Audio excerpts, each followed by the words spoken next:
All right, let's get started. What is today? Today is Saturday. Saturday the 13th. Wait, no, it's Friday the 13th. It's superstitious. Saturday the 13th is just fine. Of July in 2019. And what we're gonna do today. The plan for today is to make this repo not empty. The plan for today is to work on automatically promoting builds of Python 3.8, which is going to be a lot of, I think, wrangling continuous integration and making sure that the builds work properly, and also like cutting out the flaky parts of the build so that it's not a whole bunch of work to maintain this. Because right now, maintaining deadsnakes is kind of a lot of work, and I only have to do that once every couple months or so, and it's a bunch of work then. But if I'm doing it every day, I really don't want to add I don't want to add another thing that I have to do every day. So I want to get this to a point where it runs completely automatically, which actually shouldn't be so bad. The main, like, most of the tricky parts about packaging Python is the oddly enough, the documentation build and the symbols generation. And I'm pretty sure we can just skip symbol generation and skip docs, and then this will be easy. Or at least that's the plan. That's what I'm gonna try and do today. I'm gonna base this build off of the deadsnakes build, and eventually, when I have it to a place where I'm happy about it, I will just move it into deadsnakes and provide a separate PPA. But I'm basically gonna use this base Debian directory that I made here, and go from there. So that's the plan. So I guess we're gonna try and make this happen. So I did a little tiny bit of research on this. What is the thing called? GBP packaging with Git upstream. So the deadsnake stuff is using Git build package. That's not helpful. That's not the page that I found. This is the page that I found. Oops. This is technically false, but we're just gonna roll with it. So I think what I can do. So from what I understand, the Debian build or the Git build package machinery will look for a Git tag on what you forked from, and so we're gonna fork from Python/CPython so that we have basically the exact history that they have. But then it searches for a tag, and that's not quite gonna work because it's gonna try and match the upstream version, and we don't want to do that.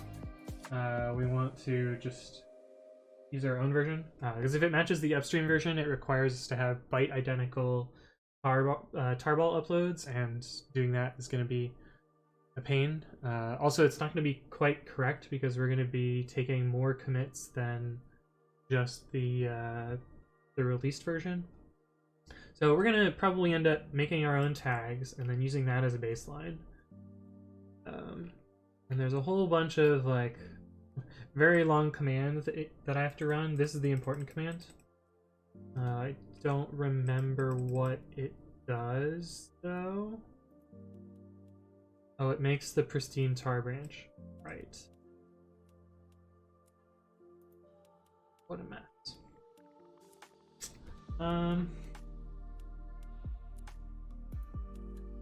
But yeah, okay. That's I think what the plan is going to be. Let me kind of draw out what my sort of architecture diagram is going to look like here. It's going to be pretty simple, but it's still like something that I should think about up front. I'm gonna start with a repository called Nightly, and we're gonna have a bunch of repositories that this is going to push to where the code's gonna end up. So we're gonna have like Python 3.8-nightly and Python 3.7-nightly. 0.7-nightly. And this main repository is going to contain a couple of things, I guess. Like, part of it's going to be some CI tooling, and it's also going to hook up to some sort of CI system. Where's Brush? This is going to hook up to some CI system, which I'm probably, just to prototype it, going to use Travis CI, but I'll probably switch it to Azure Pipelines after. So this will be our CI, which will be Travis or Azure Pipelines. Dang it. Oh, whatever, it doesn't have to be perfect. And then what this CI is going to do is going to, different color, it's going to git push into these. Git push. And it's also going to write to Launchpad, which is where the packages are active.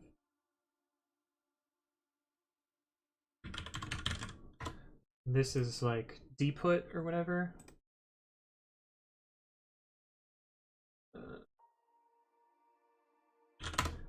I think this is the basic diagram. It's a little messy. Those arrows are kind of ugly. Arrows less ugly. Actually, who cares? Who cares about the arrows? I mean, I care about the arrows. But... there, slightly more arrow-shaped arrows.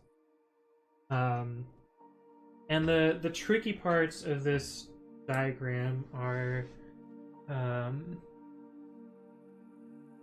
this requires credentials and this requires credentials.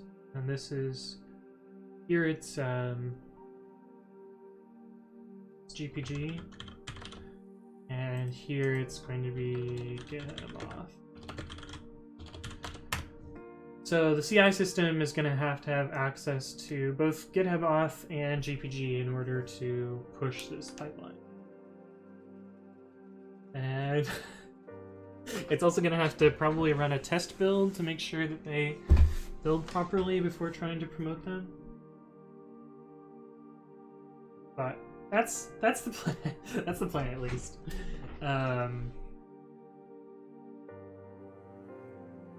Yeah. So basically, what the nightly thing is going to do is it's going to clone this repo. Oh, I guess there's another repo involved, which is our upstream. Is CPython. So this is going to kind of get pulled into here and then pushed out through these.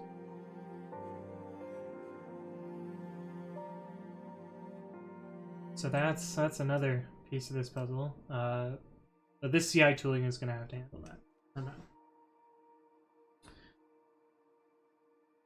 Right. So I guess the first thing that I want to try and tackle is trying to just take the vanilla deadsnakes builds and try and get them building without documentation and without symbols. And go from there, I guess. I kind of already tried to do this earlier, but I think we're going to redo it just to show the process that I did for that. So I made this branch called where is it? Called easy. I don't know why I called it easy, but that was the branch where I deleted documentation from one of these builds. But let's do that again, just to, I guess, document the process and show why it was kind of annoying. Also, I'm pretty sure I did it imperfectly, so we're gonna do it better this time.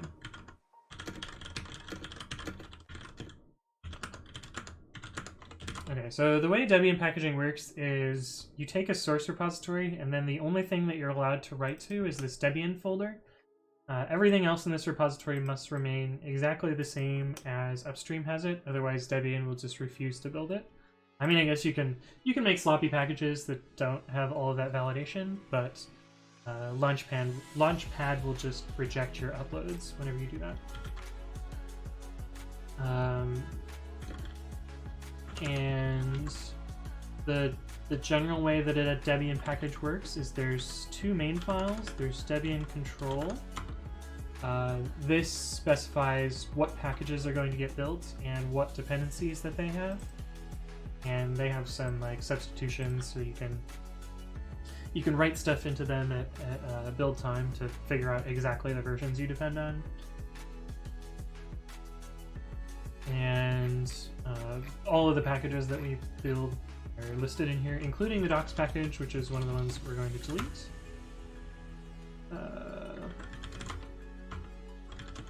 Which is called -doc. Yeah. Oh, speaking... Why is this here? Speaking of... Okay, this is a random tangent. I have this crazy idea, where is it? That I was gonna write... because I know you guys make fun of me all the time for using Nano, and I got this crazy idea that I would try and write a text editor, and so I started working on it. It doesn't really do anything yet.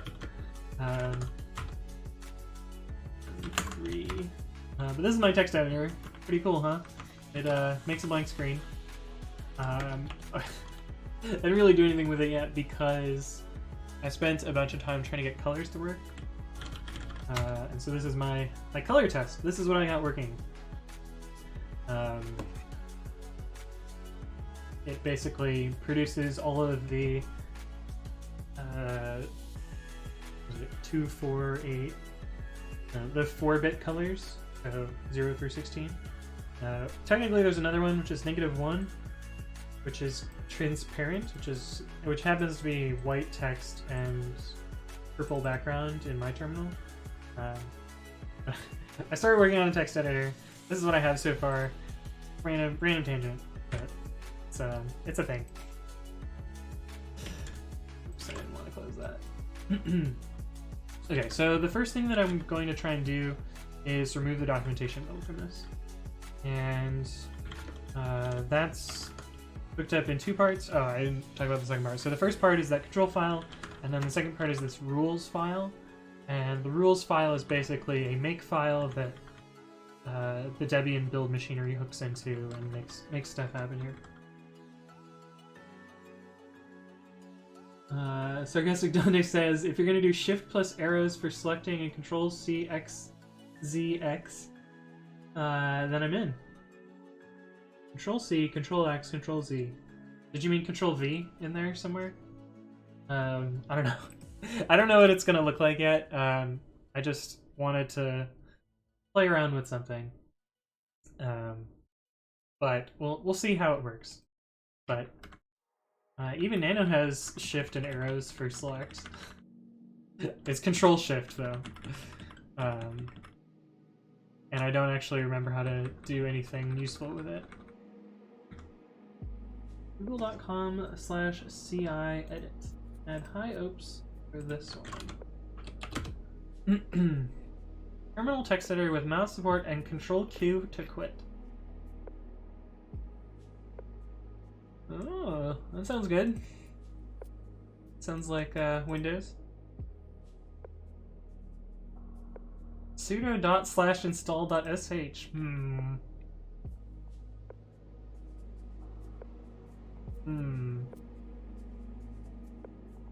I was also going to write in Python, so it doesn't work 100%. I see.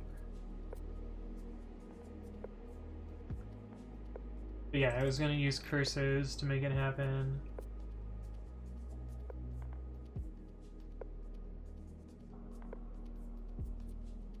This is not an official Google product yet. In the Google namespace. I feel like that's true of most of their open source software. Oh, it's still actively developed. Why does it have Rust? Are they rewriting it?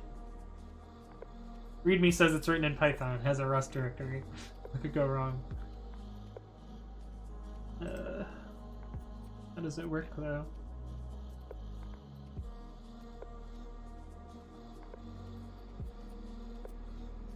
Double under main, maybe?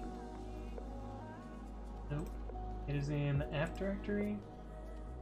Oh my goodness. Maybe I bit off more than I planned to chew on, because this is a lot of code.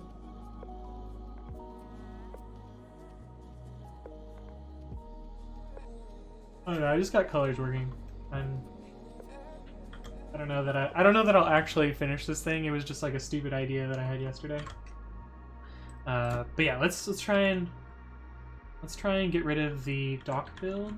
There's gonna be 2 parts. The first is gonna be just removing it from this rules file. I guess 3 parts. Removing from the rules file, removing it from the control file, and then removing all the patches that are relevant. But The first part is searching for underscore doc, I guess.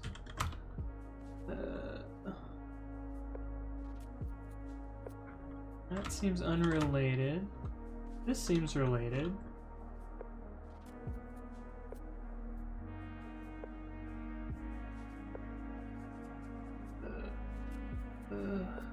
There's more documentation stuff. So get rid of that.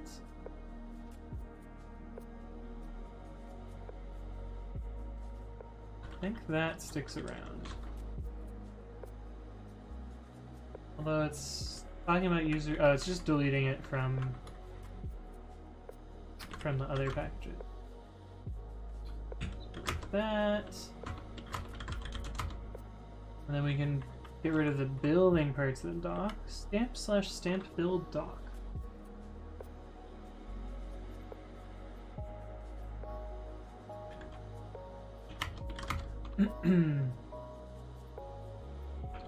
Which does stamp doc HTML.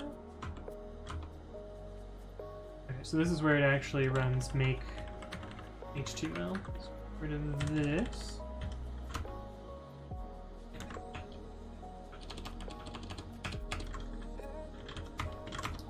What is doc info? Oh, this is the text info file. We can delete this section too. And then we can delete this, and this, and this, and this.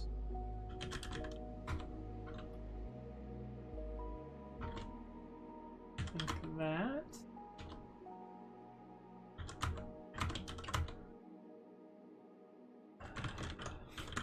Who knows if this works? We'll try it in a bit though. So we'll get rid of that. We'll get rid of this entire doc package.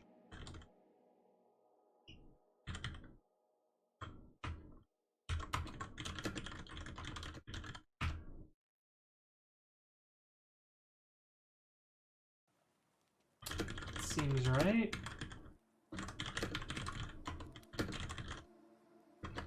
Remove docs build.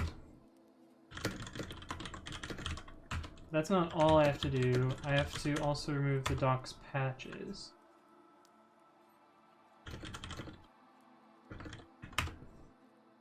Which is mostly just fix docs build, fix docs build.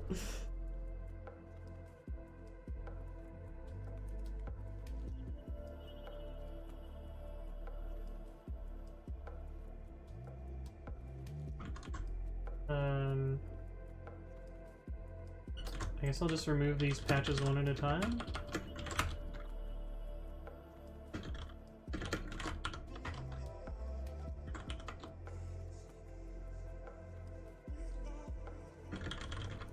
Nothing to do.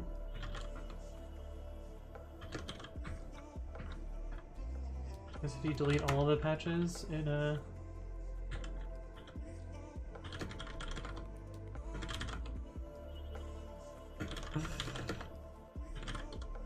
I deleted the wrong patch.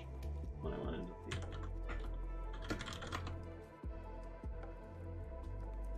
Stable docs theme. I think I can get rid of that patch too. The reason I'm getting rid of the docs patches is they'll end up merge conflicting, and I don't want to. I want to minimize as many conflicts as possible to keep it as automated as possible. Get rid of that. This is more documentation stuff, I think. So we can rebase this out as well.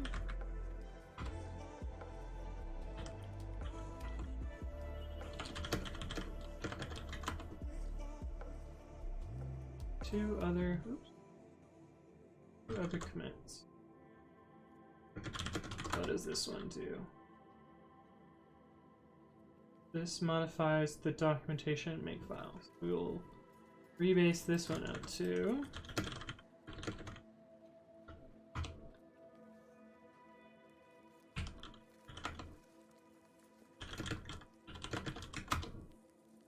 And this is the last one. What does this one do? It modifies some HTML.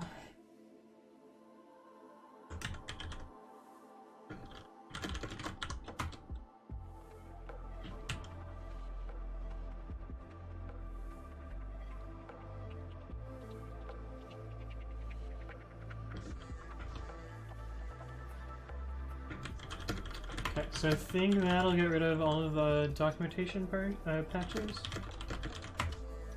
Because now we just have the import upstream stuff. What does that look like, though? Should be just deleting a bunch of patch files.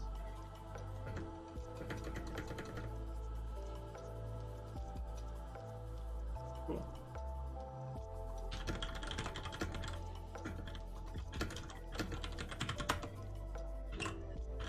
So I'll remove the documentation build. The other thing is the symbols build. And the symbols build is annoying. Where can I show that? Actually can't show because it's a lot of, it'll take like 15 minutes just to show you a failure there. But basically, if we keep track of all of the libpython.symbols.n.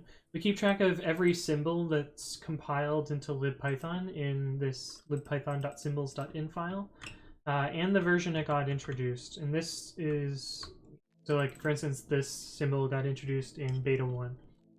And Debian uses this to know the minimum version to link against when making shared libraries.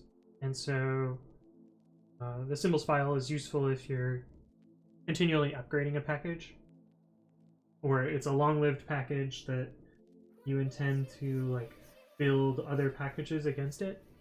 But in our case, we're just building kind of a sloppy-ish package, so we don't actually care about providing accurate symbols. So I think we can delete these symbols files and make this just kind of work. At least that's the hope. These are our current symbols files. We just RM those. Delete all the symbols, yeah. What could go wrong? And I'm pretty sure that this make shlibs all here is the one that's responsible for checking the symbols. So I think I can just delete this and probably delete this as well. Maybe.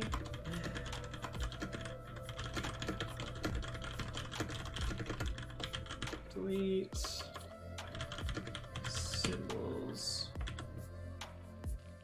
Delete symbol validation, which is a nice minus 2,000 lines of code. So actually, let me just, this was the same state that I got to in my other branch, so let me see how different this is. Oh, I forgot to edit this control.in file. So let me fix that.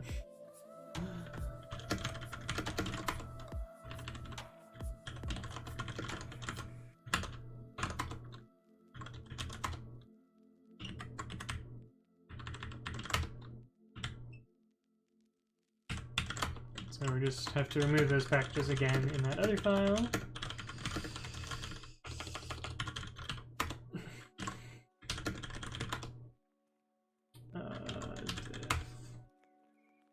Okay, so upstream I didn't delete the patches, or the other time I did this I didn't delete the patches, so that's why those are different.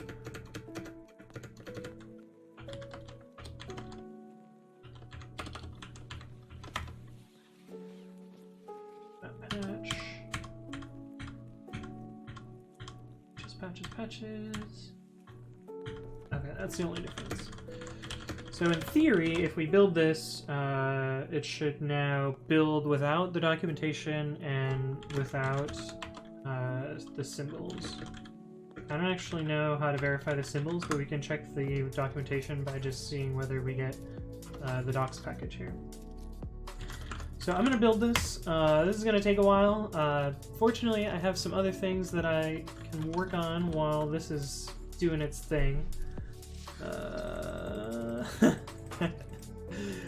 or it won't work because I didn't check out this branch. Let me make sure this actually gets started first before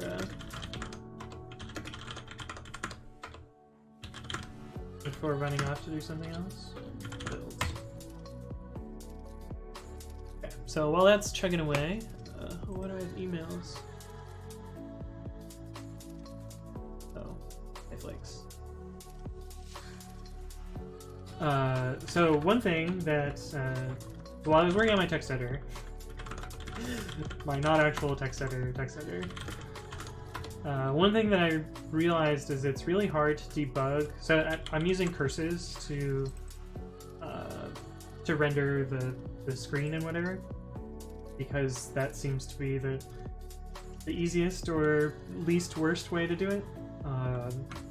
But I noticed that if I were to, say, put a breakpoint in here and try and run this script, I am in a debugger, but I can't really do anything with it, and it's just kind of a nonsense thing. But I learned,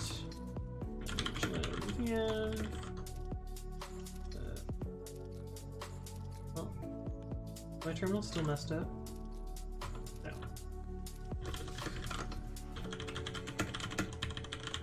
I learned that there's this cool package called Remote PDB. Which actually we're gonna clone a copy of it.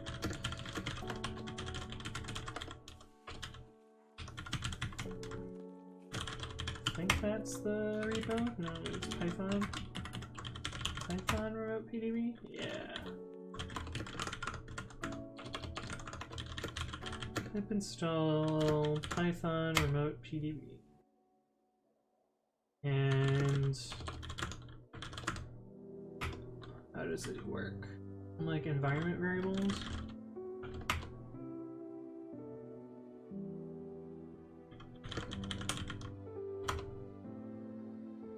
PUDB is the only debugger that doesn't suck. Yeah, you're probably right. I've used PUDB. It's a little rough to get started, in my opinion, but I just wanted to show this thing working. So it opens up a telnet session. So we can telnet into the debugger. And now we have a debugger. And we can't, like, we can interact with it over here, and the streams will end up over here. There's a bunch of nonsense that gets printed to the screen, but that's fine. But we can... we can't tab complete, and we can't use readline.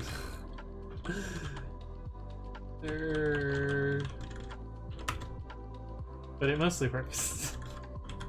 What's the, like, right string?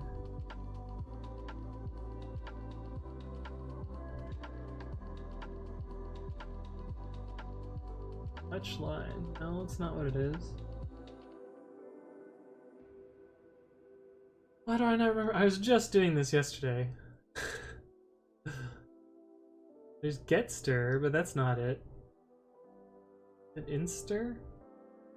Just look at the code.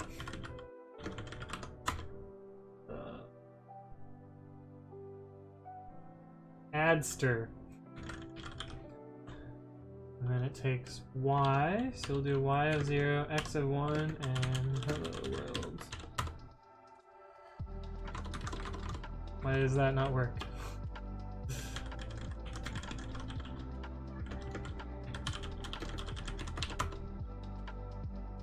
Okay, maybe it doesn't work.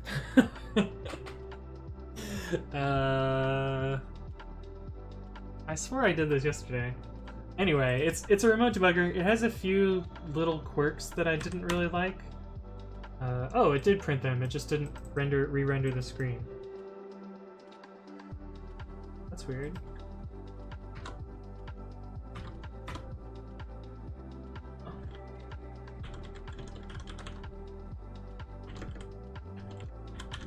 Is there some like refresh I need to run? Screen dot, what is it? Refresh? Oh. Okay, so apparently that's how you make it happen. I guess I must have just like ran refresh yesterday and couldn't remember it, but anyway, so I can remote debug this session over here, which I think is cool. But there's two things that I found that were broken. I fixed one of them yesterday. The first one is that if I do quit here, it should actually quit this over here. Like it should raise BB quit, just like normal PDB would. But instead it acts more like continue instead of quit. But I actually fixed this already. If we check out my branch. Git checkout BB quit.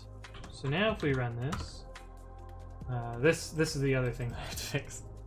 And we telnet it again. If I quit, it'll now properly raise this quit exception. Is what I expect. But the other thing that I wanted to work on, still building.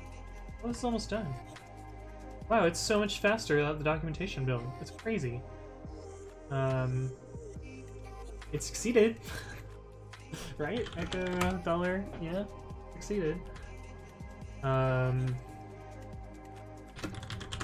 Did the packages build properly? See, is there a doc package? No. That's good. Hey, what's up, Sunder Tubeworm? Thank you for the follow. How's your Saturday going? How's your Twitch stream Saturday going? I type fast enough. Oh. I deem you worthy. Well, thank you. pwd/dot.dist.ro. Okay, so we're gonna try and install these packages and make sure the installation still works, and then muck around with that. We're gonna do a bit of a sloppy install. Just use dpackage and apt in fixing mode. You're diving into JavaScript insanity. Oh, you poor soul. I used to be a JavaScript developer, and then I was not, because I don't know. It didn't really. I mean, I liked JavaScript, and I still like writing JavaScript, and I just would rather not. And I really can't keep up with the frameworks, and you know, I'd rather just like write jQuery, you know. And jQuery is easy for me. But I know in 2019 we can't say that jQuery is good, because someone will come knock down our door and be like, "Have you heard about our Lord and Savior React? React will save us all. It will allow us to write stateless views. Blah blah blah blah blah." My current set of buzzwords is TypeScript and Vue. Yeah, see, React isn't even cool anymore. Vue is the new jazz. Hey, what's up, Simplevar? I'm just memeing about Reacts. Okay, so this is what we expect. Because we're sloppy installing, so we'll just do YF again. Vue, yes, indeed Vue. Which I know nothing about. I know very little about React, but I know almost nothing about Vue. Vue.js. What time zone am I in? United States. Wow, it lists Michigan as a time zone? That's oddly specific. Why is Michigan a choice in the time zones?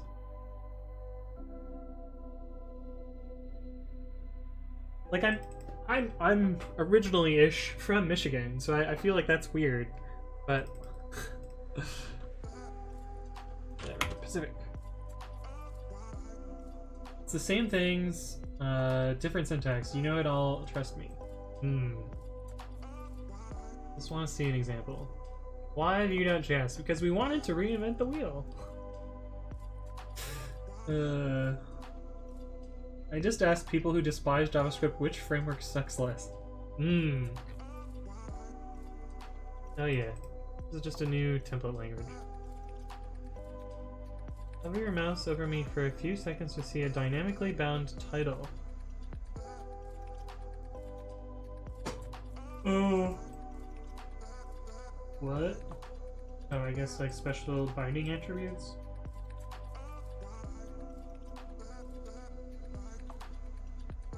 Hey, let's see how... I thought this was a code pad. It is a code pad, but why is there sound? we can easily toggle the presence of an element in view. So here in the HTML, we have a span with an attribute you might not have seen before. This VIF here. This is called a directive, and directives are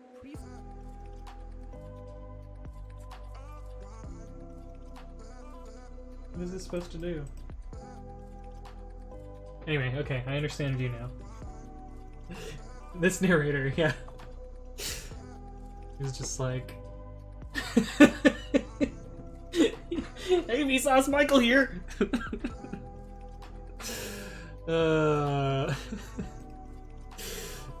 Yeah. Okay. Will all of these packages install now that we installed all their dependencies? I'm hoping yes.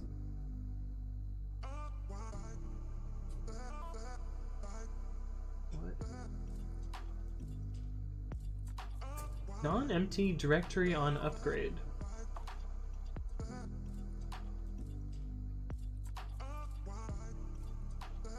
I don't know what that means, but it seems bad. But it succeeded, right? Yes.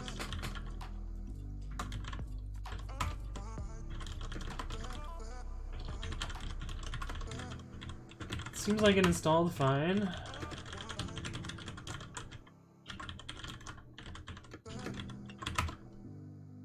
And does pydoc still work? So we got rid of the docs build, but this module should still be there. Arg parts. Okay. That seems right. So that's the first step of this, I guess.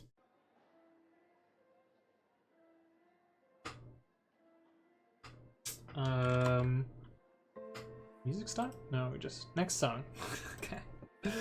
The next part of this is trying to get this to build on top of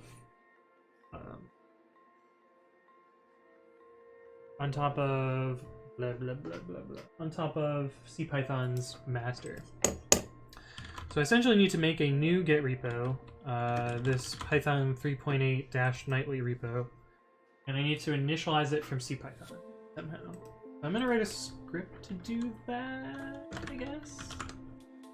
And we'll get back to this Python remote PDB because I'm sure we'll have some more time where we have to wait for a really long flow thing to run. Hey, what's up, Sergey? How's your Saturday going? Or Sunday. I mean, could whatever part of the world you're in. Or time zone. Wouldn't it be weird if, like, people just declared one day that, like, even though I live in California, just like, screw time, I'm gonna be in UTC today. And just someone you ask someone what the time is and you're like, no, it's actually 6 in the morning or whatever. Like, maybe that's just a dumb idea. I don't know. Oh, you're in Moscow. Yeah, that's right. I remember now. Moscow. I change my time zone every second day. Yeah. No, it'd be great. You'd just be like, I work 9 to 5, but I change my time zone halfway through the day, and so I really just work like 2 hours and go home.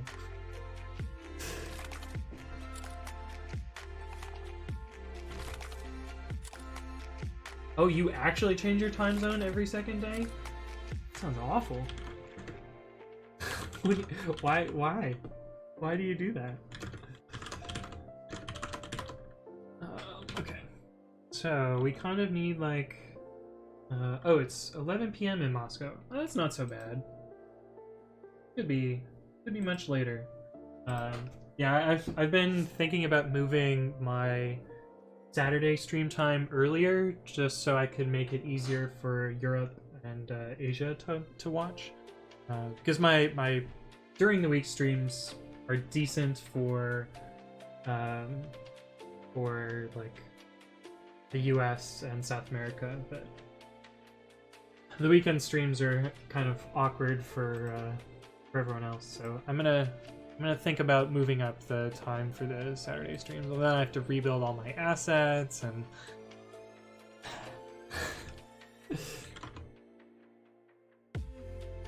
who knows what time zone I land on tomorrow. Sometimes I even teleport. Move to Europe. Yeah, that would be cool. Man, I would happily move to Europe. US kind of sucks. What was I doing? Make nightly repo. 3.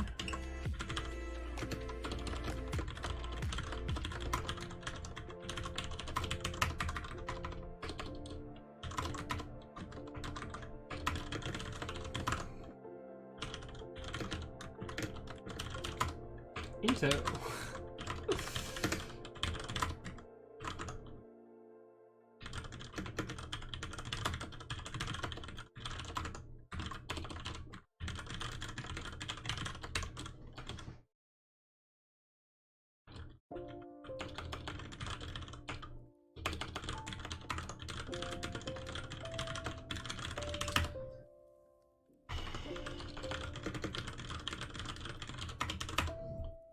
So basically, I'm going to take in a source repository and splat it into the destination repository.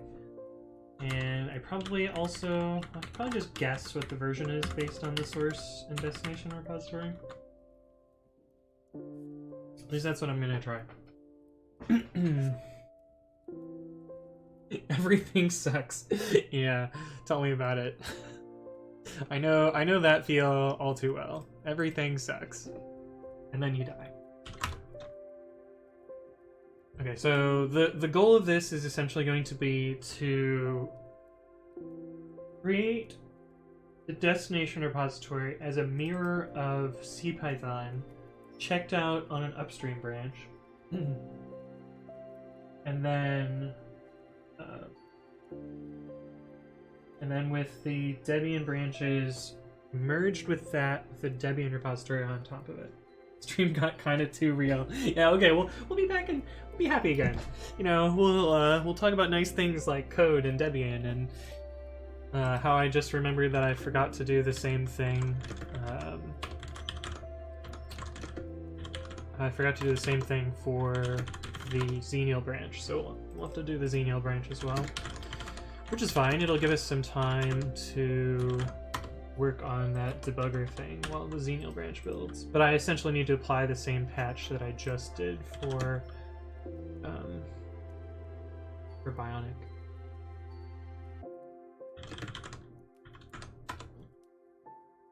See if I can just cherry pick this. Nope. I'm just gonna reapply the patch. It's gonna be so much easier. Let's see, Debian control and Debian rules and Debian control.in. Do the same thing twice. That's why you guys showed up to the stream, because you could watch me do everything again.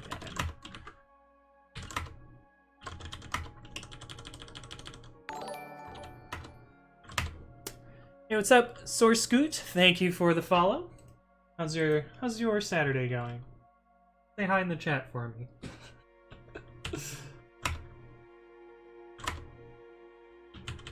we'll delete all this again, and all this again, and that, and this, and that. This and this.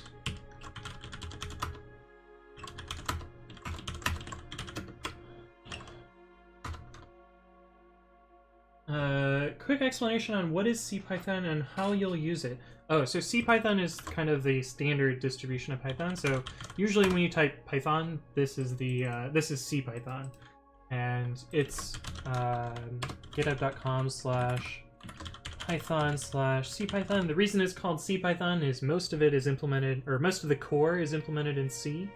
So you can see, like, in this Python directory, there's the core, like, interpreter evaluation. Like, this is the this file contains, if I remember right, there's a switch in here. Yeah, so this contains the main event, or not event loop, but like execution loop of Python, where it takes the bytecode that's been compiled and runs whatever the bytecode operation is. And it actually, the way this compiles is kind of sneaky. This actually gets transformed into a computed goto, and so that all of these are essentially O1 lookups instead of ON as you would do. But I maintain some packaging of Python so that you can run versions that don't ship with your operating system normally on Ubuntu. And those get managed through a EPA called deadsnakes, which I didn't come up with a name, but it's a hilarious name. I'm really, really happy about Felix for coming up with the name deadsnakes. But we basically package some actually dead snakes, like Python 2.3 and such. But recently I've been packaging newer versions of Python so that you can use new features earlier. But I'm going to be using the base source of CPython and then applying some patches on top of that and producing an output package. That's what I'm going to be doing. SourceScoot says that all is fine. That's good. It's good to hear. Yeah, so CPython is the normal Python. There's some alternate implementations of Python. The most popular ones, well, the most popular one that isn't CPython is PyPy, which is Python implemented in Python in a way. So PyPy is a JITted just-in-time compiler version of Python that's built using a low-level subset of Python called RPython. And I always love reading the code of RPython because there's a global namespace, but it's never referenced implicitly. It's only referenced explicitly, and they call it space everywhere. And so, what happened there? This one, interpreter. Yeah, so your classes all have this W in front of them, and the first argument to everything is always space. So you do all sorts of stuff with space, but PyPy can be faster than CPython. In most cases, it's faster when you're doing like CPU-bound pure Python stuff.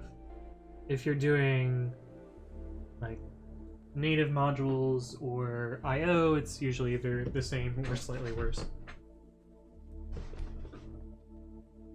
So many dead snakes, yeah.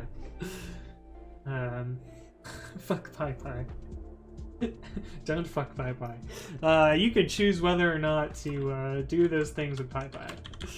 I know why you don't like PyPy, Sarcastic Dante, because you couldn't get it working on your computer.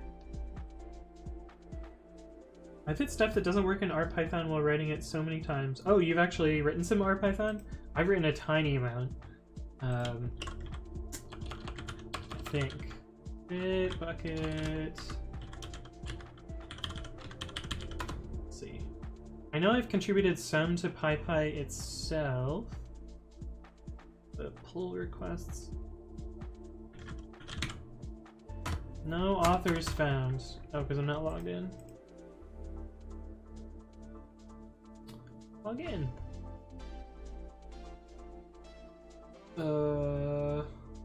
It's neither of those accounts. Dang it. This account. Oh my god.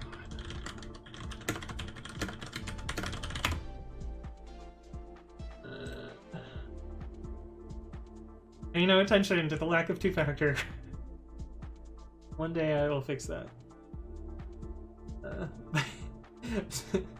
So it looks like I've made 3 patches to PyPy because I have no idea how to use Bitbucket, and so I just re-clone the repository every time, which is super awesome.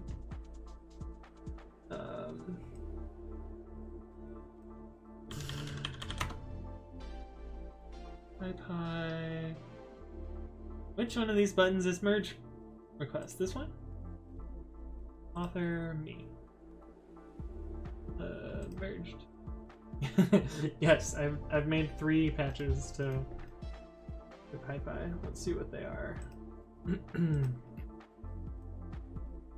Oh yeah, this one I changed the integer type. This was a rabbit hole. It was because I wanted to write Go code and then link it with PyPy and build it, but Go is super stringent on the integer type being different, even though size t and long are the same thing. So that was weird. This is a super awesome patch. Like, delete 4 characters, not our Python. This one is our Python though.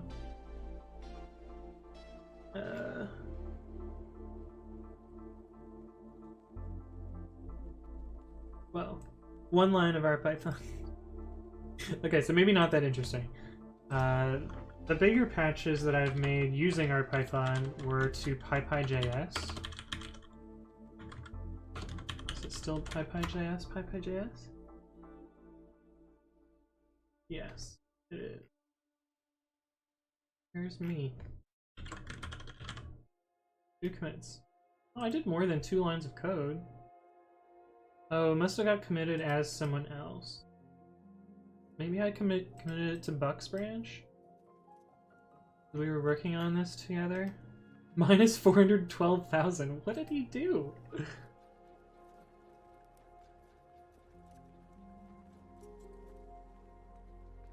Huh. I don't remember what it was. It was something to do with like passing arrays back and forth. But PyPy.js is actually a pretty cool project. You can actually run PyPy in the browser. So.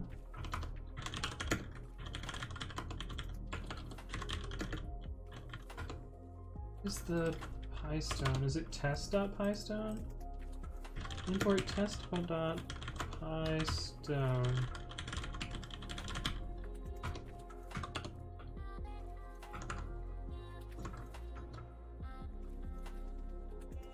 I don't remember how to run the... Pystone is a benchmarking thing.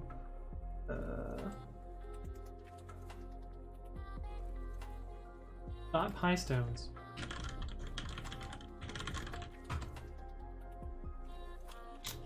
I think I pressed enter. Yeah.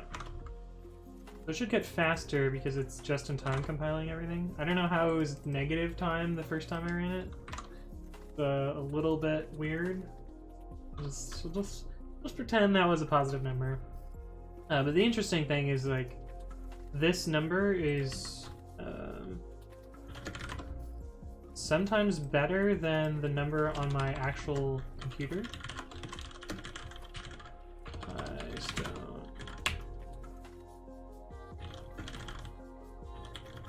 What do you mean no module found test.pystone?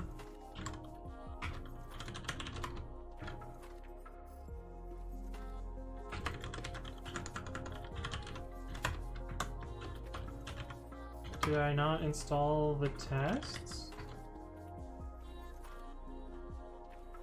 Yeah, the tests are right there. What? I mean, it's right. There's no Pystone file there.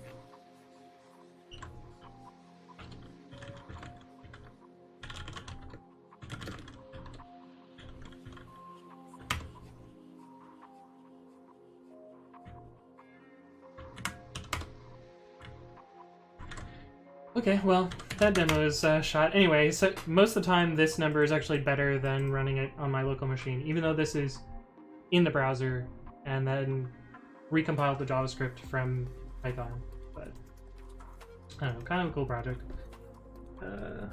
Oh, Sarcastic Dante, I did get it working in the end via Docker. Yeah, so you can run PyPy with Docker. Hopefully you'd be able to get it to work with Docker, otherwise that would be kind of concerning. Because it doesn't really depend so much on the kernel. What did I do that message before? Make it consistent at least.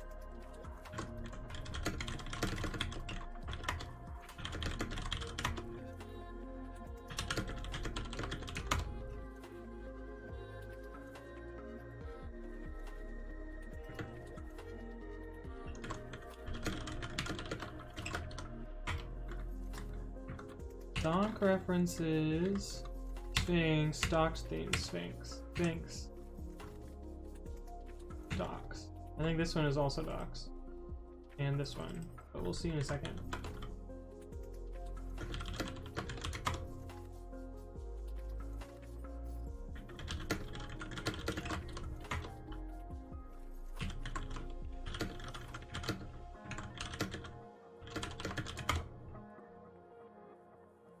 Mark setup tools disclaimer as orphan. Yes, also docs.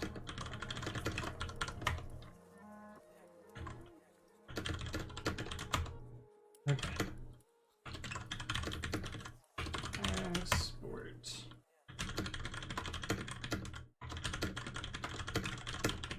Okay, so that should disable the docs builds.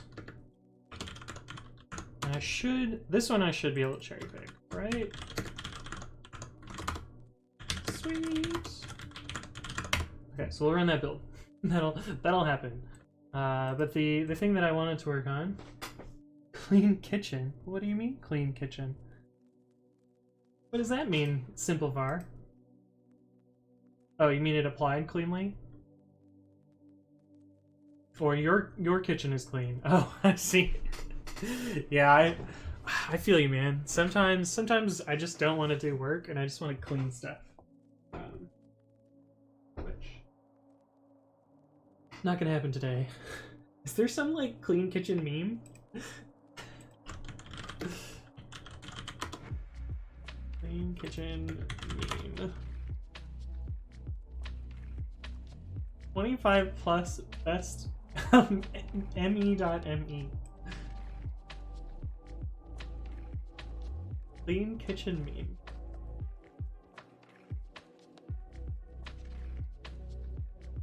The secret to a clean kitchen is simple. Don't ever cook. These are all the same screenshot. You pee on the seat, I will scrub it with your toothbrush. Love, Mom. Jesus. Masochistic mothers. Man, I feel like if I feel like that could backfire real quickly. If the kid just like, I don't know, like pissed in the shampoo bottle or something, or some other terrible thing like that. It's like we'd never know. But yeah, let's make a silent mode for this debugger so that it doesn't spew to the screen when it starts. Silent mode.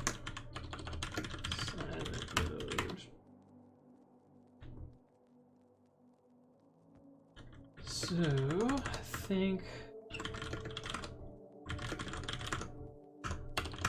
we'll start by looking at how this thing works. So I think there's this cry function, which is the one that does the printing.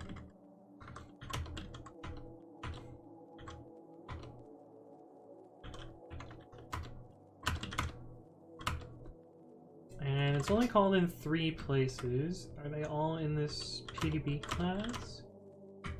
Yeah, it looks like it. So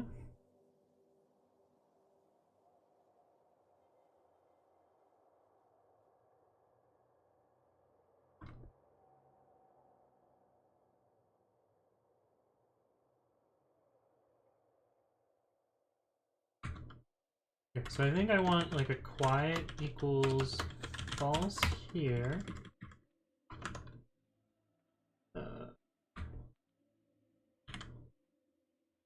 Word none. If quiet is none, quiet equals bool os.learn get note pdb quiet. So by default it'll be not quiet because this will be empty string. But if this is set to any value, then this will be true. So then we'll pass this through.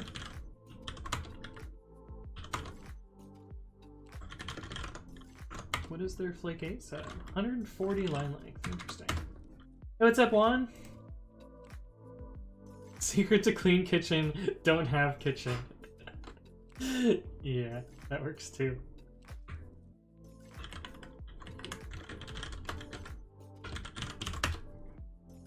I have a quiet here.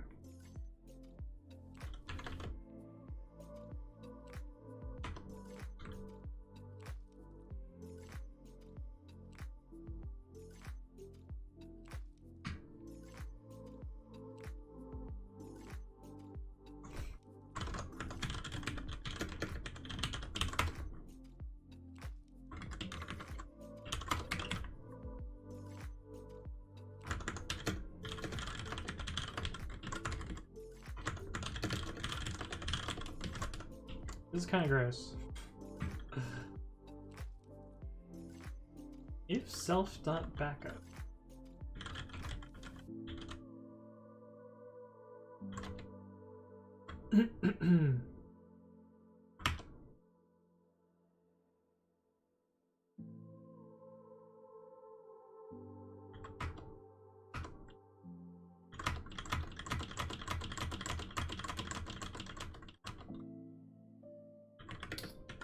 And not self.quiet, I guess. What's compiling? I'm building Python 3.8 on the left, and I'm working on this thing called remote PDB on the right. Where's the... Here. I'm working on remote PDB on the right, which is a telnet, which is PDB over telnet. What distribution? This is building it for Ubuntu Xenial. I'm running Ubuntu Bionic. But yeah, I'm eventually working on automating packaging of Python. At least that's the goal of this stream, but since I have to sit through a bunch of compiles, I can work on other stuff at the same time. Weird compiles flags. It's compiling for debug. Oh yeah, so there's it actually compiles for both optimization and debug builds. So you end up with two sets of packages, WA control. So you end up with these dbg, which is the debug packages, and you end up with just the standard Python 3.8 package. And they have different shared objects with different debug settings in them, so in theory, you can use the debug builds to find more bugs and stuff. Hey, what's up, Toddy? Oh, you didn't get the notification? I put it on Twitter and on the Discord. Oh, maybe I didn't put it on the Discord. Okay, my bad. I said starting... Oh, that was on Thursday. Shoot. My bad. I should have posted on the Discord. Oh well. Rips.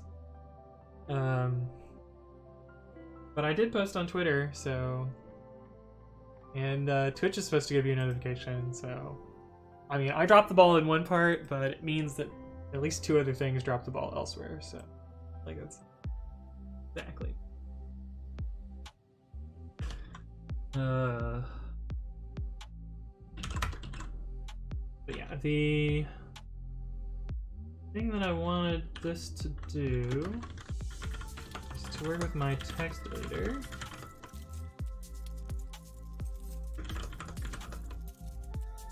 Just in this tab.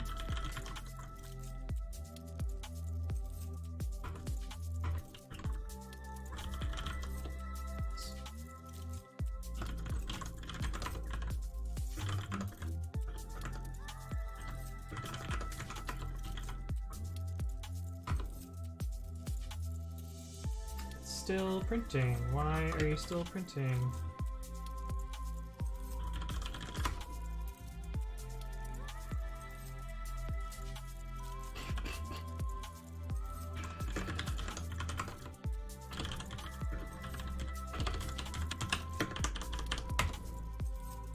I don't know why it's still printing. I thought I just got rid of those print statements.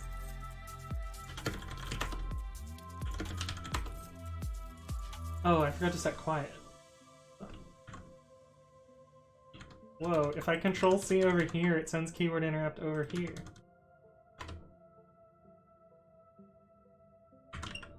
So I need remote PDB quiet equals 1.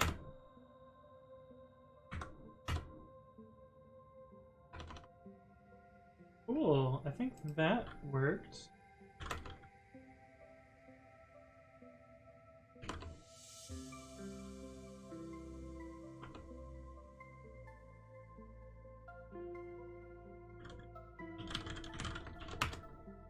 Hey, look.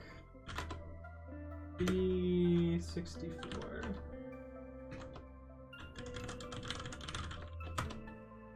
Oh, so you can see like I can interact with this as it prints the lines. Oops.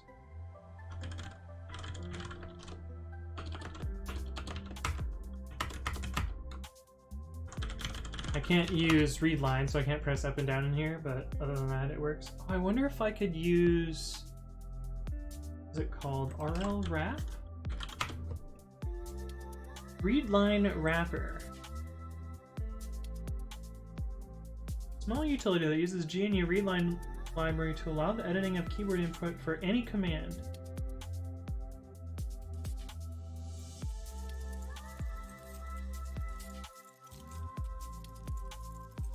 For LFE. Oh, and the escape character for Telnet is weird. It's control right square bracket? Yeah, and then control D.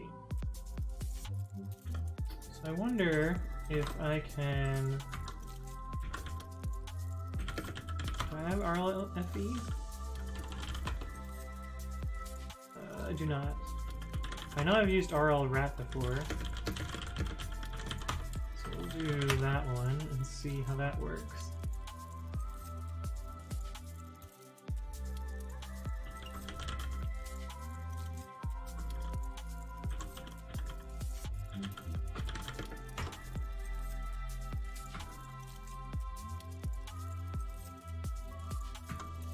Oh look, it works. That's kind of... Oh. Control C doesn't... Oh wait. We need to still send this character? I can't kill it though, that's the problem.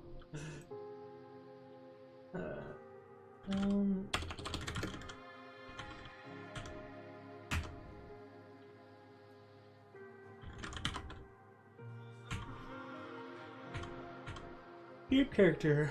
That's the escape character to escape character. If no character is supplied, no escape character will be used. Entering the escape character while connected causes Telnet to drop to command mode.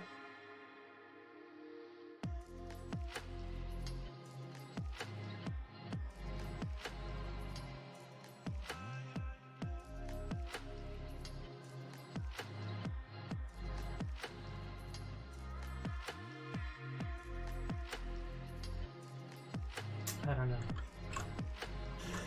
I don't know about that. Whatever. Chris asks, why don't you use netcat? I don't know. I was mostly just following what it says to do here. I guess you can use netcat as well.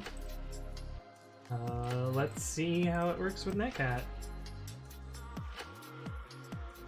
Why did I get a Unicode error here?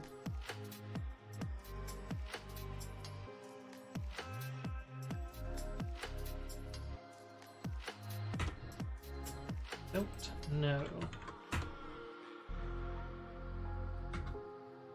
I mean, netcat is going to have the same problem. There's no real difference between netcat and telnet.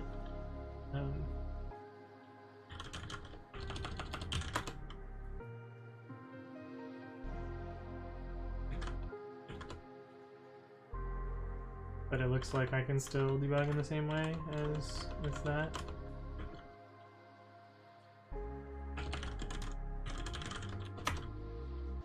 Still works. People still use Telnet? I mean... No? Isn't there like a Telnet Star Wars thing? You never watch this? Watch Star Wars in text via Telnet. Does it still work? Howl.blinkenlight.nl. Oh, I remember this. Does it still work? Original work.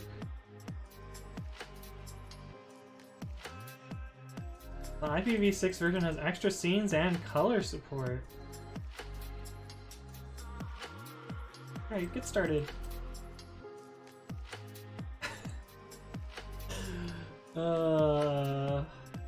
Anyway, we're not gonna watch this.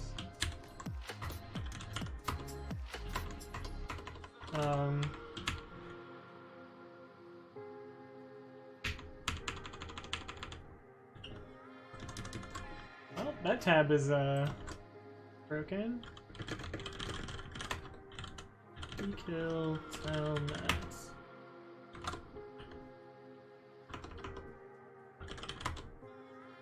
I probably sent some escape sequences to my computer and it just didn't understand that. Where's the notification? Why hasn't Streamlabs figured it out yet? Anyway, apparently MP has just raided me with Party 4. Thank you for the raid, friend. Assuming that the notification is correct. Oh, there we go. Now it showed up in chat. Thanks for the raid. How's your Saturday going? I never learned how to exit from Telnet. Well, apparently I didn't either, because I couldn't figure out how to do it there. Why has the music stopped? Oh, because I've reached the end of the playlist and I forgot to click loop. Like a noob. Telnet is the Matrix. Yeah, you can never leave. You're stuck here forever. Okay, so this built. Make sure that it still works. Oh, we have both the Bionic and the Xeno packages. Apt update. He says it's going well. I did some decent progress on my PHP framework. Hope you're doing well. Yeah, I'm doing fine. What is your PHP framework doing? Actually, I think I checked out your stream. Was it on Thursday? Were you streaming on Thursday? Maybe someone else was working on a PHP framework. Uh-oh. I don't remember what it was about though. So tell me what your framework's about, while I sit here and watch apt update. I guess we can quit this. Yeah, but this is the other bug that I fixed in my other branch, where quit would actually continue instead of quitting, but it should have quit. But hey, look, it's my text editor. That doesn't edit text; it just prints a color thing.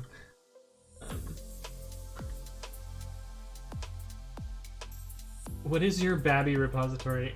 So it's a stupid joke. I had this like wacky idea on Friday or yesterday that, you know, people give me a lot of shit for using Nano on my programming stream.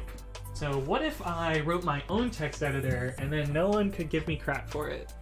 Not quite realizing the scope of writing a text editor, because I mean, even something as simple as Nano almost is the level of building a shell and a like graphics program and almost even like operating system level stuff. Like you have to manage sub-processes and do a bunch of other stuff.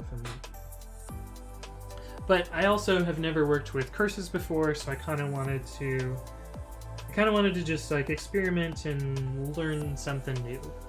And curses is very different than anything else that I've written. And so I was like, well, I'll start working on it. and the reason it's called Babby is on a QWERTY keyboard, if you type nano, N-A-N-O, but if your right hand is shifted over by one character, you get Babby, which I typo all the time. I make that typo so often that I've aliased it in my dot files. Hey, what's up, Mootlock? Thank you for the follow. Every follow counts. And yeah, so that's why it's called Babby. Let me show you the line of my dot files. Bash aliases Babby. So Babby opens up Nano, just like grep opens up grep, and now opens up Nano. And Cry does this, despite this like crazy long alias. But anyway, I hope to like make an actual text editor that can edit text at some point. But for now, all it does is that color test that you saw. That you saw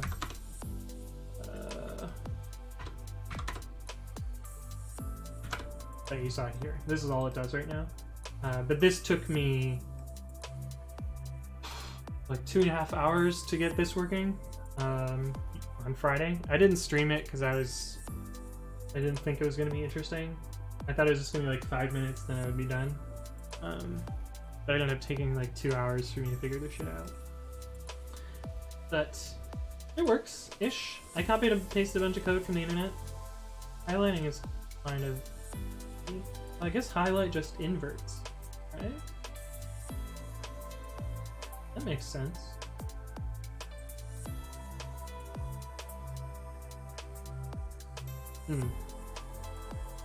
Anyway, that's Babby.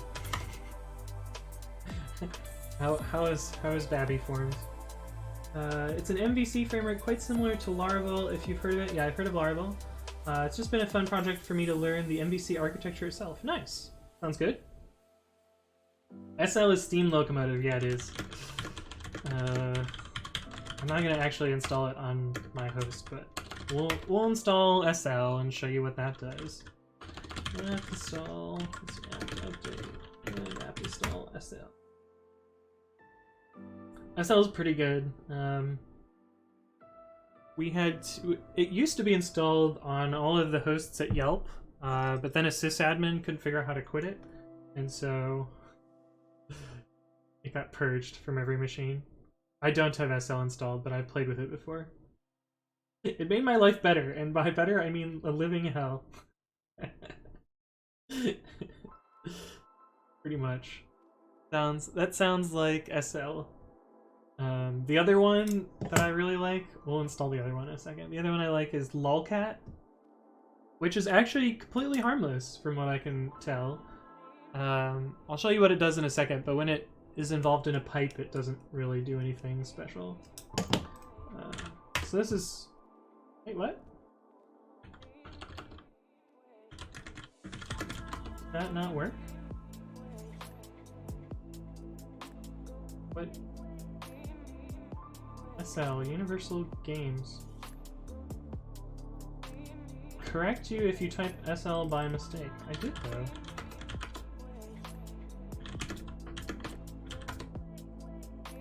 Is the games not on the path? User... No.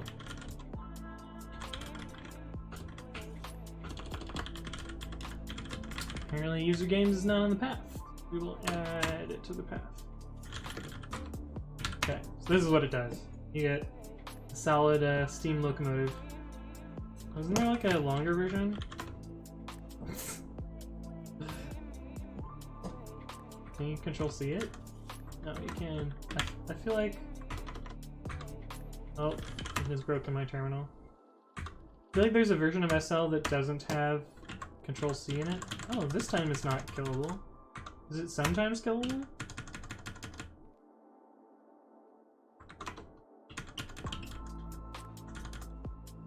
Weird.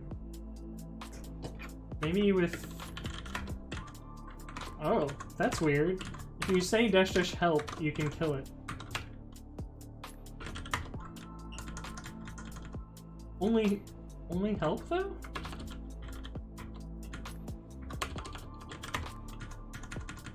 What?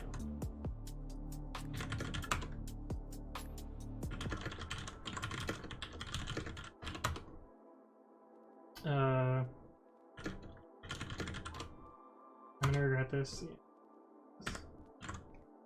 Don't link the source code. I want to read the source code. Why does --help change how it works? And how did I happen to find that?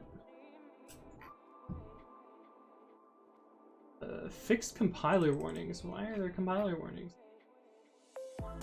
SL runs vomiting out smoke.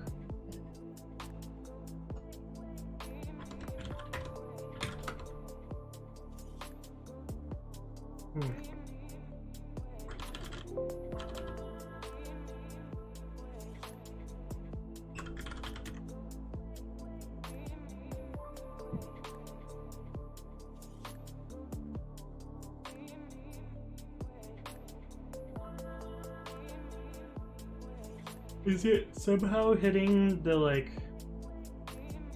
L case?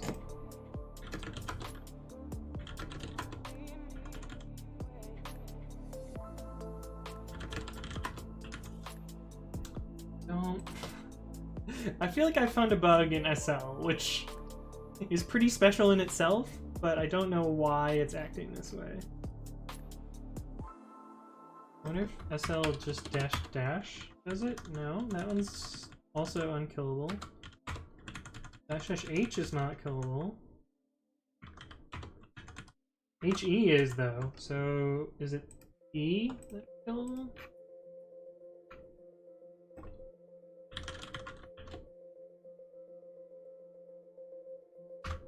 What about just -E? Okay, so -E is killable for some reason. I wonder if Debian patches this?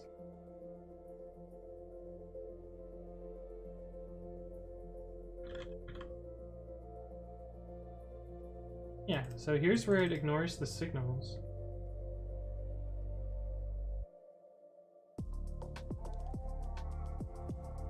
Wild. Debian SL. And look at the source and figure out what it's doing, I guess.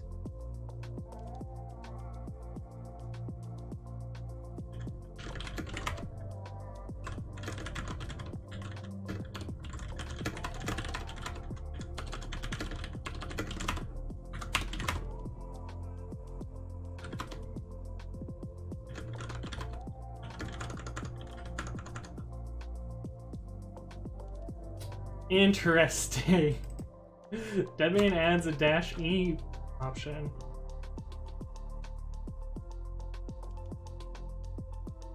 How did I accidentally find this? Also, it's super broken.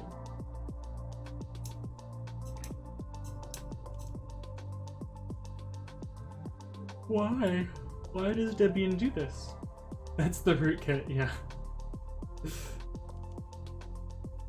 Remember when I wrote SL and instead of LS and I discovered SL? Yeah, same. I was at Yelp when I discovered SL. But anyway, we figured out why --help causes it to do weird things, because Debian patches it for some reason. I wonder if it's in their changelog.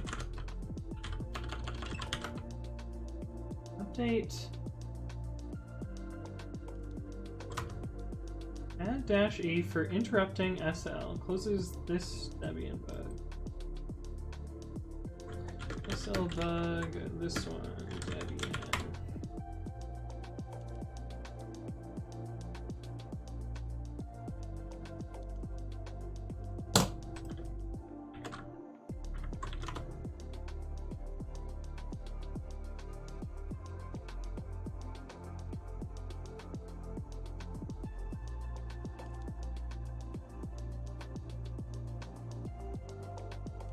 Here is the Debian repository for SL.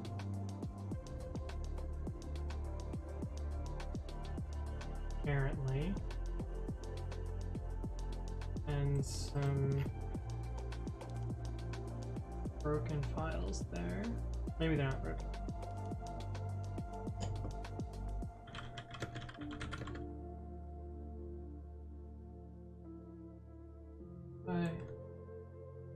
I just want to view this bug. Oh. 83321. 83321. Yes! Please disable sigint. The whole point of SL is to correct you if you type SL by mistake. If some people don't like it or don't want to wait for the train to finish, then they should uninstall the package. Allowing users to bypass it with Control-C reduces its effectiveness. Oh, so apparently Debian originally patched out the Control-C entirely?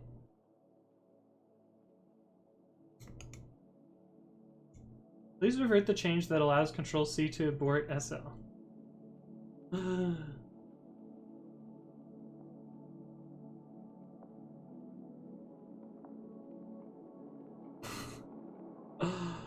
This is so wild. Anyway. Down that rabbit hole we've gone.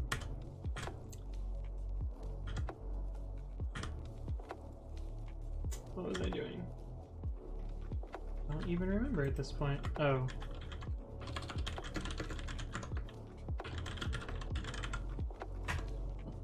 We were making sure that this build of Xenial still works.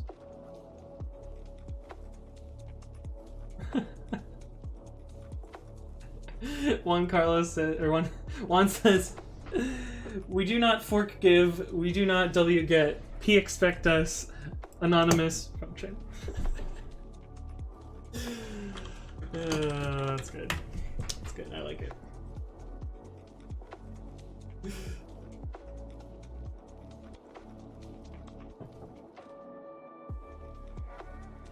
Do you not understand the people who put the phrase of anonymous in social networks to say they are ultra hackers? Yeah. Anonymous is a very strange group of people. Or like, not really a group of people, I guess. It's more like a philosophy.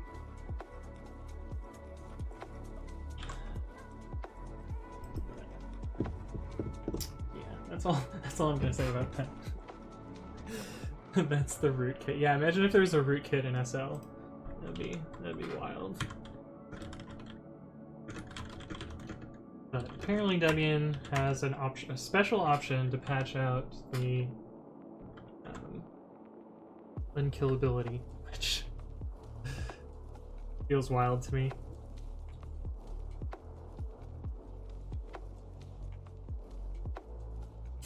This installs. It's gonna take a while. Oh, it didn't ask me for my time zone this time. New.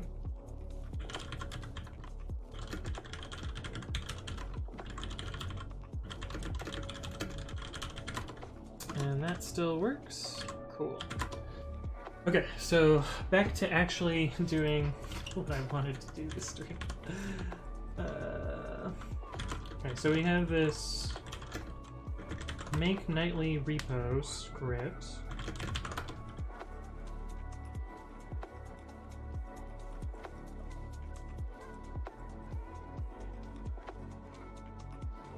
Oh, Toddy, yeah. The thing that Juan said is a it's an English pun on we do not forgive.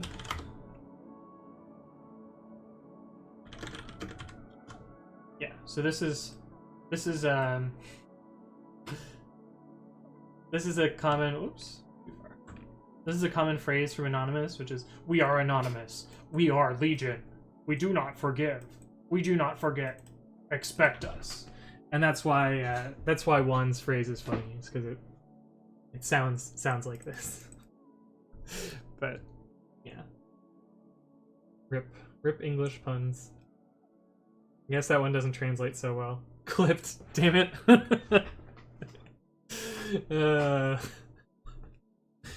Yeah, that's gonna be my clip. My most viewed clip now. Awful. Thanks, friends. Somebody tagged me in a Twitter thread with a bunch of other people that seem way more important than me. And I keep getting notifications about it. There's like all of these Python people that do Python things. And then I'm in there. And Gabri's in there too.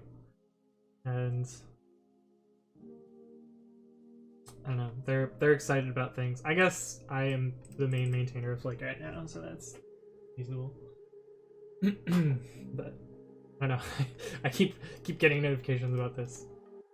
That's why I'm distracted on my other screen. Okay, so what we need to do here is we need to initialize this destination repo. The first thing that I'm going to do is let's see, we need util, we'll need subprocess.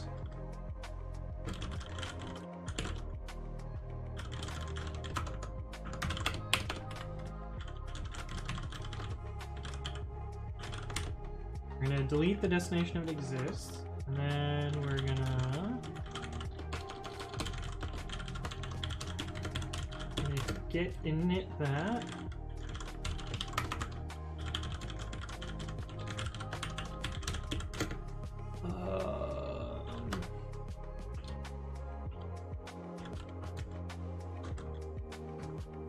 Let's make a function for this. Import upstream.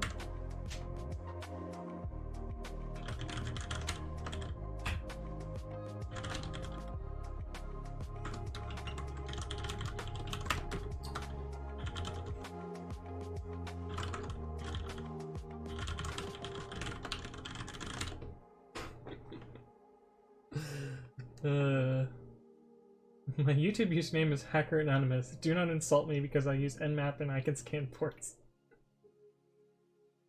Acceptable Furious Kangaroo Bible Thump. What a interesting name there. Alright, we'll watch the clip. Me reacting to myself. We are Legion. We do not forgive. We do not forget. Expect us. We are. Okay, that's pretty funny.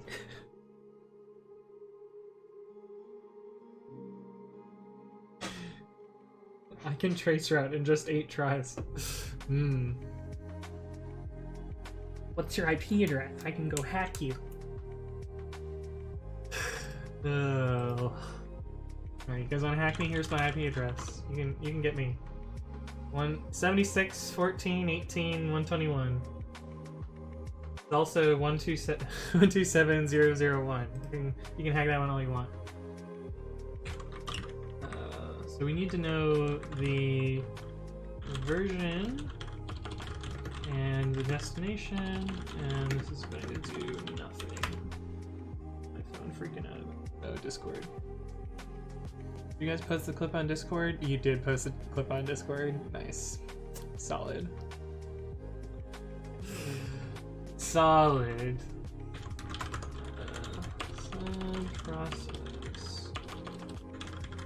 Check. Call. Get remote add. C Python. GitHub.com. Python. C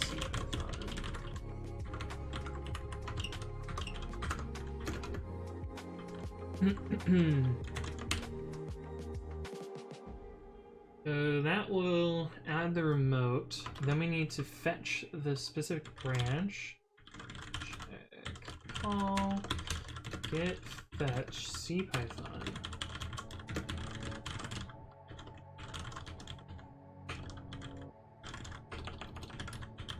I'll explain the syntax in a second. Actually, we should just.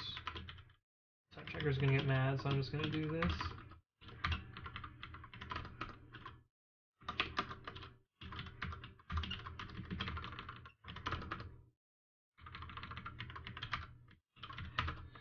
So what this is going to do is it's going to grab the, in our case, the 3.8 branch from the remote, and it's going to set that to upstream. Actually, that's not what we wanted.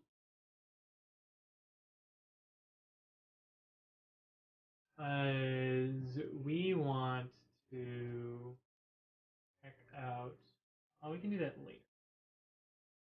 We want to check out the current tag version from this source repository.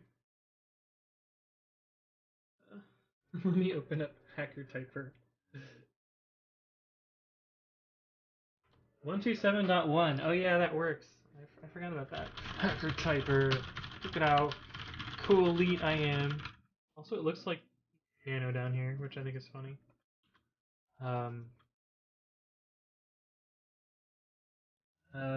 yeah, 127.1. I recently learned about that actually. It's a shorthand.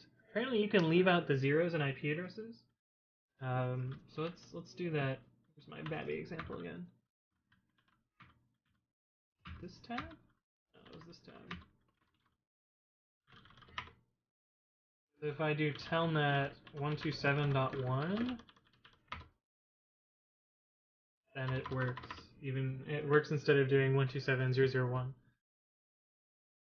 I don't know how does it know which zeros to expand? Like, what if it was 127.0.1.0? Or is it just that it collapses non-significant zeros? Yeah, I guess you could use IPv6 : ::1.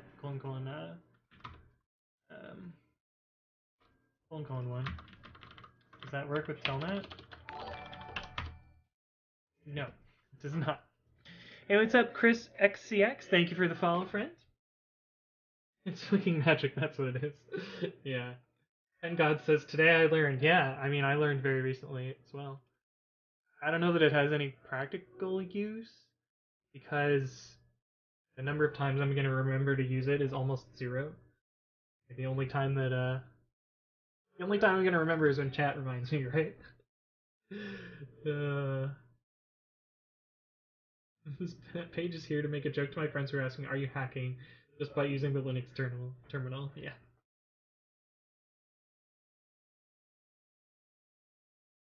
I think you can exploit some stuff with this. Yeah, that wouldn't surprise me, because a lot of things do like IP address filtering based on the full IP address. And so, like, if you had, like, I don't know.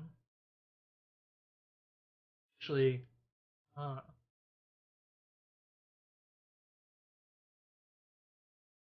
just thinking of some software that I worked on at Yelp that did IP address forwarding, and it checked the host header.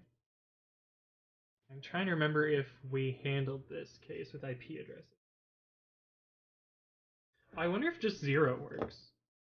Does just 0 work? Telnet to 0? That didn't actually start it. Yeah, 0 just works also. Oh, that's whack. Mindful Fox says, hi, Anthony. Python any? I actually haven't seen that one before, Mindful Fox. That one's pretty clever. I like it. You just missed my clip, though. You'll have to check out the clip. Admin : admin. Yeah, 127.0.0.1 is the local PC. Yes. X91, Andrew. But some systems use IP address whitelists for, like, internal to internal connections. And so, like, for instance, open up some MS Paint and show you. So this is kind of like how the internet works for most large websites. You have public internet over here, and you have, like, your computer. And then this is kind of like the border between the public internet and the, like, private space. And usually what happens is you'll have a load balancer up front. So give me your load balancer. And you make a request into here. The terrible arrow, pretend it's a good arrow. And what'll happen with that is it'll often go through many different proxies to get to some eventual backend here. Like red as the actually we'll use blue, sure. But it proxies into each of these before finding an appropriate machine here to fan out to. I don't know why this one's red. And then when it responds back, you'll go back through here and eventually get back to the computer. But basically, you're making an HTTP request to this machine, and then this machine is making a request to this machine, and then this machine is making a request to this machine, etc., etc. So according to this machine, it looks like this is the calling machine right here. But in reality, you've been proxied along these other machines. And so the typical way that you handle this is your intermediate machines will set a header that's like X forwarded for, which is the common one for like Apache. X forwarded for, which will just say that like, yeah, here's a better diagram. Here's a nice proxy in the middle. Where like you'll request from this IP address, it'll bounce through here, it'll set this header, but this will look like it's coming from 127.0.0.1. And so you can probably do some tricky stuff with setting the right X forwarded for headers to trick the backend server when it's not handling the like 2-digit IP address stuff. But, you know, something like that. But that's kind of how the internet works. This is such an ugly diagram. we're gonna pretend that didn't happen. Art stream, yeah. Industry grade UML, yeah. You are good at drawing. I am actually good at drawing, just not in MS Paint. What would happen if you made the bot respond to GNU with GNU? GNU's loop would be created, yeah. Anthony, can you break into the mainframe while we storm Area 51? Is that the new thing? Is that... I've been hearing memes about that. That they're gonna, like, invade Area 51? Or we can go to Alcoholics Anonymous General Service Area 51.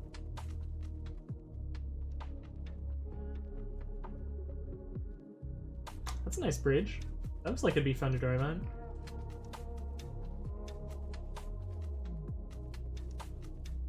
$60,000 alcoholics in one building. Sounds like a sick party. I'm a terrible person. Oh, damn it.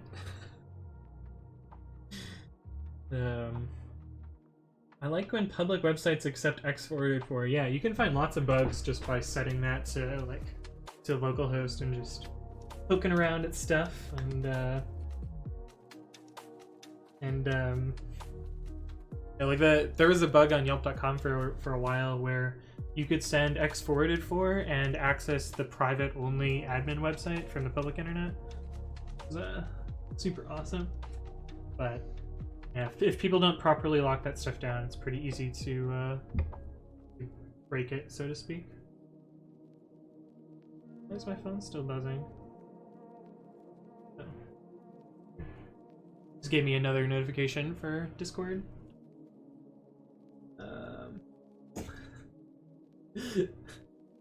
Save it and sell it to the MoMA. But this is my other drawing that I did earlier. This one's a little bit nicer. Athol says, I'm doing a systems programming course starting in a couple weeks and we're going to do networking. It's going to be hard. Networking's actually, I mean, once you get the 3 or 4 base concept, it's not actually, I don't think it's actually that hard. You just have to remember all the different things. If your teacher paints like Anthony, good luck, dude. Thanks, T-Virus. Out of the loop. Oh, thanks. Thanks, Bible Fox, sending me the appropriate links. What's up with all these Area 51 memes one day ago? I don't know where today. I found tons of memes about Area 51 on my feed, such as this one and this one. U.S. government. Area 51 is off limits. 300,000 suicidal millennials. Are you really in charge here? Can't get all of us, right? The first wave of cons.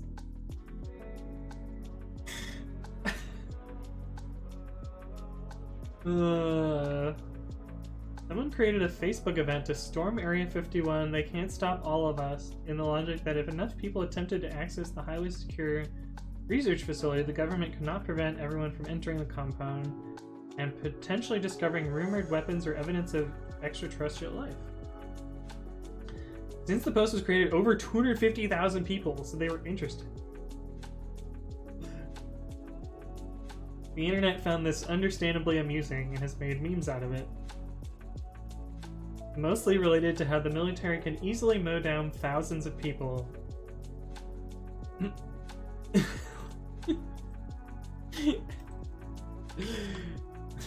explore how the superior tactic of Naruto running could prevent the bullets from cutting down these heroes.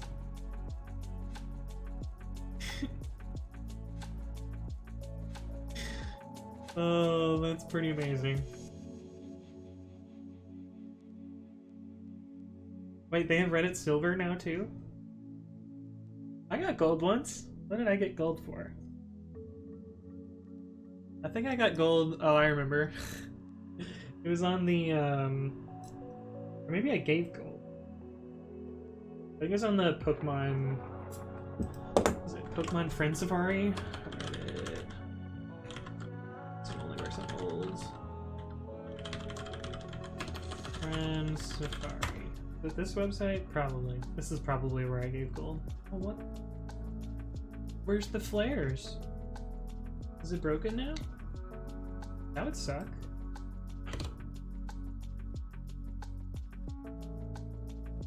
That like completely ruins this subreddit. The entire point was that the flare was useful. Oh well. I found extra terraform life. It was on provision. Oof.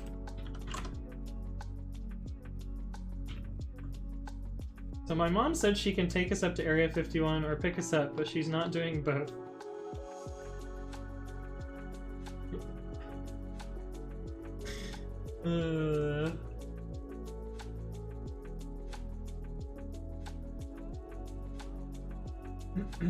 Use a link to the past exam on Google Drive.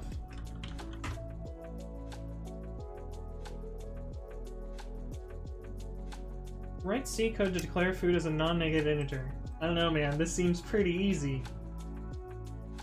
An array of 18 long ints.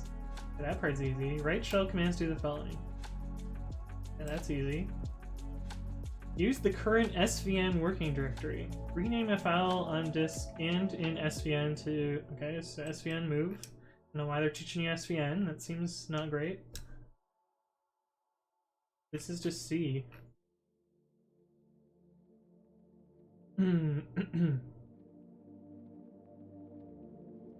Which files can Greg read?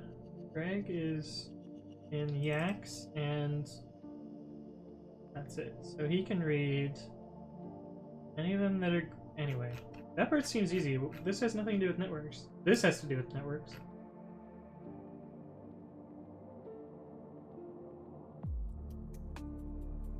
I never took networking, but this stuff doesn't actually seem that hard. Page left intentionally blank. SVN in 2019, lol what? Yeah, true. I need to make a bang 2019, or bang current year command. That exam is 3 hours? Wow. Hey, what's up, Tassocan? How's your Saturday going? 27 pages, yeah.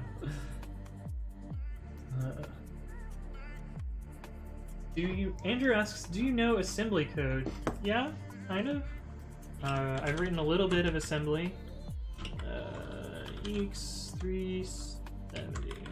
This was a special form of assembly where we had a 7 instruction,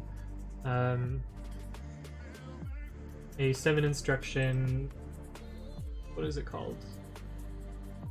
Language? Instruction set? So we had add, NAND, load word, store word, branch, equality, and jump. I don't remember what ALR means. And then halt and no op. Maybe 8 instructions. 8 instructions? Anyway. But we had this small assembly, and so we were able to... I was able to build, in this case, a multiplier.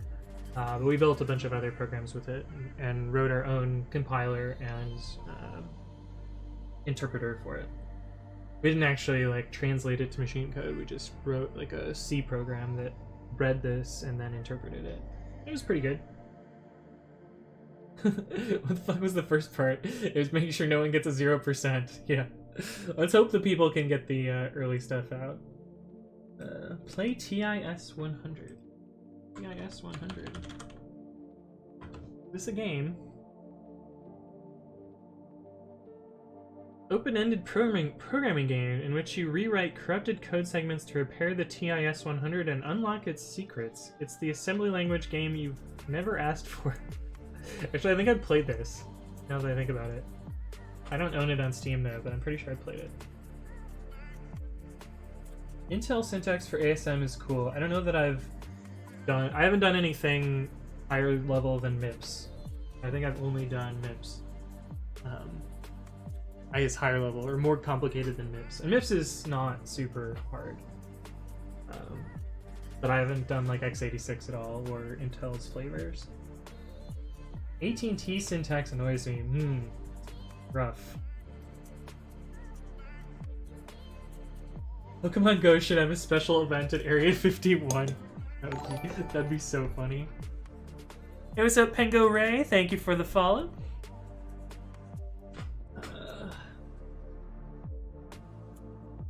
It's a legit game. It's like Vim Adventure. Oh yeah, I played Vim Adventure. I'm so bad at it because I cheat. I use arrow keys, but it doesn't let you use the arrow keys here. Okay. Yes, Vim allows the cursor keys in order to move around, but we've did it here. HJKL.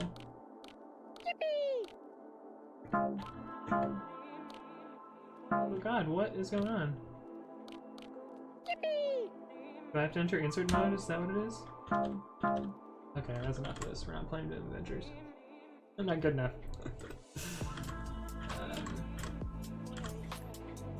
But anyway, this is what I'm trying to do today, which is get nightly promotion of CPython. I have done... Why can I not see my cursor? I have done none of this so far. I'm working on this part right now to do this guy, pulling in CPython. But this will kind of work.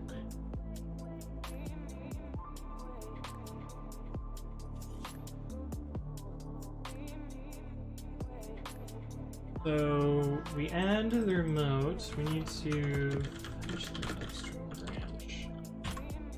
Actually, I can get rid of this for now. We just need to set up the branch for the Debian branches. So we have version, we have, this we need tag, not version.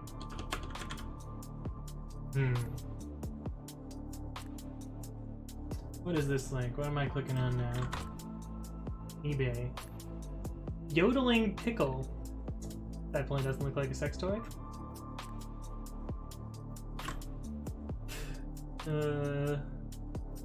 Why don't you use Trello? Most of the people use to structure their projects.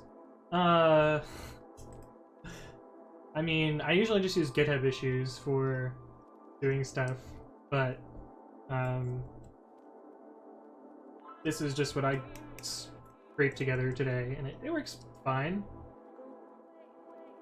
I've been using Vim for almost a decade and never switched to HJKL.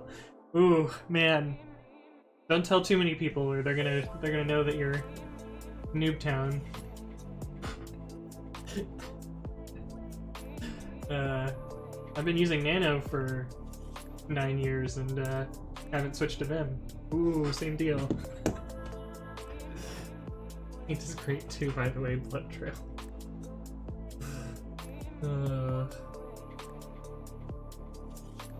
Many people need a talking banned. Yeah, Mindful Fox knows what's up. I'm getting banned for talking about talking cucumbers.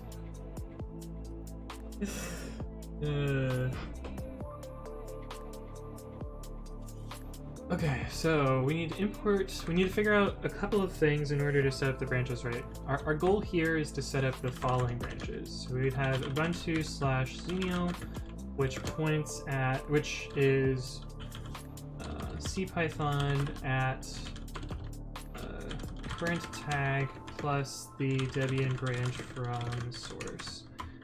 And the same is true for Bionic. And then we also need to have the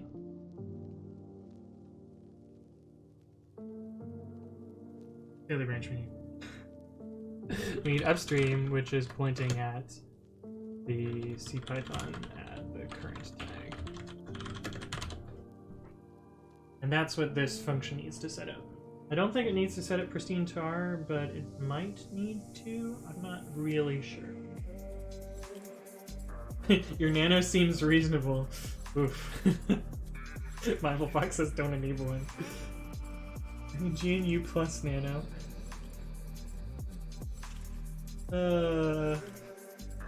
What do you think of people who make web frameworks using Python that benchmark against non-Python web servers? For example, Vibora benchmarks itself against Sonic and Django and Flask. I mean, they're kind of cheating. A little bit. They're definitely cheating a little bit. I don't know, they're fine benchmarks.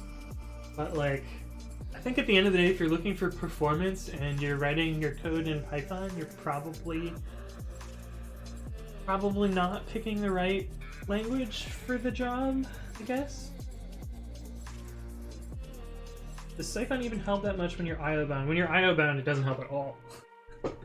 But I think a significant number of web servers are CPU bound. Like a lot of our stuff at Lyft is super CPU bound for whatever reason. Come to C++ land, you're gonna love it. Yeah. Oh, Taddy has realized that my GNU regex is not perfect. You can fix it if you want. You're as welcome. Okay, so we need to set these branches. We also need to know the source, so we need to copy some stuff on there.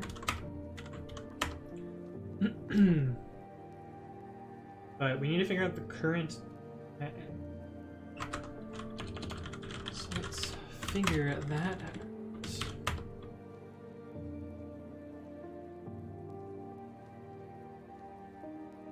Actually, there's no reason for a function because this is literally all this thing is going to do. So just get rid of this function.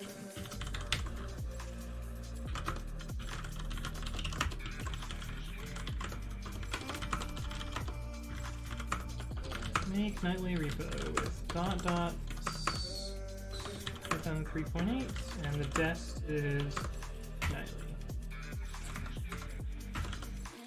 And of course I forgot to import some stuff.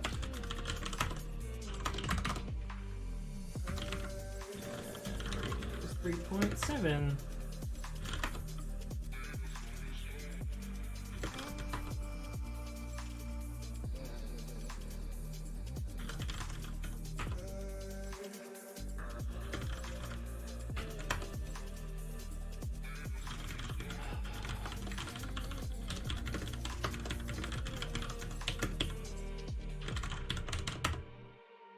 Okay, so that's how we can list branches. What happens if we do describe?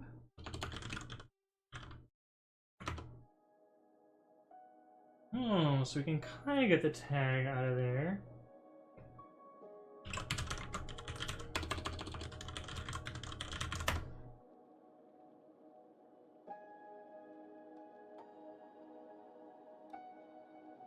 And that's how they name the upstream tag. So it's a V, they get rid of the tilde.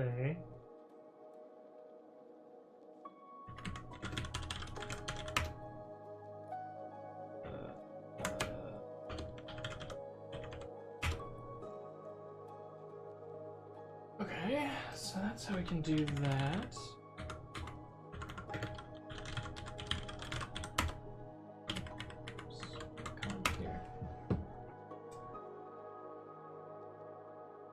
But I put GNU/Windows, yeah, wanted you to capitalize it. Asokan says, I want to ask a question, but it's really specific. Go ahead and ask it. I'll try and answer it, I guess. You might have already asked it, and I'm just really far behind on chat. Juan says, we need a programming language that feels like Python, but compiles to optimize C and JavaScript. Yeah, I know you're talking about Nim. You love Nim. You love Nim so much. Yeah. Is Nim any good? I see it all over the place. I've written like one program in it and it seemed fine, I guess. Speaking of proprietary, I'm a Fedora user and IBM bought Red Hat. Yeah, have fun with that. I mean, Red Hat. I don't think Red Hat's really going to change all that much. I think IBM will just take parts of it and apply it to their languishing rest of their ecosystem stuff. And Fedora will continue to be free in the same way. Tazlecan says, I'm taking a class from a biotechnology institute. The teacher requested me to learn Scala and with Apache Spark, and added that Python won't be enough for you. What does that mean? With Scala, will there be something that Python cannot achieve? I mean, you can write Spark jobs in Python, so it's not like a actual limitation. I think the reason that they're asking you to learn Scala is it's going to be slightly faster than Python. I think that's like the only thing I could think of from that phrasing. It is kind of preferential to write Spark jobs in a JVM language because Spark is kind of JVM friendly, but you can write Python and it does work. Oh, maybe they already have frameworks in Scala. Yeah, that could be it too. That could be it. It could be that they have other code in Scala, so it changes their situation. Jython, as long as it's not Jython. And we don't talk about Jython here.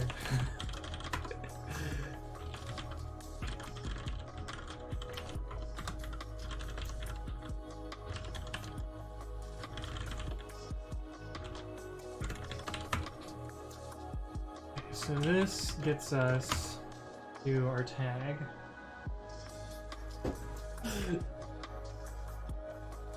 The data files will be about 900 megabytes or 1 gigabyte. The genes audio files are pretty big. That's not that big. I don't think it's big data until it's like a terabyte. Even then, like, we have machines that can fit that in memory that aren't super, super expensive. That's what she said. Yeah, let me just inject a USB port into my skin. Banned again.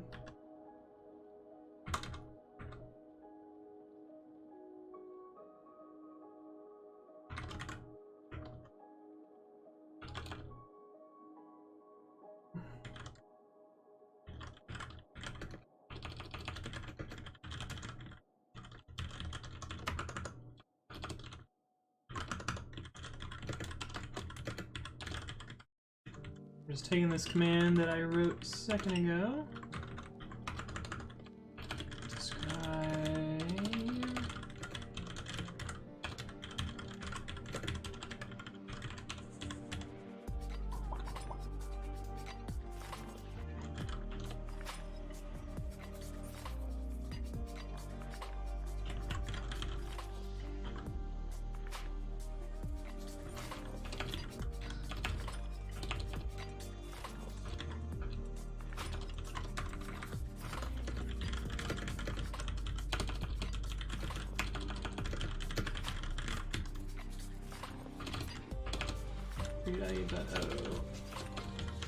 Underscore B2, we want to be 3.8.0 B2.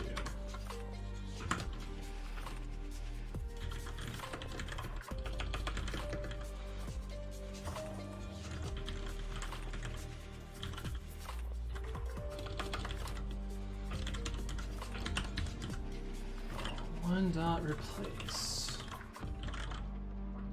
underscore with nothing. Okay, so that gets us our upstream tag. And the raw reads are going to be huge. Yeah, that's fair. One more strike and you're out. Are we not supposed to use subprocess.run for everything now? Subprocess.run is pretty good, but there's no reason, like in this case, there's no reason to switch from check output to run. There's actually more code to use subprocess.run because I would have to do results equals subprocess.run that command, and then I would need check equals true and standard out equals subprocess.py. Need to essentially do this, which looks hideous, and I would re-indent it like this, and then we're 2 lines of code, 3 lines of code longer than before. We had 4 lines here. We have 1, 2, 3. This would be 2 lines still. Hey, what's up, AH Hacienda? Thank you for the follow. 1, 2, 3. 1, 2, 3, 4, 5, 6, 7. 7 lines versus 4. There's no reason to use subprocess.run here. There are cases where subprocess.run is really useful, but this is not one of them, in my opinion. Logical OR in Python is lowercase OR, not a capital OR. And there's arithmetic OR, or binary OR, which is just a single pipe. But surely you just use the count matrices if you're using oh yeah. We're supposed to use this thing. Is this 404 because I put a single quote at the end of it. SH is a full-fledged subprocess. Oh man, no, we use this. Oh, I don't like this thing. I really don't like it. We have this in one of our repositories at work, and it causes us all sorts of bugs, and I just haven't had time to factor it out. It works, but I think there's no reason when subprocess, the API for subprocess is good enough. So, that's just me. There's some things about SH that I just don't like. I guess the piping stuff is kind of useful, but it's not for me. I'm just gonna use subprocess. I don't want to install a library anyway. Mindful Fox asks, when do you use single quotes and double quotes? My strategy for single quotes is, or for quoting, is the same as what the pre-commit hook for double quote string fixer does.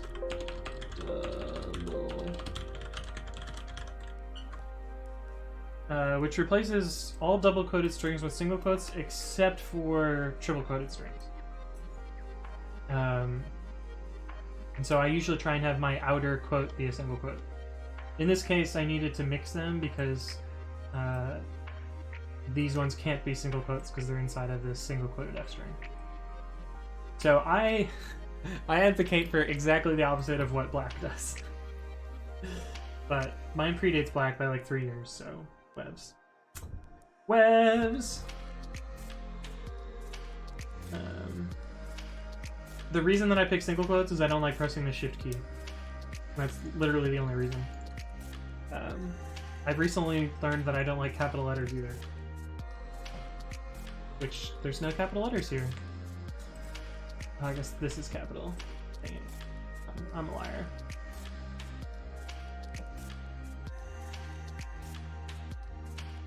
I use double quote and double quote double quote. It feels better. Single quote and backtick looks similar on fonts. Yeah, so does double quote and 2 single quotes.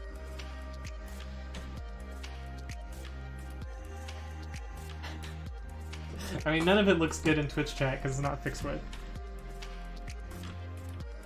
I don't know, I think these look pretty different to me. Or different enough that I'll notice it. I also never use backtick, so... I say as I have a backtick right here. I guess I'll use them in Markdown and comments. But in code, I wouldn't use a backtick for anything.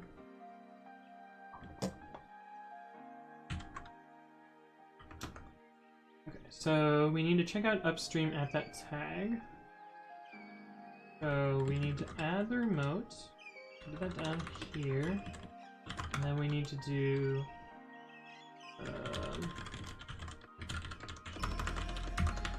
git fetch Python. Oh, these need to be inside the destination.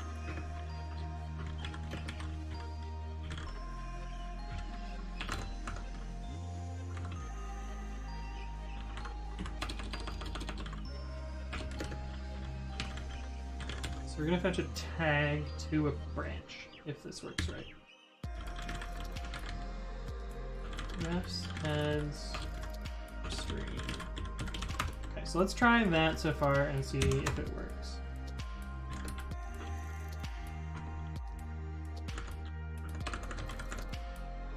Here on the make nightly repo, Python 3.8, and targeting Python 3.8 nightly. Could not find refs tags 3.0. There should be a V in front. Got the V. Try that again. Let's be Java-like. Factory string. Public class null pointer exception. Can you actually redeclare null pointer exception?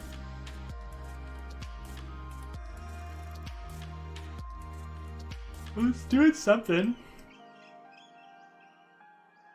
I have a feeling we're gonna have to sit through this clone a bunch of times while I debug this, which is gonna suck.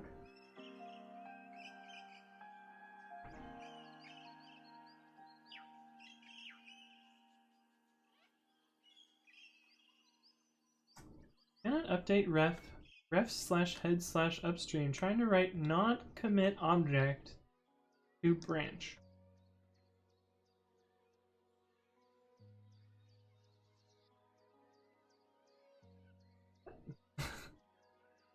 The hell does that mean?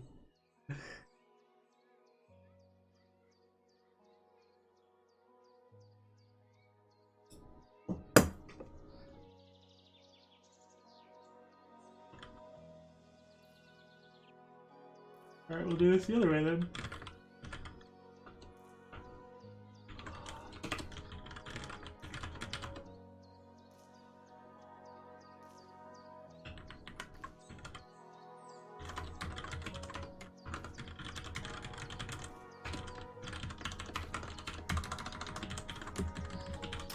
We'll just check out the branch after fetching it. Check out fetch head.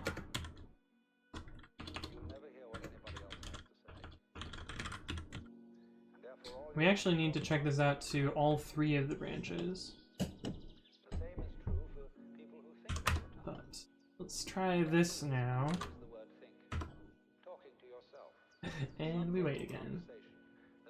While this is happening, I can probably write a test for this quiet mode. Now, if you do that all the time, you'll find that you've nothing to think about except thinking. And just as you have to stop talking to hear what others have to say, Call up subprocess black lint ops. what life is about. It's pretty good. And the moment you stop thinking, you become into a Oops, I pressed caps lock. PDB. unspeakable world. How does this work? Oh, it calls set trace. Force of liberation will blow the world to pieces.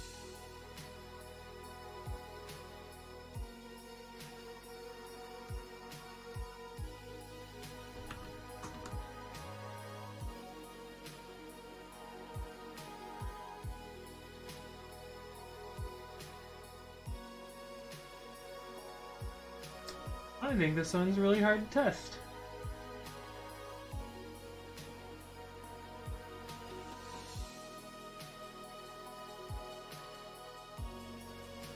Yeah, because we're no longer printing this remote session open app.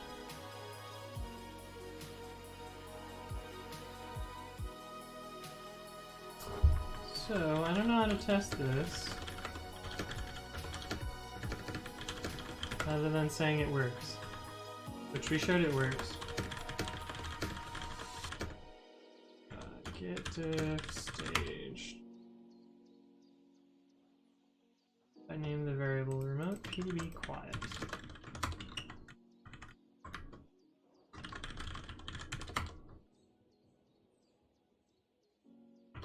To quiet the output, set remote PDB quiet equals 1. This will prevent remote PDB.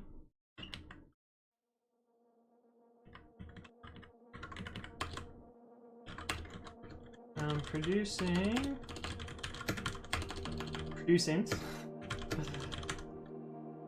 What's up, Toddy? You just mentioned me. That's it. Were you gonna say something? Did you press enter too quickly? This will prevent remote PDB from producing any output. We'll probably want to specify PDB port as well, since the randomized port won't be printed.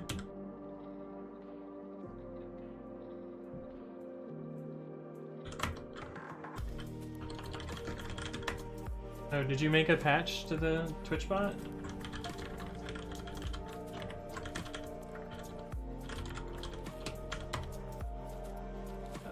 It's not my... This is your old PR. Where's your new PR? Do you want to make the commands case insensitive? Is that what it is?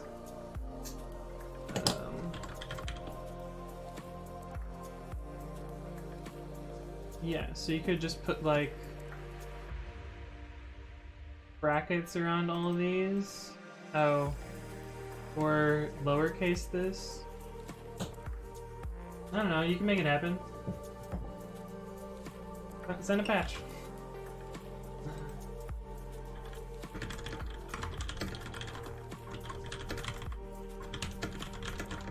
Add remote PDB. Oh, I don't even remember what I called it. Was it quiet or silence?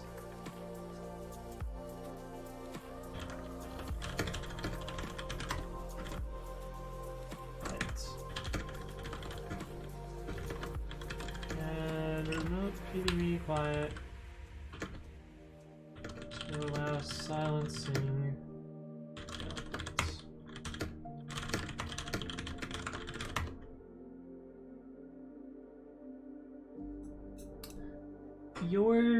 Your enemy X asks, how old are you? I just turned 28 last week? Yeah, last week. I'm 28 and 8 days.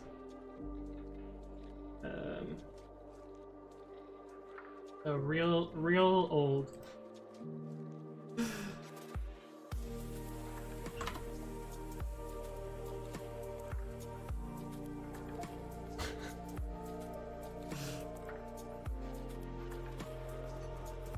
Yeah, Pango Ray, it only matches Linux, Nano, and Windows for that chat command.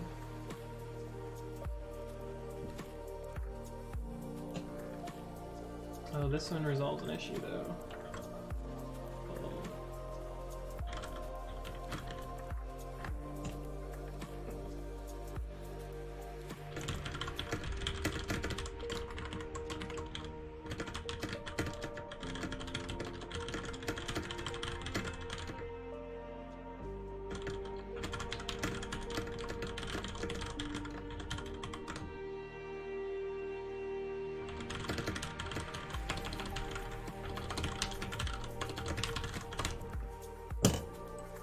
Wow, you look like a 16-year-old guy. Oh boy. Is it because I shaved this morning? I don't know. I don't think I'm that young. I've got wrinkles already. I've got gray hairs. It's happening. Oh hey, I just got a patch merged into Python. Not a very interesting one, but patch nonetheless. Use C89 for loops in backported pickle patch. Here we are talking about pickles again. But yeah, I just wasted some variables so that it works in really old C compilers. Anyway, there's a patch that I got merged in. You're on thin ice, Anthony. Oh no. Am I gonna get banned? Or is it because I'm 16? Is that against Twitch terms of service also? Okay, here's the patch. Yeah.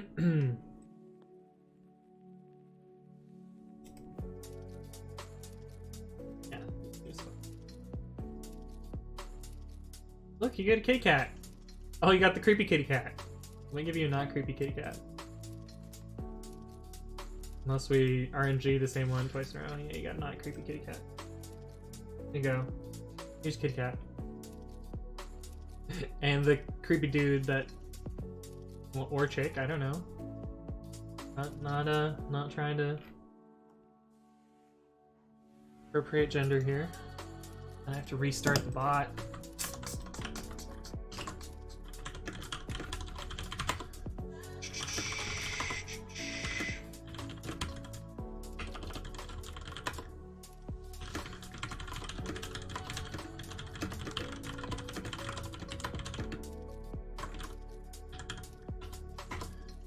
Pull the password changes, and then reapply my work in progress patch that one day I will finish. One day there will be a subscribers command. But until that day, untracked patch. Okay, so now you should be able to say GNU/nano in lowercase. And, oh, that's not what I want. And, it works now. Thanks, Toddy. Oh god, what is happening? I'm getting a phone call. I clicked on my username. I have 602 messages. Am I trying to moderate myself? Wow. This is interesting.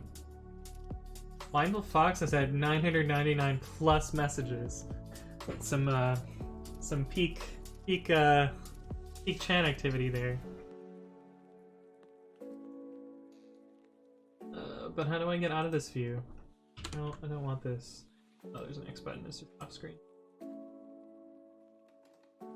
FBI, open up. Use gender-neutral pronouns like eukaryote. I don't think eukaryotes... I mean, they don't have genders. Right.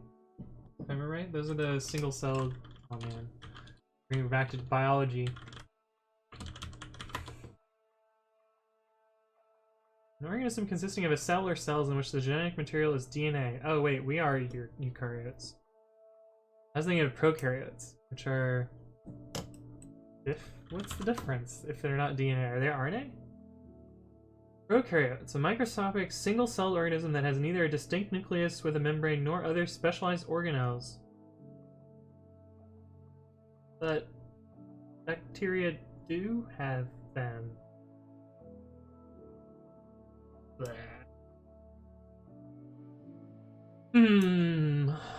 Okay. Get back to Python. Okay, so it looks like git branch. Git.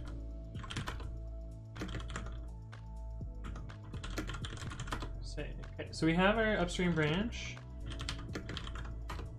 and it has the right tag.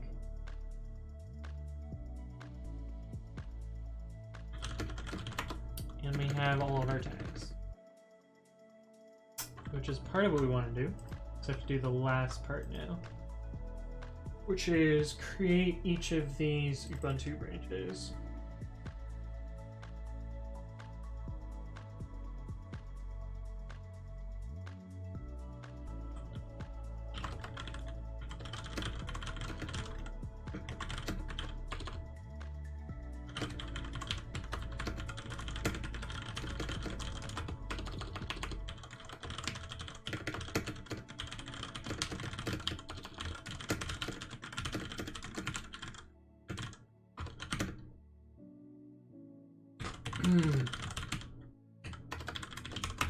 Just a note for my future self so I can remember what the hell this script does.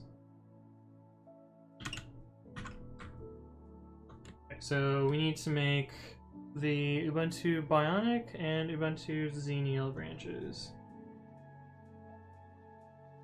My change made your bot have an intelligence greater than the humans. I mean, if one or is and it is AI, right? It's if statements. Oh man, so many people are just like.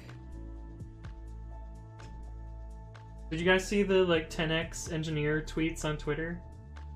Let's just go through them. Where's the where are these? We'll start from the beginning. We'll read the 10x engineer tweet because it's a little ridiculous. And this guy like, oh boy.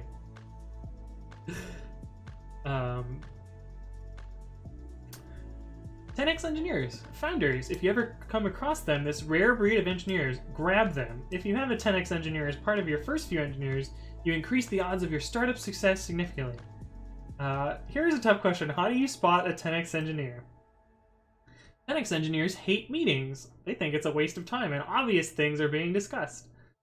They attend meetings because the manager has called for a staff meeting to discuss features and status. Timing in the office for 10x engineers is highly irregular. They tend to work when very few folks are around. If there's a crowd or all hands meeting, they are not visible. Most of them are late night coders and come late to the office. At this point, like, I don't think the first two parts are all that unreasonable. But then we just get into some like crazy ass shit here. Number 3, 10x engineers' laptop screen background color is typically black. Well, I've got purple and blue and more blue, so rip me, I guess. Their keyboard keys such as I, F, X are usually worn out than of a S. What the fuck does that sentence say? Is it saying that I, F, and X are more worn out? What is I, F, and X? I would be insert mode, maybe, for Vim? What would F be?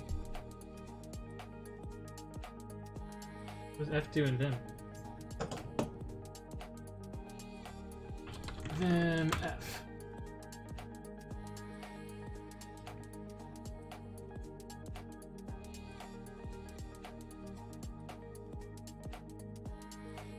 First stop with questions like these would be Vim's help. Okay, blah blah blah. Shut up. F finds the character in the line. I don't see that being super super often operation. So I can agree with I maybe, but I don't know what F and X are about. On my keyboard, the keys that the keys that wear out first are C, which from Control C, because that's literally what I write all the time. Our redemption, is this satire? Yeah, I think this guy is dead serious. He sounds like one of those VC bullshit, agile, etc. types of people. So I think he's dead serious, but I want it to be satire. This one is literally impossible. 10x engineers know every line of the code that has gone into production. If a QA or support folks alert an issue, they know precisely where the fault or bug is and can fix the same in hours versus days. Like, literally, it's literally impossible for an engineer to know every line of code everywhere. There's no fucking way. Absolutely no way. Most of the 10x engineers are full stack engineers. For them, code is code, and they don't care whether it's front end, back end, API, data, blah blah blah. I've rarely seen them do UI work. Are you saying that UI work is not part of front end? I think that one's also not true. This one is so funny. 10x engineers can convert thought into code in their mind and write it in an iterative fashion. Given a product feature, they can write that entire feature in 1 or 2 sittings of 4 to 6 hours with a caffeinated drink without distraction. There's no way. Hey, what's up, Gosu Teddy? Thank you for the follow. Are you actually the Gosu person?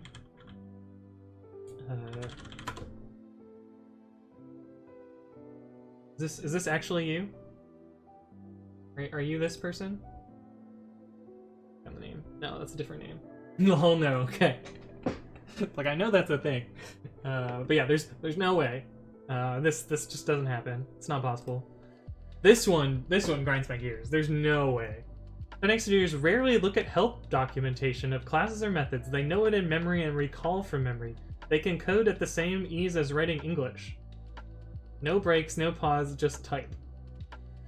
You guys see how often I look at the docs, and I think I'm a pretty good programmer, but I spend a lot of my time scrolling through docs. So this one is just complete.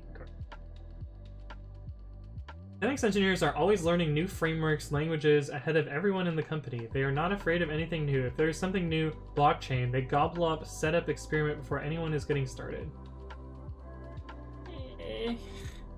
No, they realize what frameworks work, and then they stop fucking around with other weird shit. They just use stuff that actually works.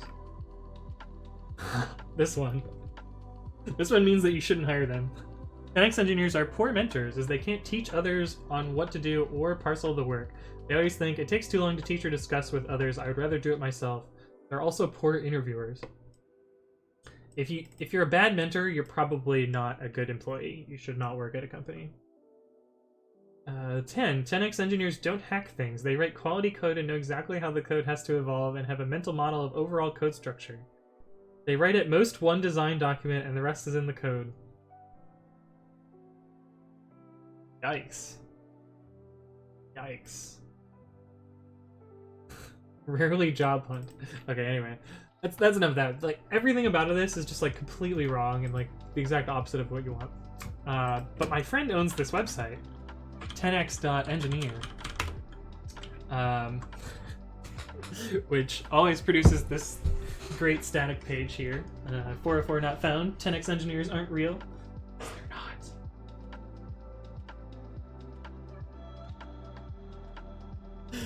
But yeah, if you want to follow him on Twitter, you can view the source, and his Twitter is in that source. He got like 60 followers today, or something like that. 70 followers, a lot, from people just like finding this website. Pretty great. Although I kind of want to send him a pull request because it's missing a doc type. I wonder if it's on GitHub.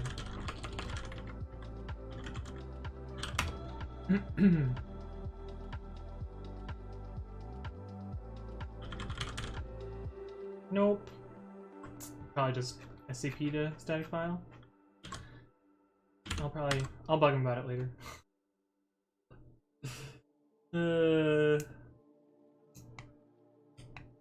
Why are they writing buggy programmers? Trash. You're only a 9x engineer, sorry.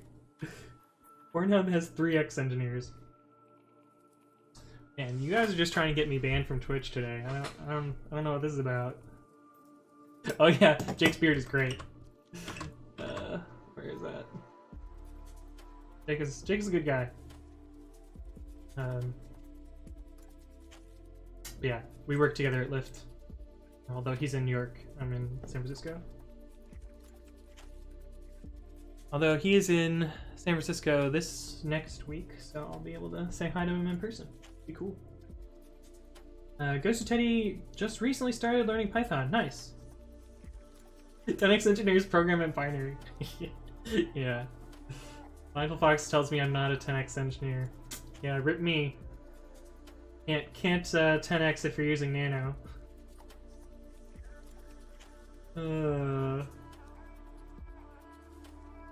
10x engineer, an engineer with 10x zoom. UC... I can never pronounce your name. I'm so sorry, friend. But I see you in all my streams. How's it going? How's your Saturday?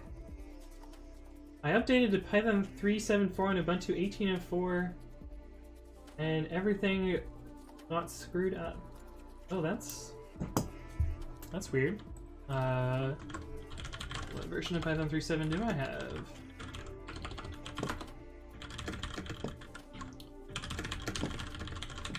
Let's update that.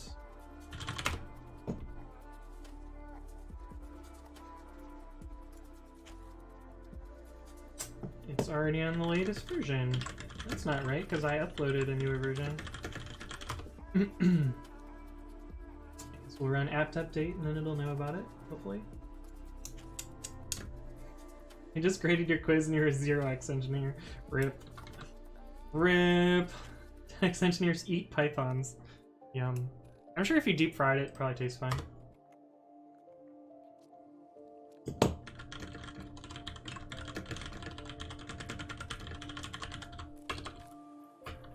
Really?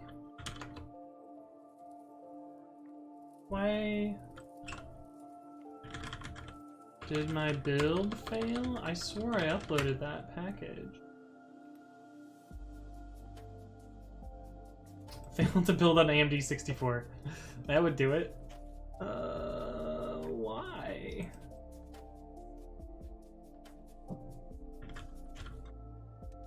Oh, what is my password? This one?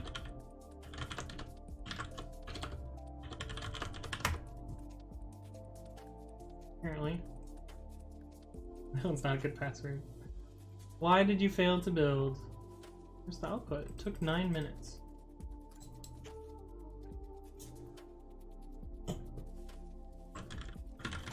See if I can find the log for that. I'm surprised it didn't send me an email. Usually it sends me an email when the builds fail. But that one did not. This link, never find. View all builds. All states. AMD 64 failed. On an unknown machine. That makes me think that it just like... Yeah, there's no logs, so the machine probably just died. Retry. What happened is the terminal stopped to work. What does the terminal have to do with Python? That's pretty whack. Unless you're using like, what's it called? Zonch. Might be pronounced conch. How's it pronounced? Someone explain how it's pronounced. How to pronounce this thing.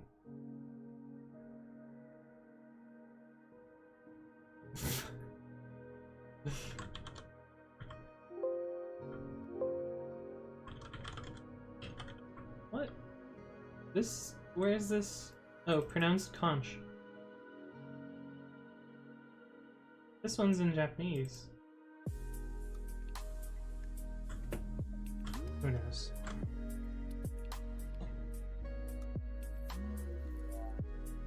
Oh.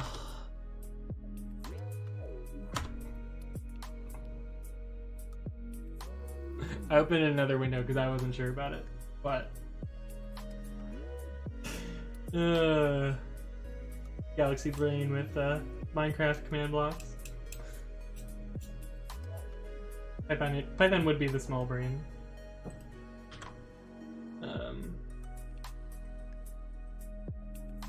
Yeah, it's weird that it... Yeah, like it successfully built on these ones.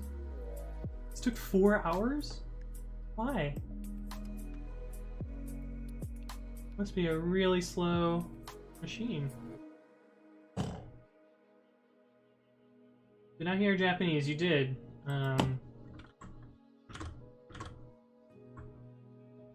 This is what I was reading in the preview text on Google. But I couldn't find this actual text on the page.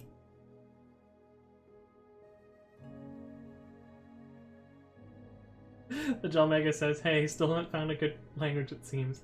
This is a required Python bashing message when joining the stream. Yeah, that's completely fair. Oh.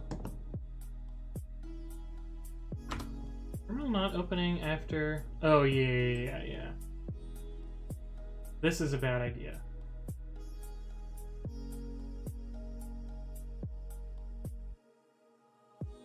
Yeah. You don't want to change user bin Python 3 to something that's different than the system Python. That'll break stuff. But you can use Python 3.7 just by typing out the .7 on the end, which is my setup. These are the Pythons that I have installed. But yeah, update alternatives. Generally you don't want to run this command super often unless they're actually equivalent. Oh, and you deleted Python 2. Yeah, that would... you shouldn't need Python 2. Please get popular so I can watch in 160p. Yeah, I've already downgraded it, so I'm streaming it at 720p. But yeah, it looks like I don't have enough. I don't have enough viewers today.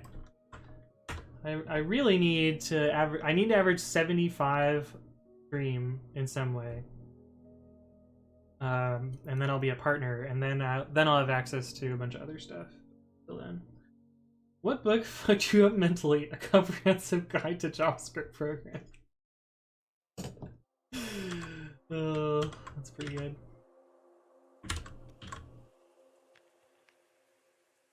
Let's do this in so that next time we open that, it'll be big.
Change no option of grayscale on videos. It can compress a lot more. Yeah, you would still need a transcoder for that though. Did I miss what you said, or did you say the human eye cannot move more than 30% FPS? Oh, I said that the human eye can notice something at 30, below 30 FPS. So if you have a lower frame rate than 30, you can subconsciously notice that it's choppy. Somewhere around 30. Stream from the terminal. Yeah. So you just get my text. Yeah, you guys can all teamux in, and we'll meet on an SSH server, and y'all can watch me type code and not hear me. That'd be great. It'd probably work though. Is there a nicer git branch?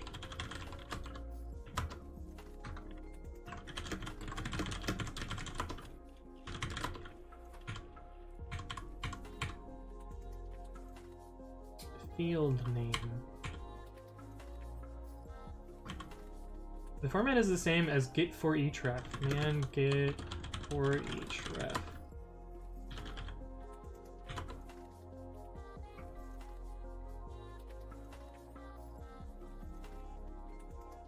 When unspecified, format defaults to object name, object type, ref name. Format equals object name.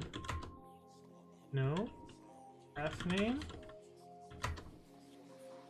Kind of.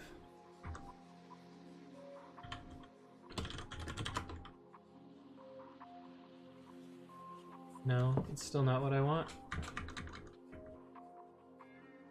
What other fields are there? Field names, here we go. Object type, object size, object name, upstream. Push, head, color, align. Simref, the ref which the given symbolic ref refers to. That sounds like maybe what we want. Simref. Nope.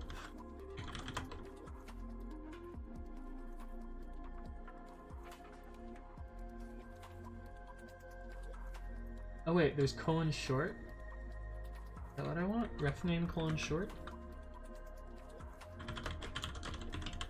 Just want to list the branches. Oh, that's actually what I want.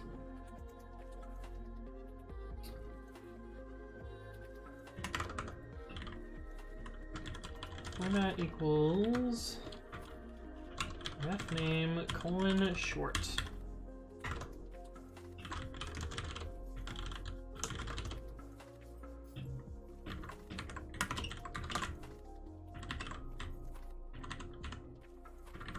Get rid of this 2 colon.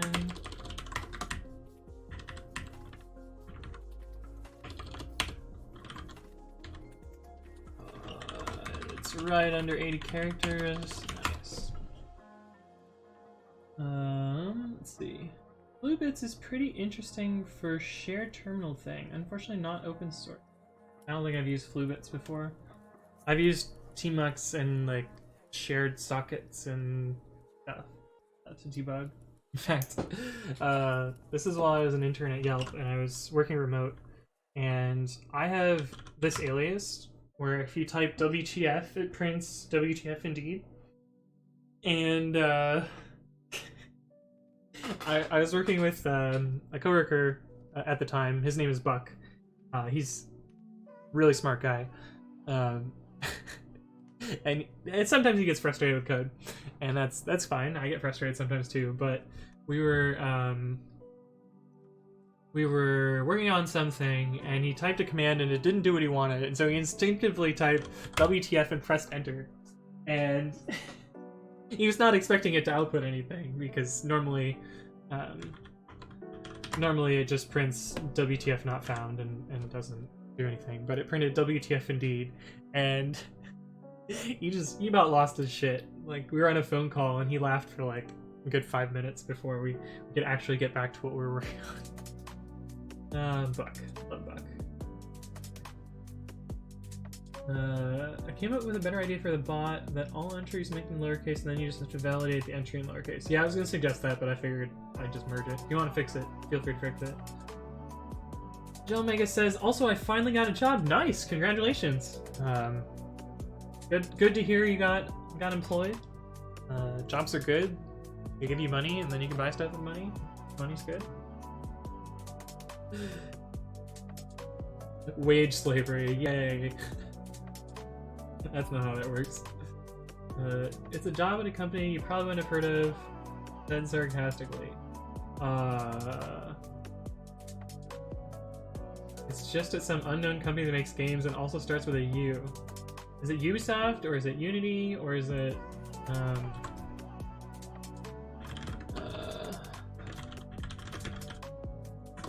starting with U. List of video game companies. What?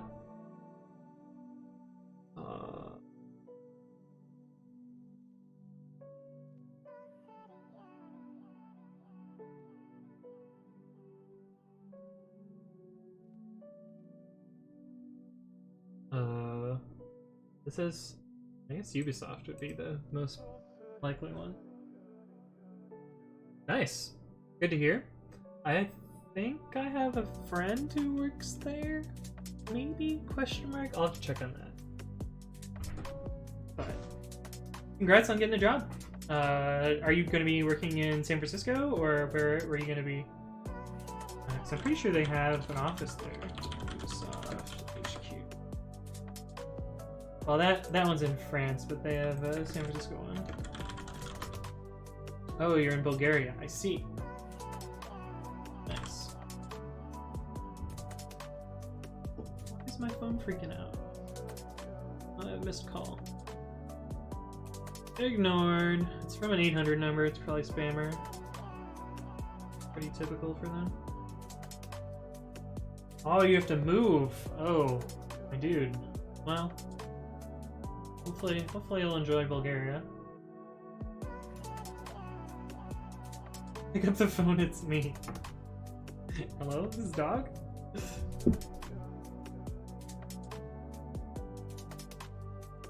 No Turkish video game companies, rip.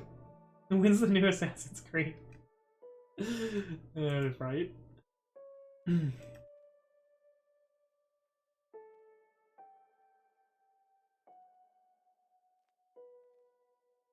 Okay.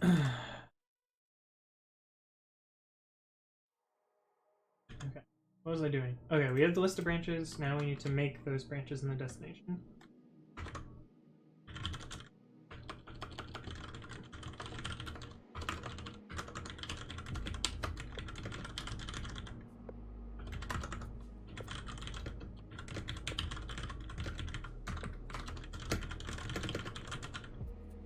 For the branch in Ubuntu branches.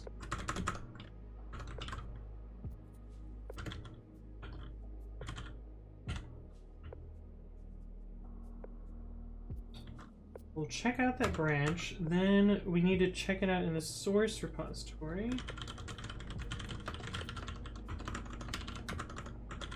Git args.source, check out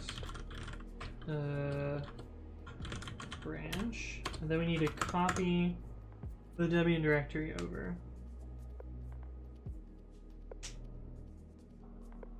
So we need to do shutil.copy copy tree.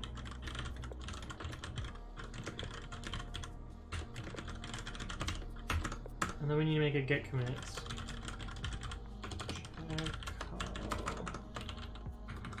We need to add first. Git test add Debian.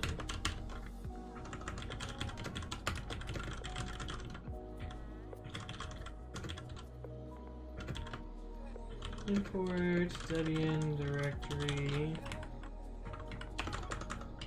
from deadsnakes. Oh, but then we lose those patches. which is kind of unfortunate. Like, it'd be nice to see those two commits separated, but oh well. Oh, I'm so far behind.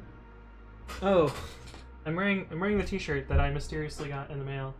I did figure out who sent it, actually. There were like probably 5 people that I thought could have sent it. I first checked my family, they didn't send it. I checked my friends that have stayed here, they didn't send it. I checked my old roommate, he didn't send it. It was my ex-girlfriend. So, that's who sent it. So, yikes.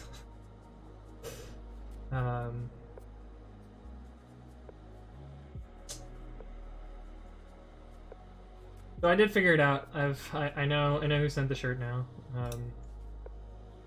But that's the thing.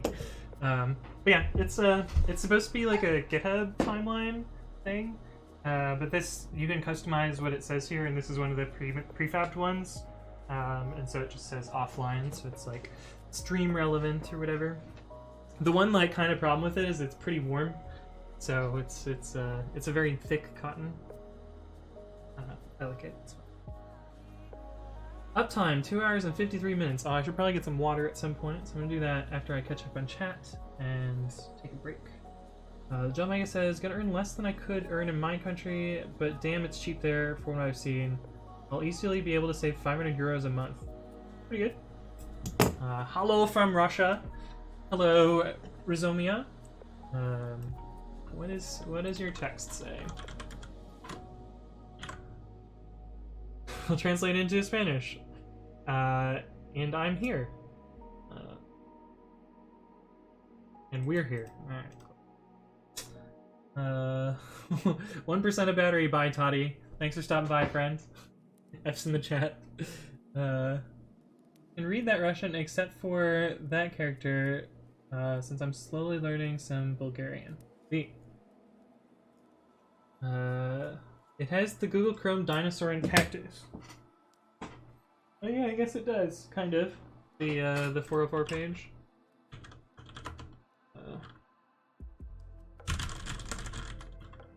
Actually, we just need non... Oh. Maybe that's the offline message, whatever. We need a stay drunk bot. It's almost like Ree. Oh, the offline. Yeah, I would have to disconnect from the internet, which I'm not gonna do. But I'm gonna go get a drink. I will be right back, and then we'll get back to the codes.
Hit my elbow on my desk.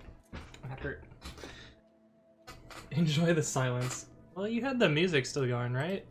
It's kind of quiet right now, though. It's really quiet. Did I mess up my levels? Oh, I guess that part of the song is just quiet. Oh well. I'm back. Oh, here's the dino game. I went and rehosted it on an actual website. Activate bot. Where's the cactus? There. I'm actually real bad at this game, but we'll play. We'll play. Oh god, it beeped at me. Why is it? It's harder now.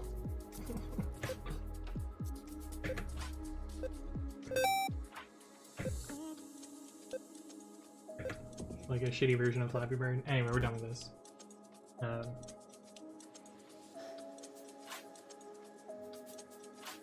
This part of the music is pretty good. That Ubuntu seems to be fresh installed. This one here has some customizations, but I mostly have the default settings. But like this background is not the Bionic background. This is I think it's the one from Lucid actually. I have a bunch of other packages installed, but I don't customize too much. I'm actually running a custom version of the terminal. Because the default terminal doesn't have tab tearing, so it doesn't have this as a thing. You can't tab tear back and forth. I grabbed the wrong tab. Whatever. And I installed a bunch of packages. If you want to see how my computer is set up, I have it declaratively set up in Puppet, which is here. Wait, why do I have two branches? Oh, I was gonna start moving stuff into Data. I never finished it. What did I do here? Oh, this was unencrypted Hyra, and this was the encrypted Hyra. I never finished it. Me with my infinite free time to work on all these things. But yeah, that lists all of the packages and stuff that I have installed. So like, I have a bit of customization. Most of it's around like setting up my dot files, setting up Docker and Go and Pigeon and PyPy and virtual environments and Python and sorts of other stuff. But it works out. Fortran Wiki Object-Oriented Programming.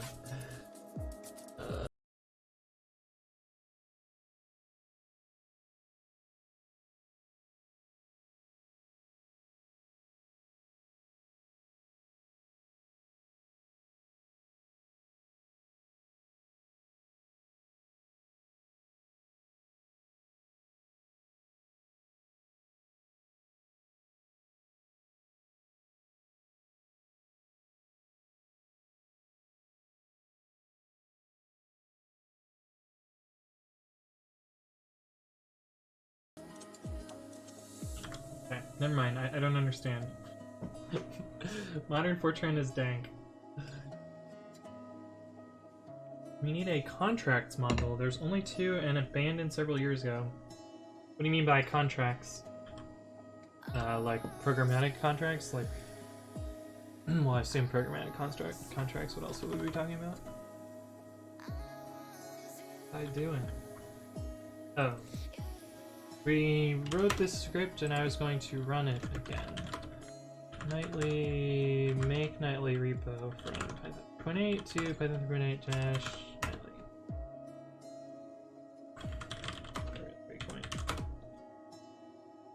I kind of want to learn COBOL. Do you want to make shit tons of money? Is that why? Because there's like 10 COBOL programmers and they all hate their lives? Me disguised as an alien so I can just walk past security at Area 51 instead of sneaking in.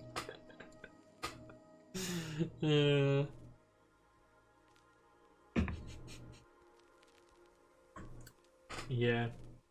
Zuck the alien. That Mother Zucker.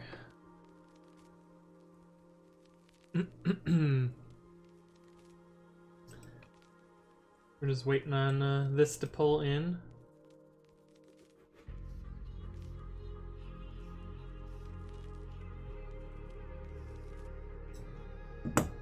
Oh, I got my shutil.copy command incorrect.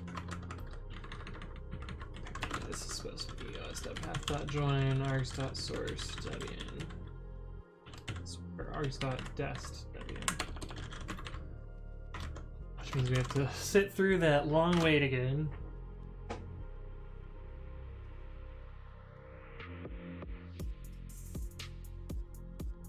Tank Memes is full of Area 51 memes right now. Nice. This is gonna be a read Reddit stream.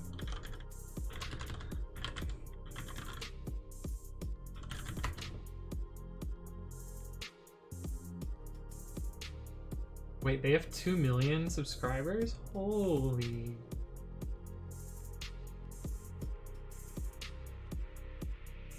You need Area 51 for the meme. The guy who seriously wants to challenge the government is willing to die. This is a pretty dank meme there.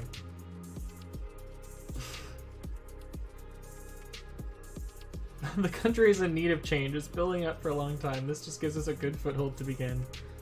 I don't think a coup is going to start at Area 51. That seems unlikely.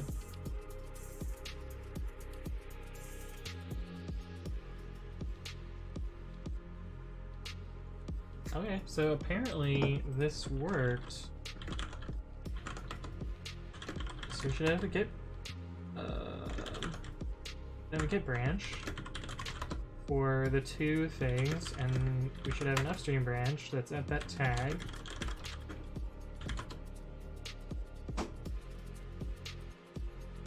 And we should have added the Debian directory previously. Okay, I think that works. So here's our little MS Paint diagram. We've done this part here, kind of, the purple part. Now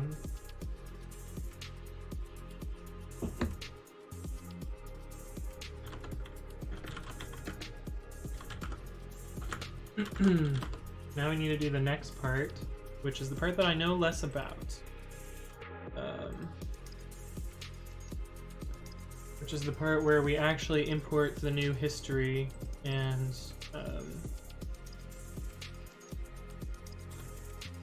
update the branch and rebuild. So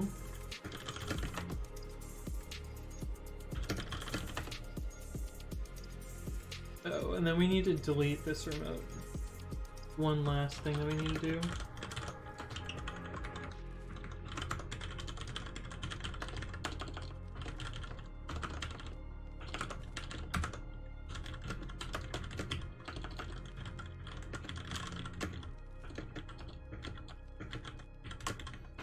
So we don't actually want to try and push and pull from CPython in the normal workflow. I'm not going to rerun the script, I'm just going to assume that this line works.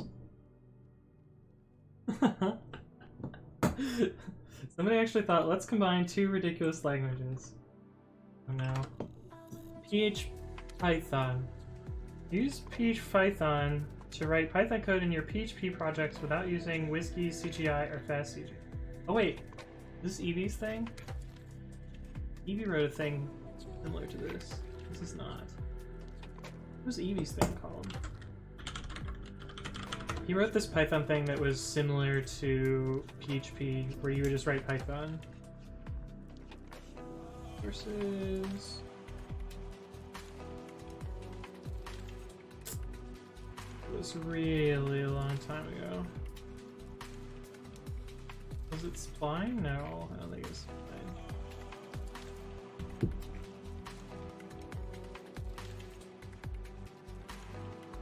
Nope. Get text.py, but more fast. We use this at Yelp.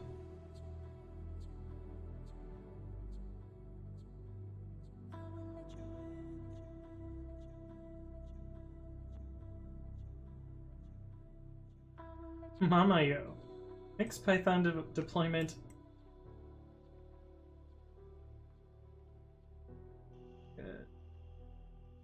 I forget what it was. Or if it never existed. And I'm just imagining it. Laura, we're making a video. Stay tuned.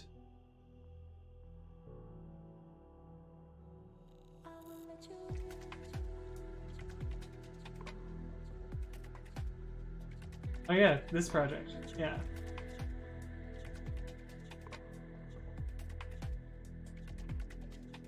This is basically CGI. Where it just like loads your app and runs it without having to worry about Whiskey. Oh, but this is Whiskey. Never mind.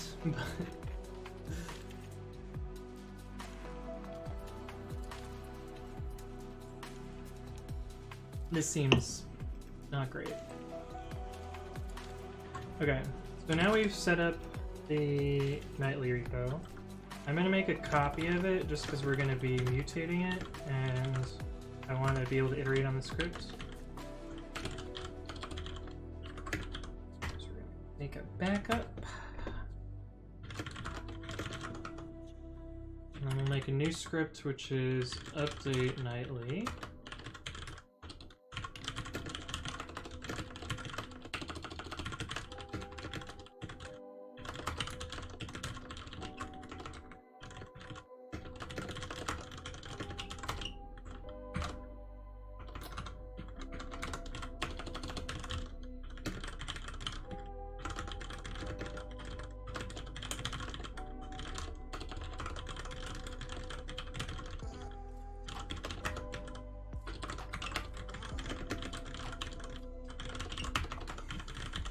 Start with this and go from there. So I think our strategy here is we need to figure out what branch it's on. So we need to figure out the version. Then we need to fetch from the upstream repo and merge that in a fast forward fashion. And hope that works, I guess.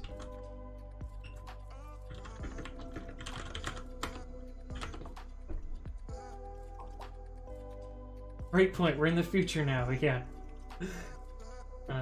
If I use Python 3.7 to run it.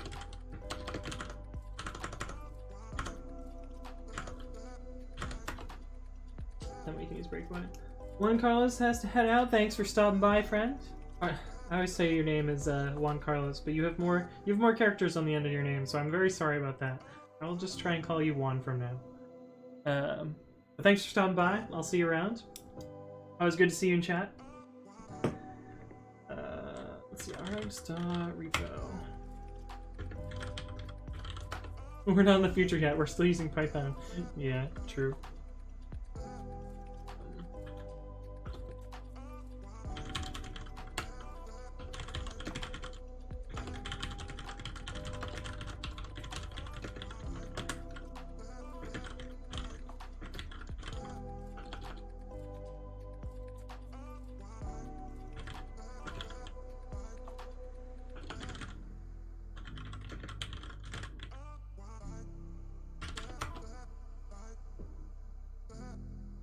So we can use describe to figure out what Python version we're targeting, I think.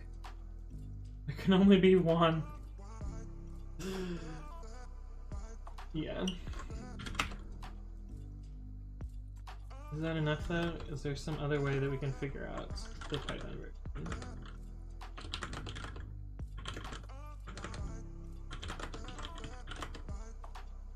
I can get it from this.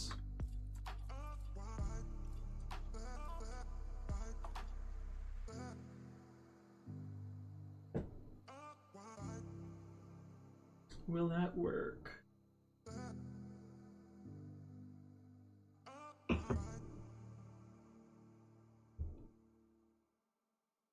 Yes, it'll work. Maybe. Hey, what's up, Savitar? Thank you for the follow, friend. Hope your day is going well.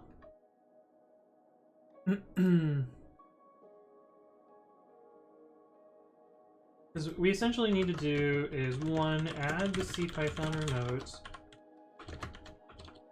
Two, fetch CPython slash IPython. CPython slash the branch number and fast forward merge that into upstream. And then I think we need to make our own special tag and then make a changelog entry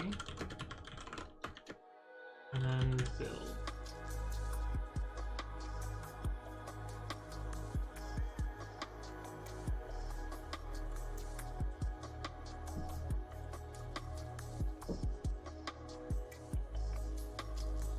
I think that's it.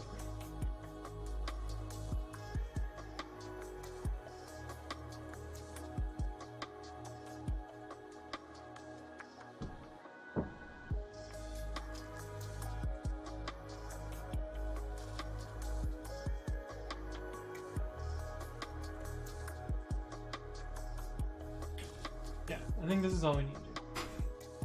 Trying to think about all the edge cases because we need to do it for both Bionic and Xenial, and so we're gonna have two processes that are gonna both be doing this at the same time on our CI server. But I think it doesn't matter because they'll both pull upstream to the same portion and they'll make the same tag, and so they'll make the same lightweight tag. So it won't matter that they're both doing the same work because they're producing the same results. So that should be fine. Yeah, but we also need to know which branch we're doing. Branch where equals true.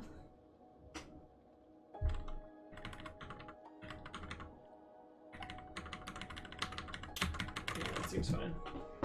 The John Mega says, restarted the language I was working on now has a better name, Noct. It's kind of a cool name. Octal, but also night and black and emo, just how I like it. Let's see. So step one is easy, we'll just do that. Subprocess.check.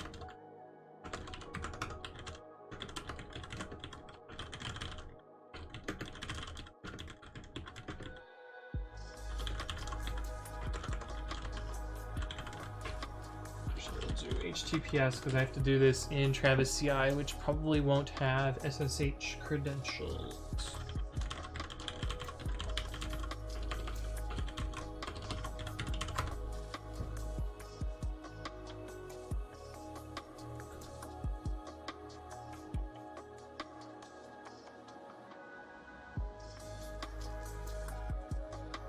Add the remote. Then we need to figure out the Debian version. Let's start by checking out the branch.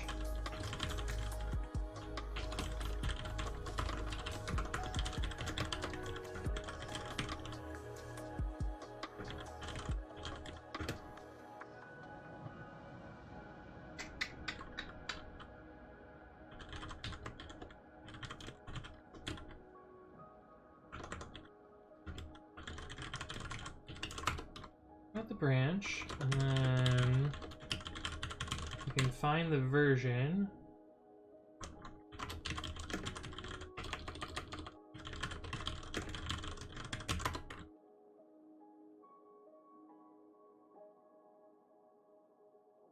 Actually, we need to do this. So we should be able to just do git checkout args.branch. Whether or not it's cloned. So that should work.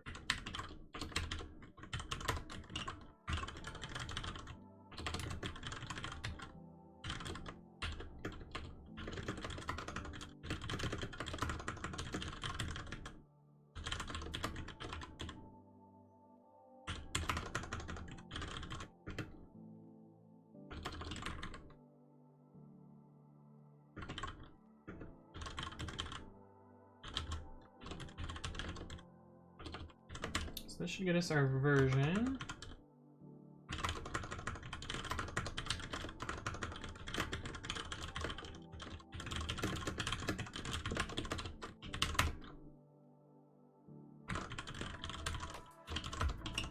This does so far. Branch Ubuntu Bionic.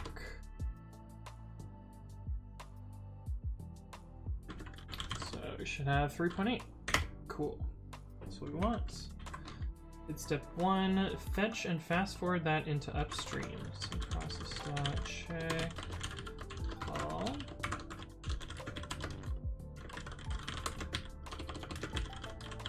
And this is where I have to use that weird syntax, right? Refs heads version to refs heads upstream.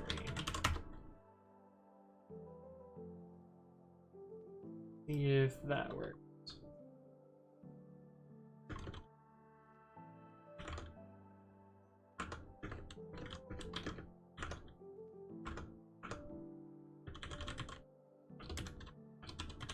I'm just deleting the nightly and copying this into place so that we start from a fresh slate each time.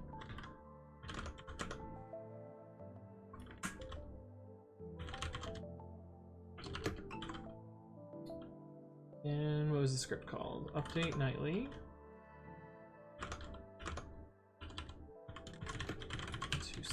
/bionic. Oh. I said that I was going to delete the remote, but I didn't do it.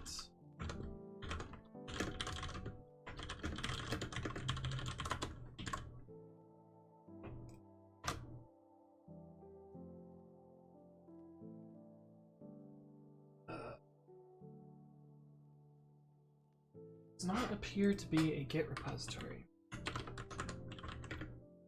Right, we need the remote name here. Oh, get stuff. Oh, that might have worked.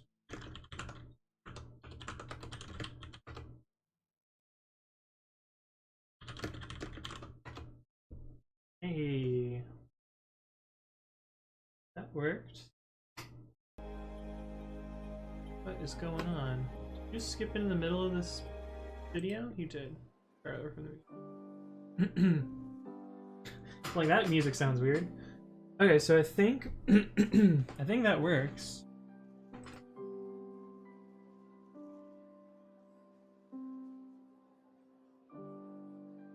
So we did that part. So now we need to figure out what we're going to tag it. Just get describe upstream.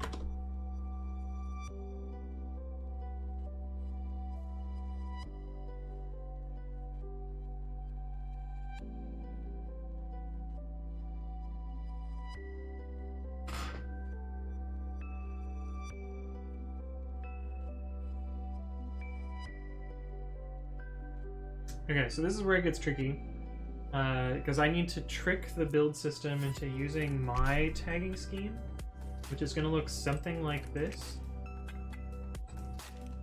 But I don't know the best way to do that. Like, I could just use this tag directly, and then that would be my version.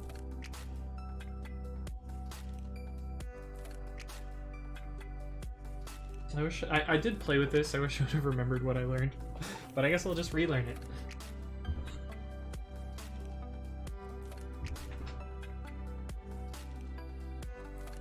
Okay, so let's read the docs. So we're gonna git build package upstream git. This one. We're eventually gonna call this command here git pristine tar commit, and then upstream tag. This is the clever part. There's some like substitution bit here. Read recurrence of dot, it will be replaced by underscore in the upstream version tag.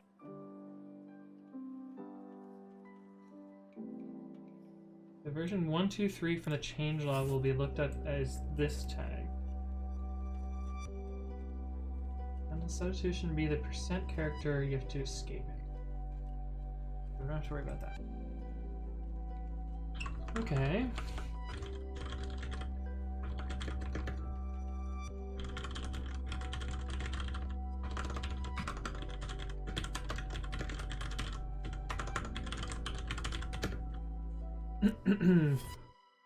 I feel like this is not the most interesting content, but this is what I wanted to work on today. So sorry that you guys are being dragged through me doing a bunch of git commands. Git describe upstream with no arguments. Let's go and check output.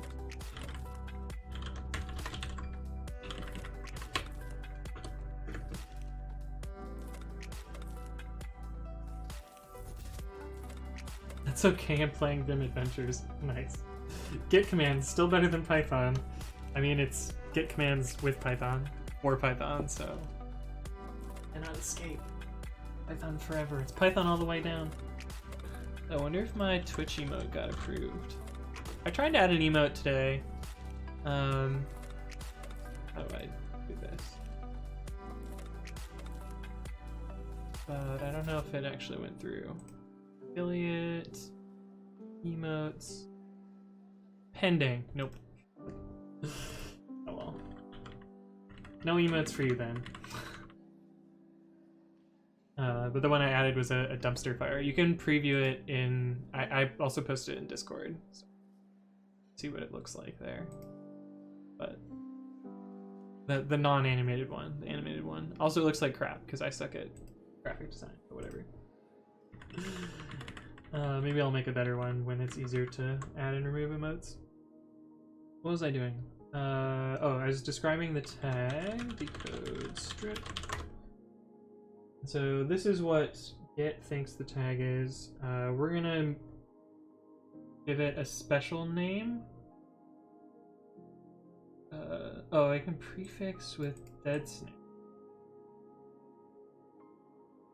Yeah, that would work.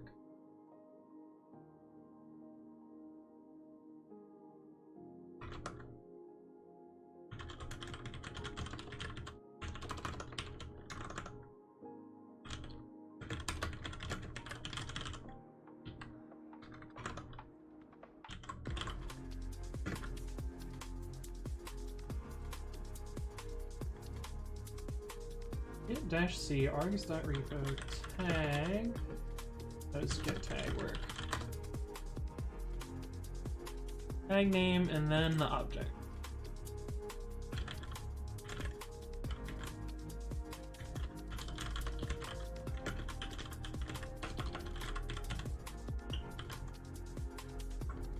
So we're gonna make a deadsnakes copy of this fake tag.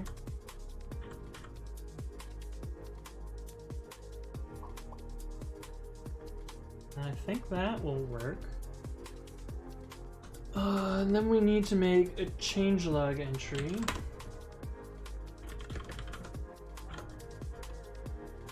And this is what our current format looks like.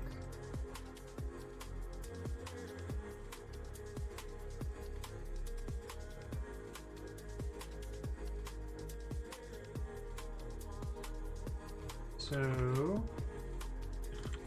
Debian version equals current tag dot replace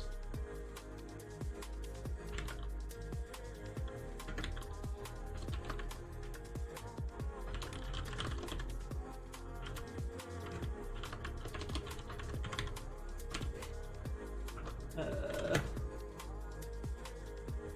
there's also a release candidate too. For what keyboard do you use? Let's see. I forget what it's called, but it's relatively new because I just I got a subscriber actually got it for me because they were sick of my old keyboard, which I don't blame them, and it's my new keyboard's really nice. V3B.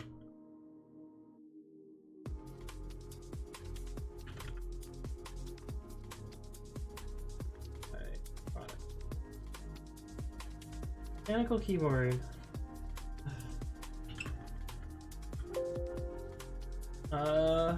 Searching is hard. It's not the one with number keys. I believe it is this one. And I have cherry clears.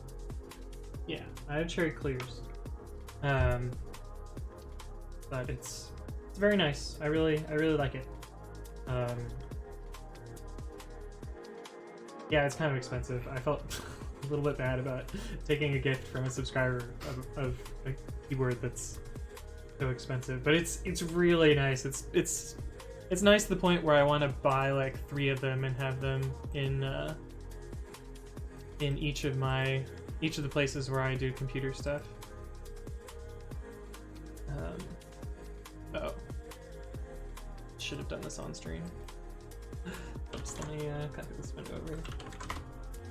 But yeah, it was cool. I met up with them in San Francisco. We had a chat and grabbed coffee and sat down in the park. And nice to meet them in person. I'll probably get coffee with them again because it was nice. But yeah, this PR that I made just got merged with this PDB behavior. But I need to now rebase my other branch to make this work. Sounds like a date. Maybe. I don't think it was a date. At least I didn't treat it like a date.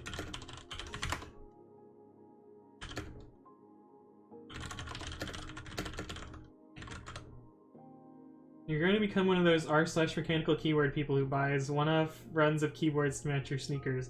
Yeah. Have I shown you my other mechanical keyboard, the one that I actually built? I should really just like have this as a command, because I look this up like every 3 or 4 streams.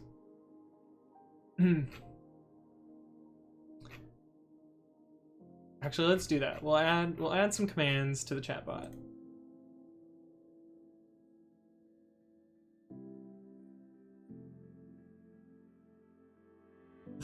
This is my other keyboard. It's 2 keys. I'm gonna put it to Fluffy. Okay, so let's make some commands for chat.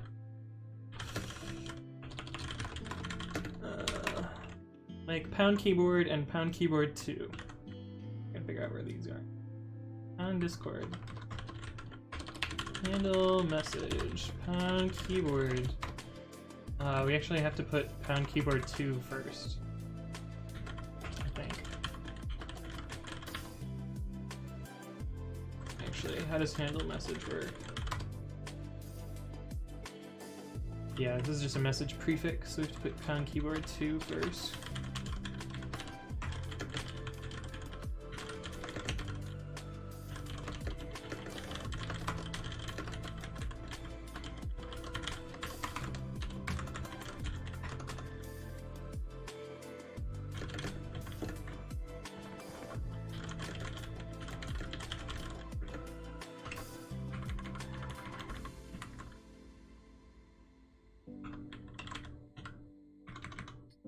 I spelled keyboard wrong. Yay.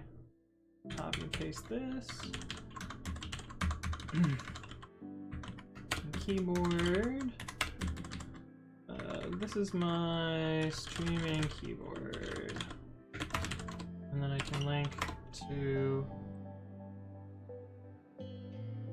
wherever it went. This one.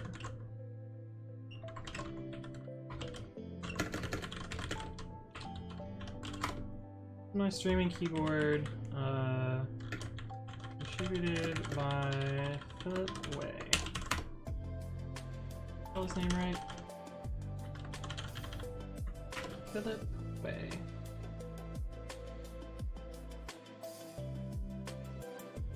Things I can only do because I live in San Francisco. Be offered sparkling CBD water samples at the corner store. Order Impossible Burger or takeout at a local pub. Yeah.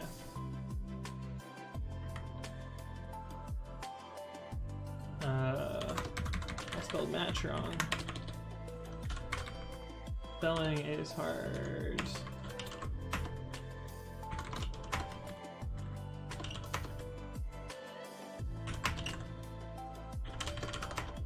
Okay, so let's see if that works now. Keyboard. This is my streaming keyboard. That link works. Cool. And does keyboard 2 work? This is my second mechanical keyboard. Okay. Just to show you guys that it works in chat. Yay! Yay, yay, chat command. Okay.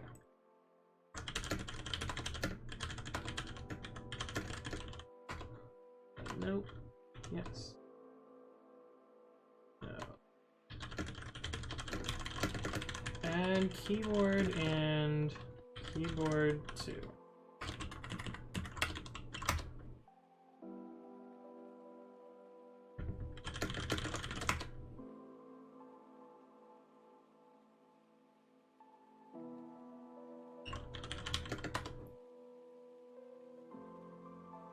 Little tangent, but we're good now. Do you have any experience with any other mechanical keyboards besides the one you built yourself? Not really, but I do have a bunch of like leftover switches that I do like to click around with, which is fun. Yes, you need to show chat on stream because we can't possibly have any other way of seeing chat. Yeah, that's fair. I do it mostly for YouTube because YouTube really can't see Twitch chat. Because I repost all the content on YouTube, and sometimes people watch on there. Also, sometimes if you're watching like on your phone, you can't always see chat, or there was a while where I couldn't figure out how to turn chat on and off on desktop too, but that was just because I was dumb.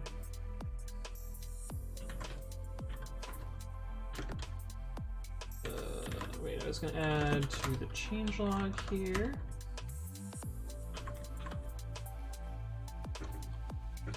Add, what was it? Remote PDB quiet to silence output. Oh, I need to include in what pull request is that? Should be 19, right? 19.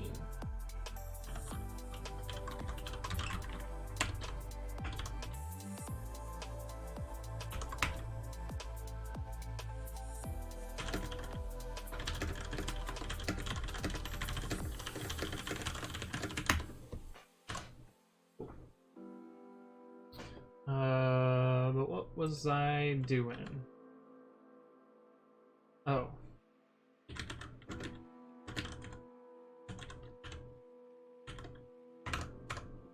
I do this before. I'm pretty sure I have the same logic in the other runbook scripts. Deadsnakes runbooks.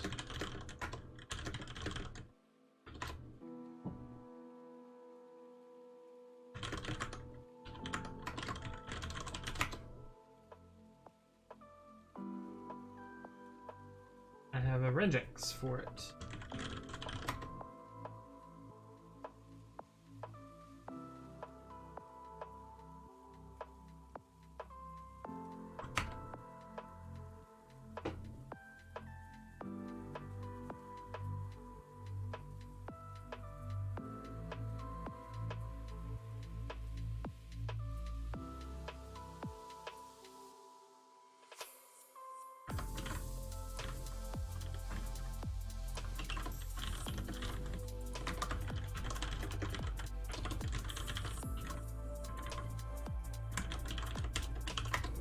This matches digit.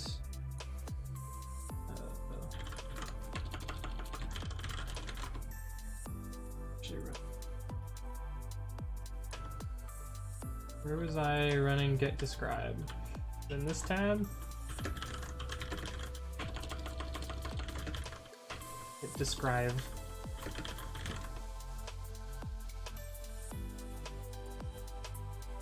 So we should see a V then digits, then dot, then digits, then dot, then optionally ABB or RC, then a number,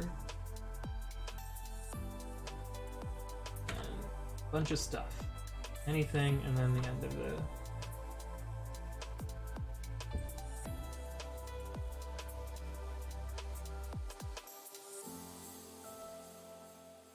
Should capture this as well.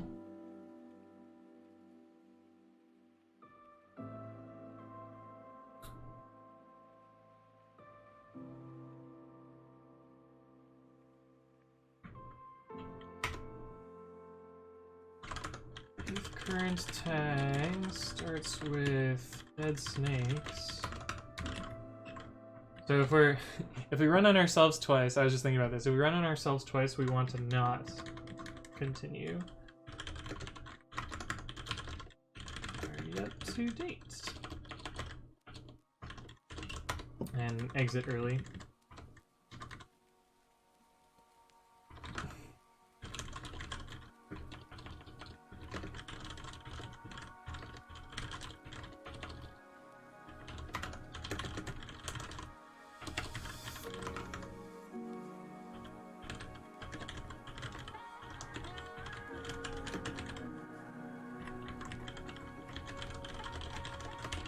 If we get something that doesn't match our regular expression, we should error.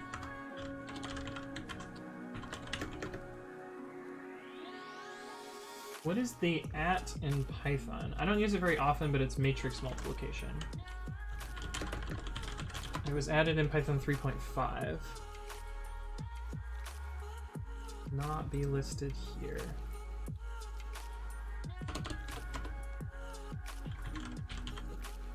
The matrix multiplication operator. Oh, you mean for decorators? Oh, so I guess there's two places that it gets used then. Oh, is my stream not working? Twitch is telling me network error. Oh, I dropped a bunch of frames. Oh, well. Sorry about the dropped frames, I guess. I don't know what to blame there. Probably Twitch's fault. Yeah, so there's two places in Python. There's the at operator, which is matrix multiplication, although you're probably referring to the decorator, because that's way more common. Thanks for that. Our redemption in the chatbot, I assume, where I have decorators. Yeah, so decorator is syntax sugar. So if you have this, that's equivalent to doing this. Def bar equals foo of bar. It's just a syntax sugar that does that. And if you had, let's say, another example down here where you had foo bar baz, and then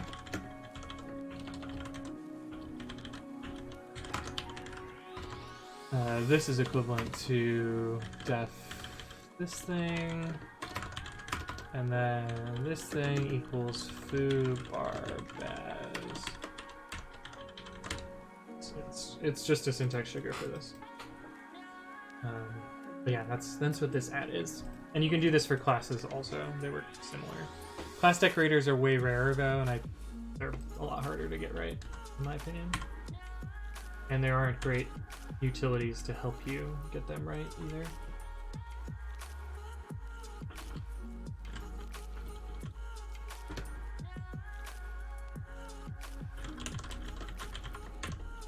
Just forget the order in re.sub. String first, or is it pattern? It's replacement and then string. Feels backwards too. Okay, so we want this. What would Debian version look like?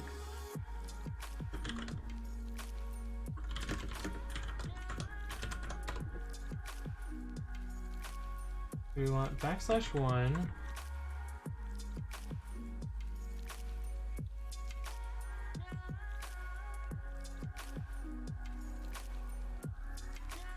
It's not that simple.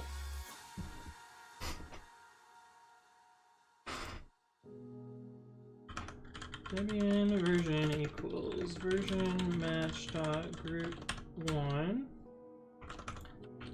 if version match dot group 2 Debian version plus equals tilde. Actually, we can use the new syntax for this. Sneaky, sneaky.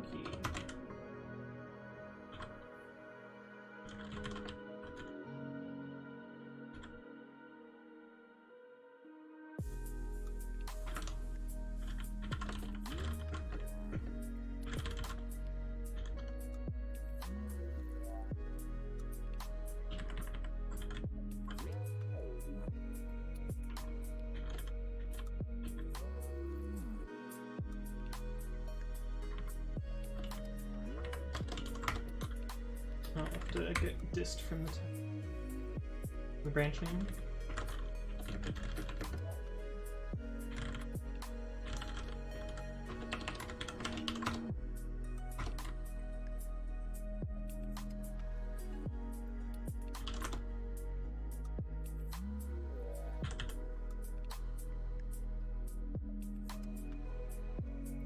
Oh, I'm jumping ahead of myself.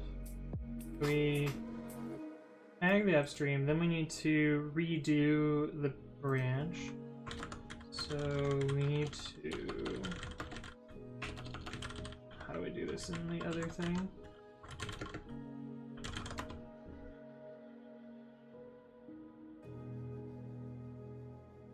Alright, we check out the branch, then we import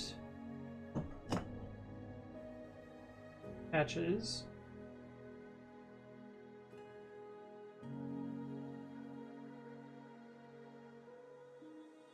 Is wild. I need to run these commands essentially. Oh, you guys are hanging on Discord. Wait, what? Oh no. Oh no. I changed my default channel on Discord. I messed this up. I'll deal with it later. But now the that's so weird. And now they join general. I'm so confused. Discord is so confused. Oh well, whatever. If you guys want to join the Discord, there's a pound Discord command. We mostly talk about programming stuff and streams and pre-commit and all that jazz. But I essentially need to run these same commands as I was running before in this script here.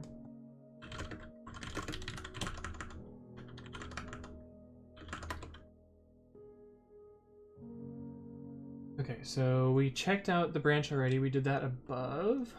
Then we need to run pq import. Since when is bang called pound? Oh, did I say pound Discord? I meant bang. I'm wrong. I misspoke, the Gel Mega. You got me. You can't get away with anything here. Kids are always gonna catch me. Okay, so we want get pq import the patch queue. Then we want to get checkout. Oh, we need to do this garbage. After we, well, this needs to be GBP. Ugh. We need to be in the right place. Also, bang is a weird thing to call it. It's just an exclamation mark. Yeah, it's kind of a pertinent thing. Why are exclamation marks called bangs?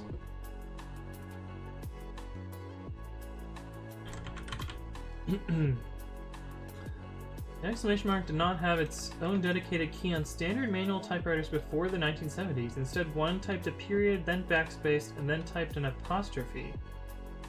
What? Crazy. Didn't know that. In the 1950s, secretarial dictation and the typesetting manuals in America referred to the mark as bang. Perhaps from comic books where the exclamation mark appeared in dialogue balloons to represent a gun being fired. Although the nickname probably emerged from letterpress printing, this bang usage is behind the names of intro bang, an unconventional typographic character, and a shebang line, a feature of Unix computer systems. In hacker culture, the exclamation mark is called bang. Shriek? Never heard of that before. Or in the British slang known as Commonwealth hackish, pling. I've heard pling before. But I thought it was a joke. I guess it's British.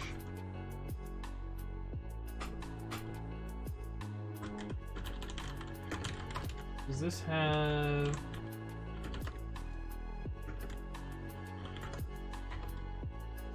Does not have -C.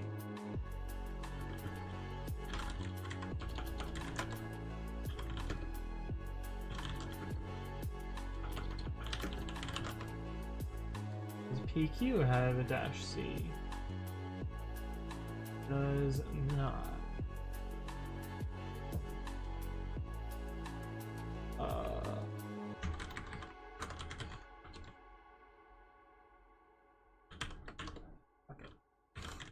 We will just CD into the repo, and then that'll make everything simpler.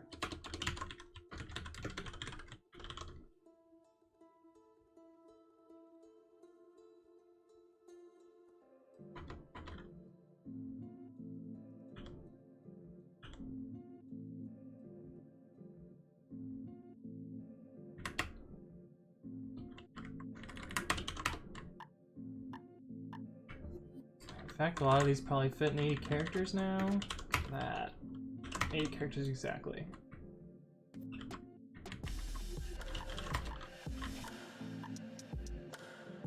Oof. And we got rid of all the capital letters. It's great. That one doesn't fit though. So this should be GBP, not get. Import, then we check out the branch again. Check out args.branch. Then we merge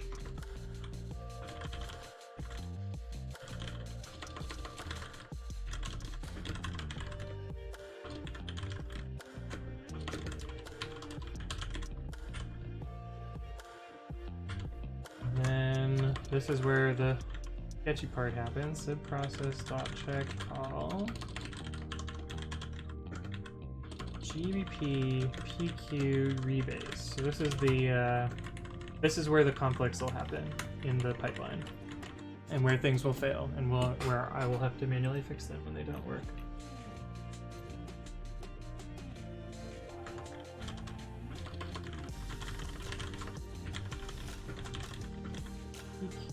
Export.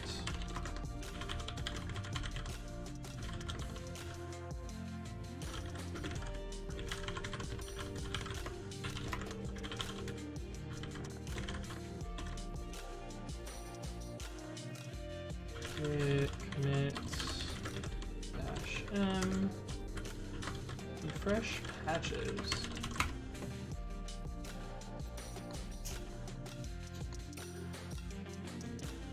We don't need to change SVer. We do need to do this, though.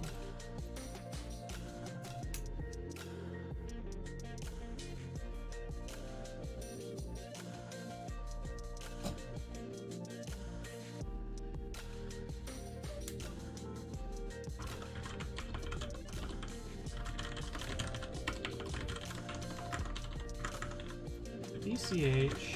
New version, Debian version, distribution, dist, and then what is the release message? Oh, this is complicated. Update to. We'll just list the commit here, I guess. Current tag. And then we'll put the date here.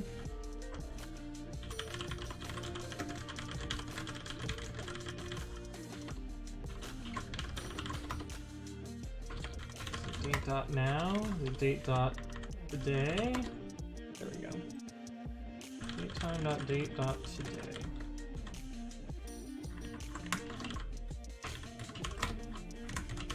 We end our sentences with a period? Sure, why not?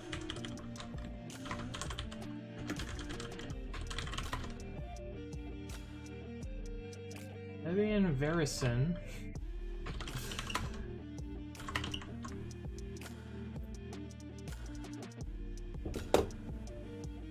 That actually works.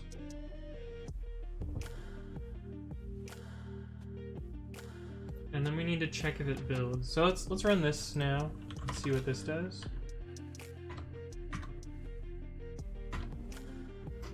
Where it crashes, because we haven't run it in a while. Did it actually succeed? I don't. There's no way. Wow. No way.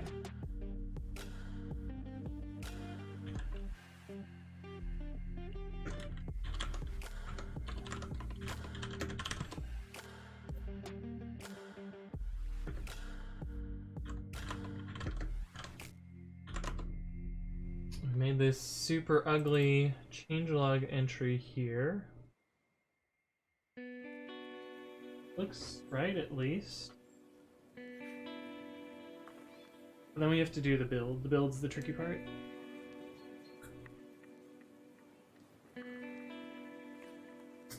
Which, look at that command that we had from before.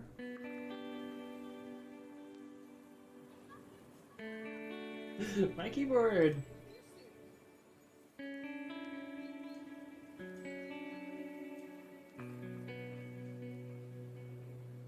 Alright, so this is the command that we need to run.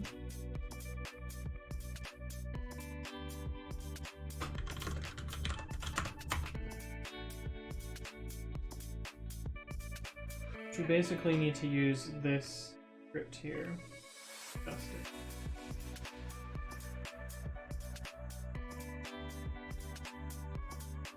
Because, oh, why did I comment that out? Hey, what's up, Bimpt3? Thank you for the follow. Hope your day's going well. Mine's going pretty well. Can't complain. I'm writing code. A little bit tired. Oh man, I went to the bar last night to get food for dinner, and I was like, you know what? I'll get one beer because I don't know. I like beer, so I was gonna get a food. My words. I promise I know how to talk. So I wanted to get a beer because I like beer, and so I got my first beer, and I finished it sooner than I expected. And the bartender was like, "You want a second beer?" And not wanting to be confrontational, I didn't say no, so I had my second beer, and then I was like, "Okay, I'm done. I'm gonna take my tab. I'm gonna be out of here. I can't drink anymore." I didn't want to get like trashed on a like Friday. I guess I could have gotten trashed on Friday. I really didn't want to. I wanted to have two and then I wanted to be done. Well, originally I wanted to have one and then be done. And but that's not where it stopped. And the second one was 8%. So I was like, I'm definitely like just gonna have this one and be done. And then like 10 minutes later, the bartender comes up to me and is like, I accidentally poured 2 beers, so here's another one for free. And I was like, what? But I drank it anyway, and then I stumbled home. But this is my story of not drinking very much beer. But also way more than I wanted to and planned to.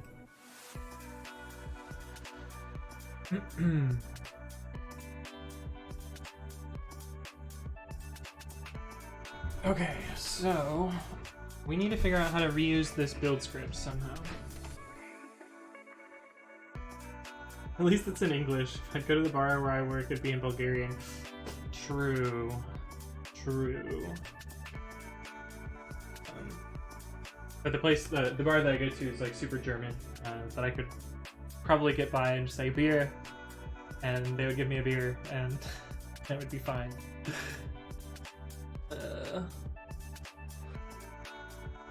What arguments are different? GBP build package. Get pristine tar. Oh, we need to add get pristine tar commit and get upstream tag.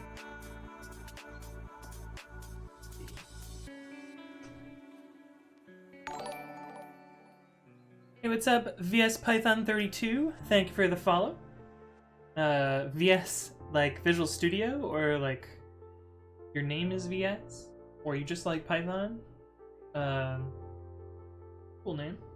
I kind of like Python. It's okay. Gets the job done. I write too much of it, but it's alright. PvP args.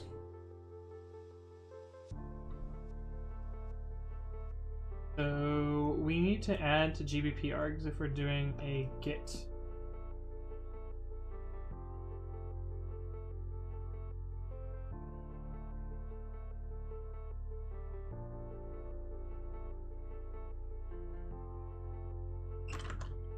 Add arguments.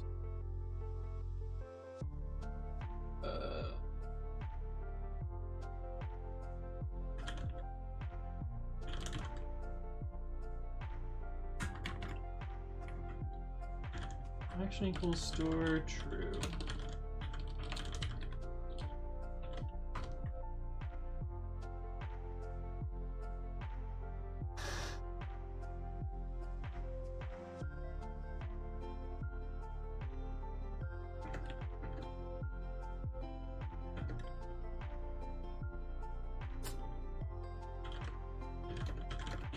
We need to add this like get pristine tar commit and this thing.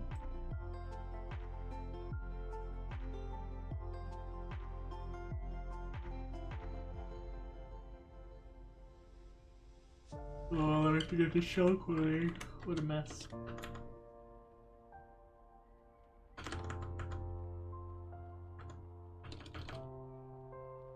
It's indented all sorts of weird.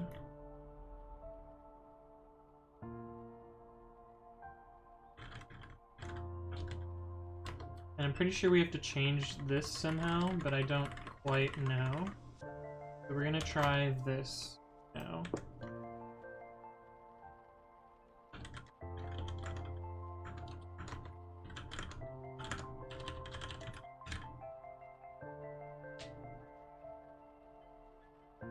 So it's gonna do its normal spiel where it downloads some stuff.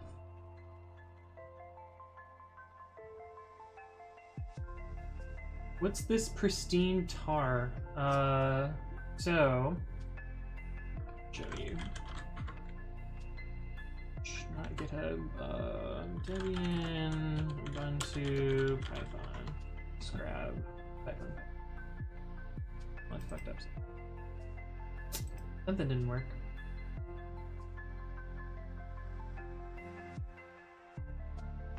We'll fix that in a sec. So this is Python-Debian. I don't want literal Python.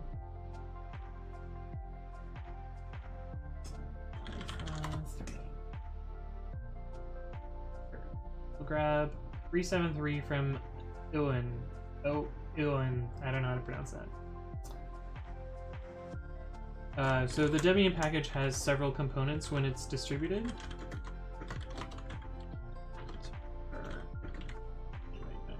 get-ux.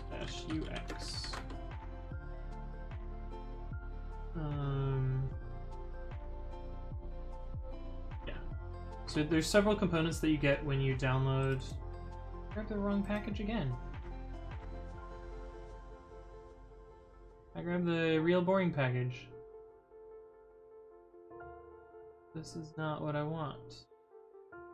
This is the package that I want.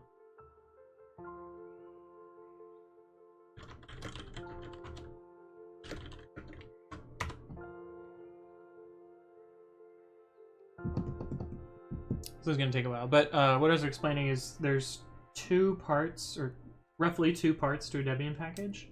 The first is the Debian code itself that is necessary to like build that from source, and then the other part is the byte identical upstream release, and that's usually a tar file. And the reason it's byte identical is so that you could in theory reproduce all of the builds that Debian provides for you on your own machines. And what pristine tar does is it stores information about that tar file in your Git repository such that it could be regenerated later at the same position. So like the Python 3 that I downloaded has this .orig.tar.xc. This is the pristine tar. And it's the same. It's byte identical to the one that you would get. I don't want to print. The one you would get when you download from python.org. Go to downloads. What was it? 365. 365. So if I took this this tar gz file here and md5 sum ab25. Some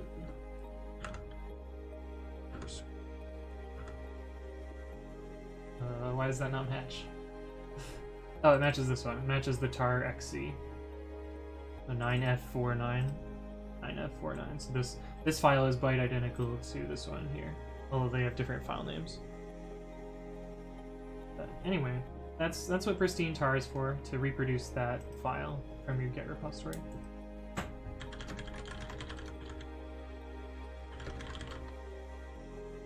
Why did I not make the commit there?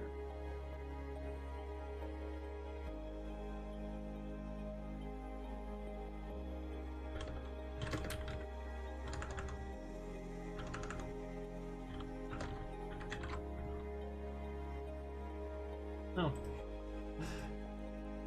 I don't know why I didn't make that commit. Did I like partway through writing it? No?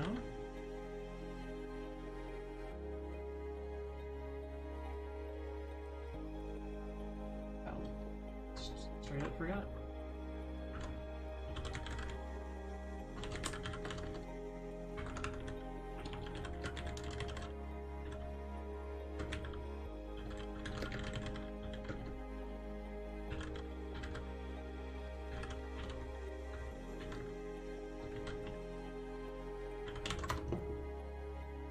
So you're trying to build Python 3.8 from upstream source. Yes, I'm trying to take my packaging of Python 3.8 and then apply it to the very, very latest version of Python 3.8.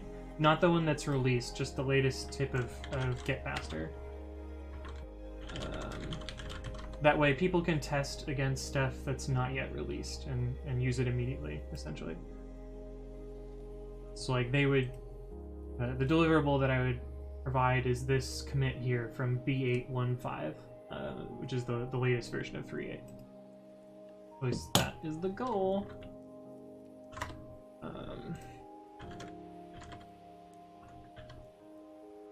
Let's commit -am finish changelog for 2019-07, say the 13th.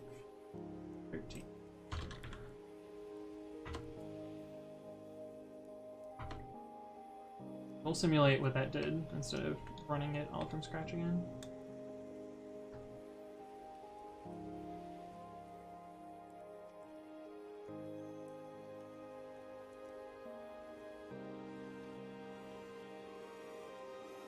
And this takes a while because it's doing a git fetch. Unfortunately, we finished all of my mini projects, or the one mini project that I was going to do while waiting for builds.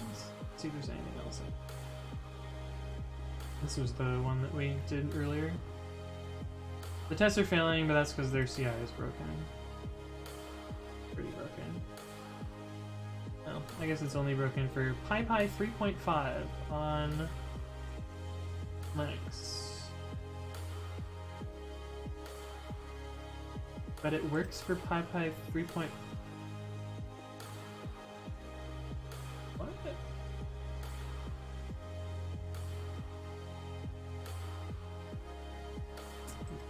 Not gonna think about it too much.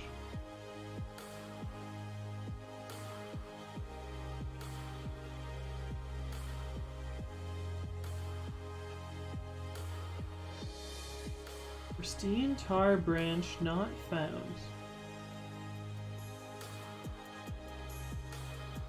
Use pristine tar commit first. That'll do.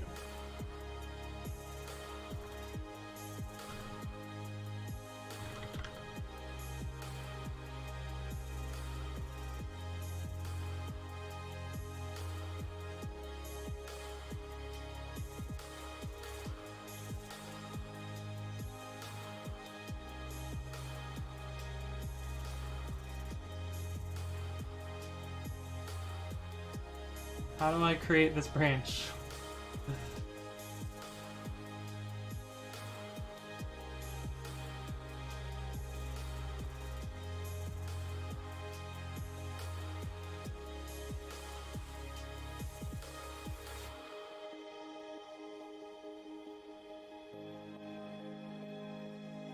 Also, this is not the right version. It's close, but this shouldn't have a tilde here.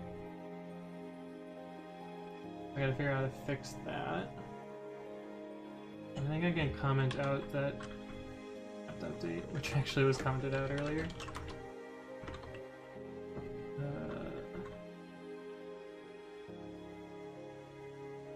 I think the way this worked was % tilde %. Maybe? See if that fixes it. I don't expect it to. But I need to figure out how to make that pristine tar branch.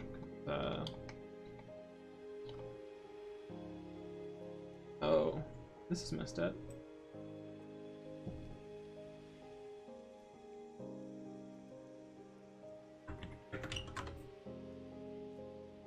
See why it's not doing that? Please work.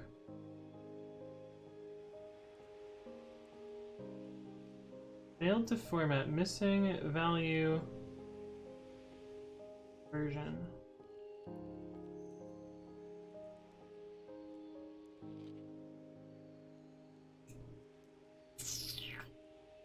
What?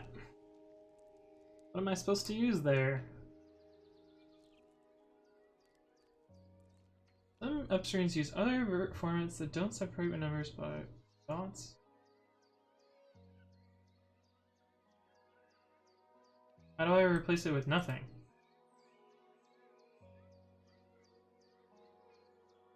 Only a single replacement is supported and it can only replace a single character.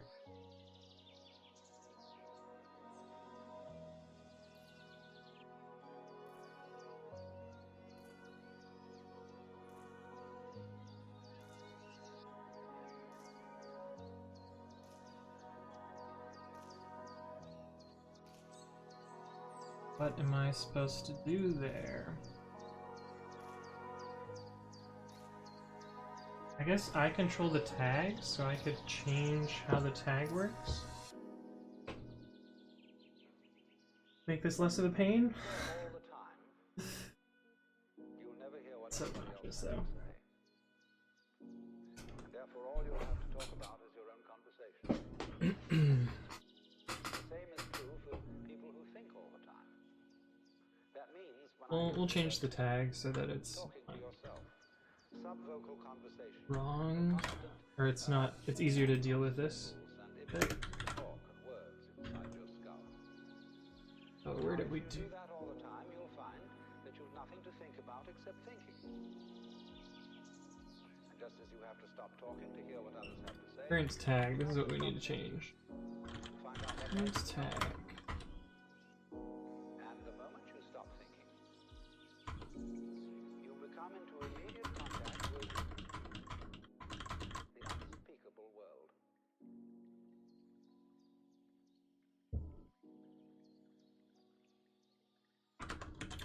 current tag equals v.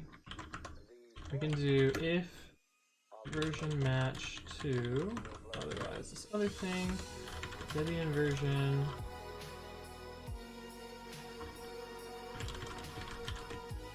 This is kind of a long name. We're gonna shorten it.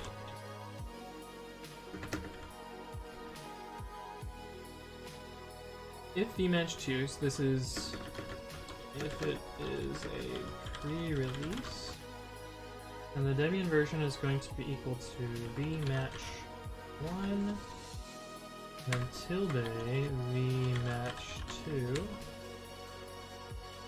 and then vmatch 3 dash 1 plus dist 1.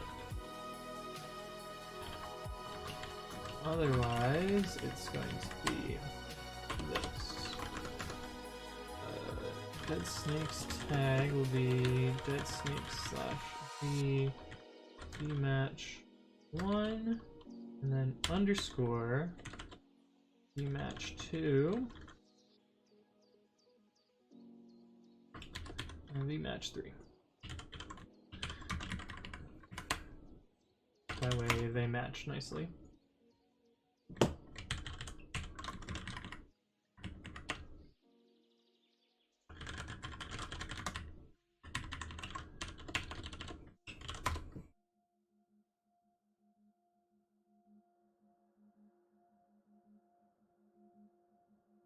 Okay, that looks slightly better. Run this from the top.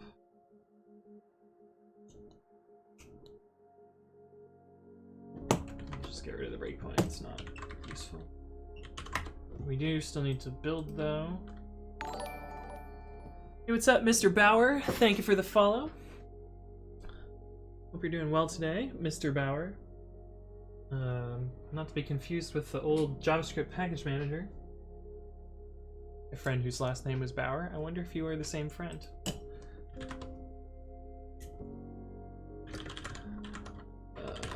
Let's see.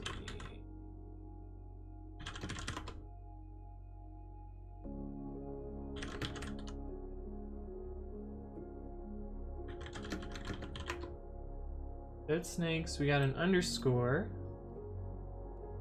That's good.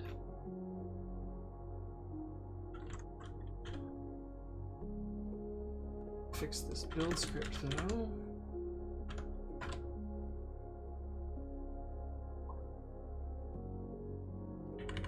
Replace tilde with underscore.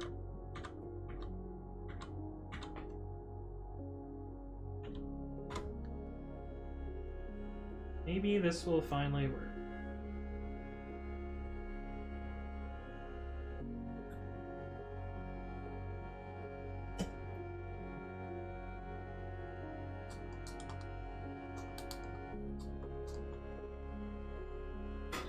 Maximilian Hotz asks, what are you doing? I'm trying to automate packaging Python. Super boring. Here's my diagram for my plan. So right now I maintain backports and forward ports of Python for Ubuntu. That's what I wanted. In a PPA called deadsnakes. We both backport and forward port a bunch of different versions of Python. So we have everything from Python 2.3 all the way to the not yet released Python 3.8. And what I want to do is enable people to use more not released things with nightly builds, where essentially it would build the latest version of the currently developed things. So I think that's only 3.7 and 3.8. And it would promote those packages automatically. So it would build those once a night. It always tilts me when stuff breaks just because you update Python. Yeah, I feel you.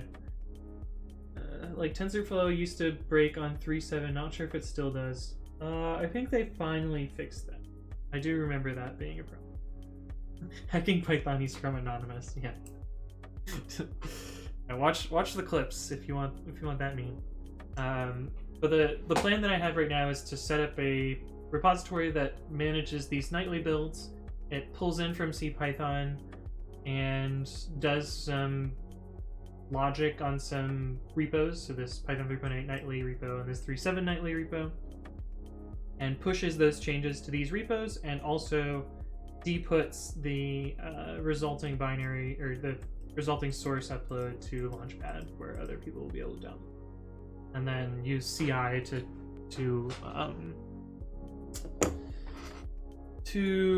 what is the word? Use continuous integration to schedule this periodically so it runs automatically.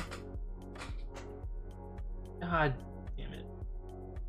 It's trying to make git commits, so I need to get information in here. Which I guess I can just do always. Get author name equals me, Anthony Satilli, and get committer name, emitter, and then we need these for email as well.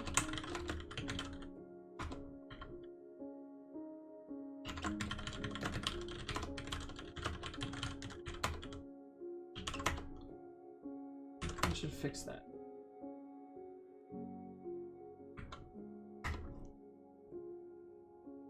Geotrick says Vim is better than Nano. You are indeed correct, sir, or madame. I don't want to assume your gender. Yeah, Vim is way better. I definitely agree. I'm just not as fast at using Vim, so stuck in the Nano sadness. But soon I will stop using Nano because I'm going to write my own text editor against all suggestions. And my text editor will be called Babby. And if you want to see what my text editor does so far, I have a demo for you.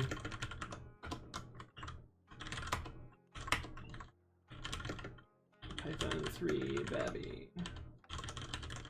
This is my text editor.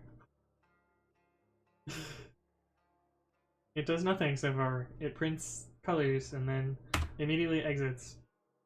But at least I got that working, I guess. Looks awesome. Does it work?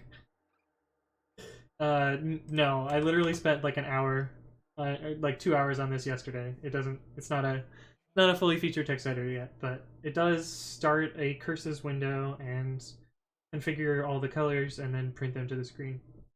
So these will be all of the colors you'll be able to use. What do you mean? No git config.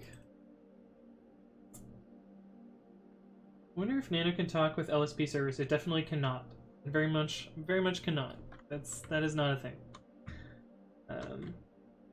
Would be cool if it was, but it is very much not a thing.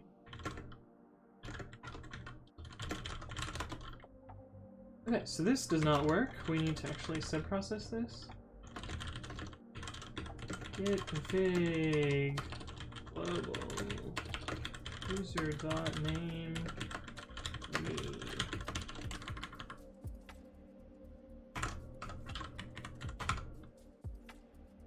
Command for this?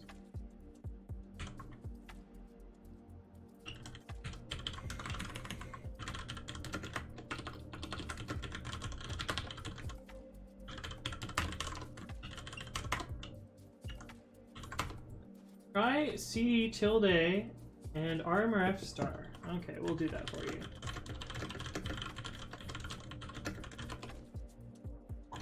CD tilde slash and RMRF star. Oh no, it's all gone. Where did my home directory go? No. Oh, it's still in my bash RC though. We're all good. Curses, when you require the terminal for a text editor to work. Yeah. I mean, what else would you use? You got me, Geotrick. I deleted my home directory. Oh no. No, I know better than that.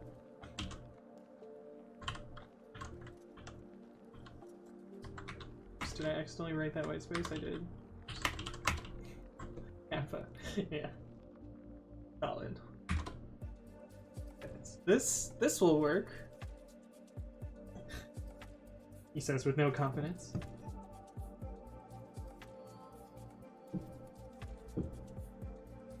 Create a window and actually render text yourself. You mean like make a graphical editor? I mean, I don't really want a graphical editor. I want a terminal editor. I could, like, send the right escape sequences and draw the window, and it would probably be more efficient. But I don't really want to make a windowed editor. The whole, like, part of the reason that I don't use windowed editors is because context switching and such. Plus, if I made an editor, it would just be a shitty Electron clone, and then it wouldn't be better than VS Code. Just use VS Code at that point.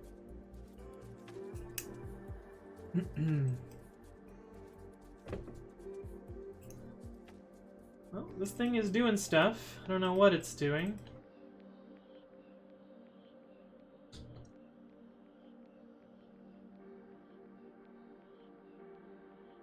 I just use Visual Studio or Visual Studio Code. Yeah.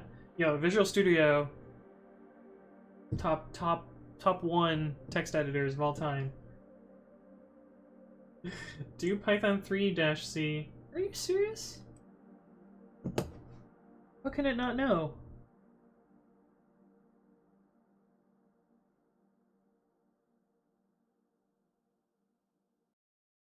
Did I not save? Yeah, it's right here. Computer, why you do this?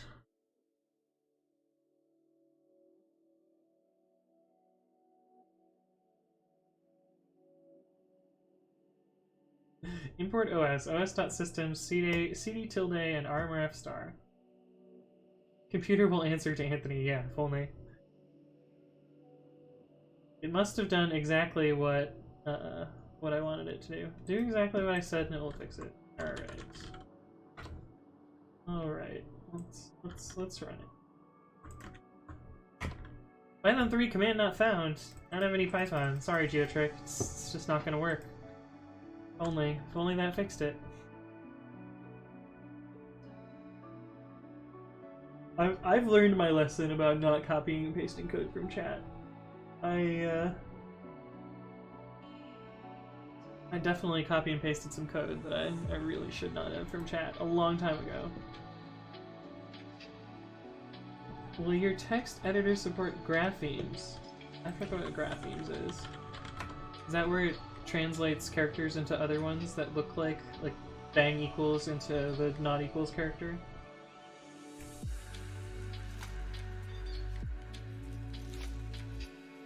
Is that like the cutesy bang equal thing? Oh, what was the thing that I accidentally copied and pasted from chat? I guess I can tell the story.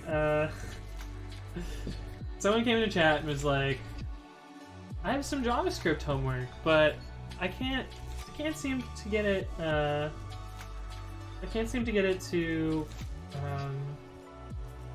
to compile. Can you help me find the syntax error? And I was like, sure. And me being the naive person I was like, oh yeah, the easiest way to find a syntax error is to paste it into a file and then run the interpreter on it. And I ran the interpreter and it just like spewed a bunch of racism to the screen, and it was great. But yeah, I've learned not to be a sucker in that way. No, not ligatures, but graphemes. What do you mean by graphemes? Explain. Editor support for graphemes. Surely someone will explain.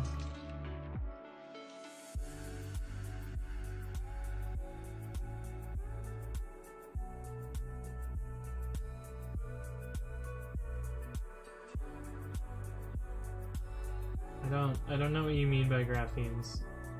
I'm sure it's some Unicode thing that I should already understand. I don't remember. I don't know.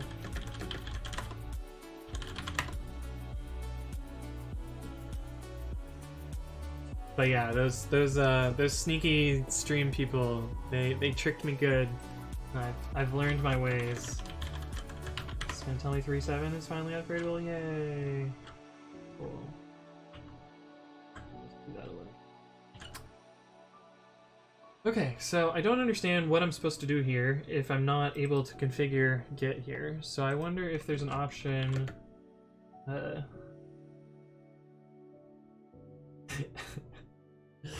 Yes, Geotrek, I do know about Michael Hawk and his mall.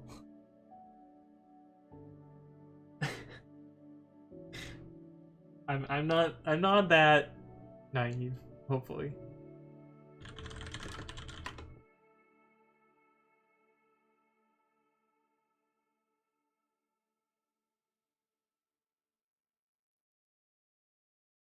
Surely there's an option in here for get something. Didn't work, feels bad, man. Yeah. Direct nerd.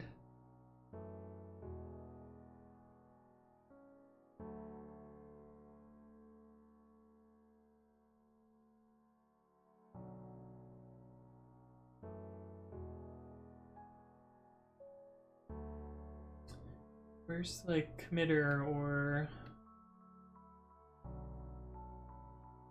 do I need to use get pre-build?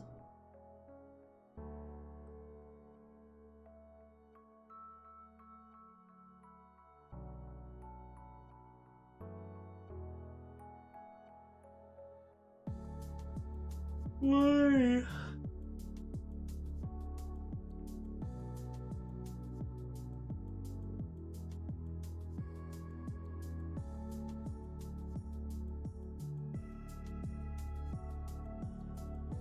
Maybe if I don't do dash global, it will work. Oh, this is running outside of Walker.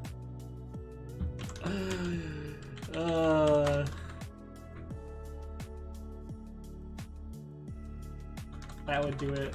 That would very much do it.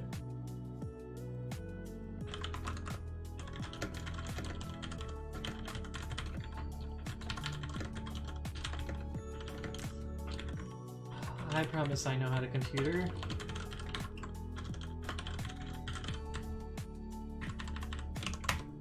Alright.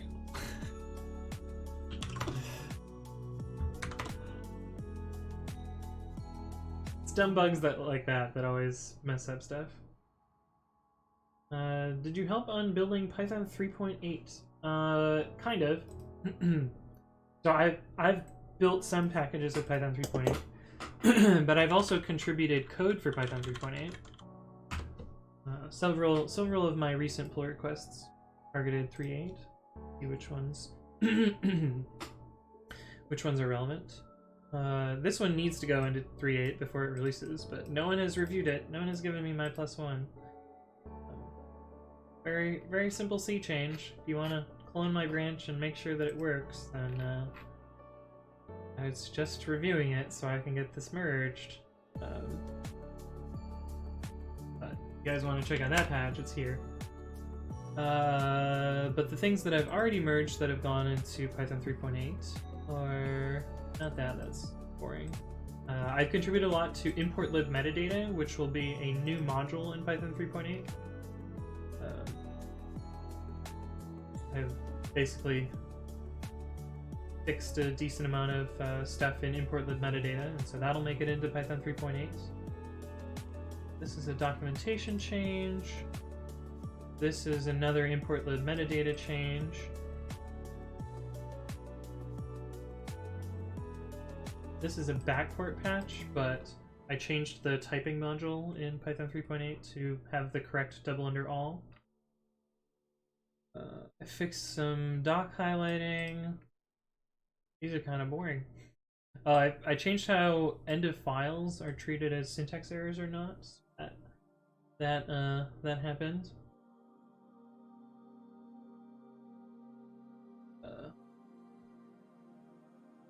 Oh, this was an interesting bug. I added some code to pyflakes to check some stuff, and turned out that this parenthesis was in the wrong spot.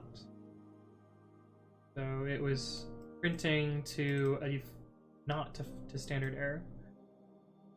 But my linter detected that this file substitution didn't exist, and so it was silently eating this argument.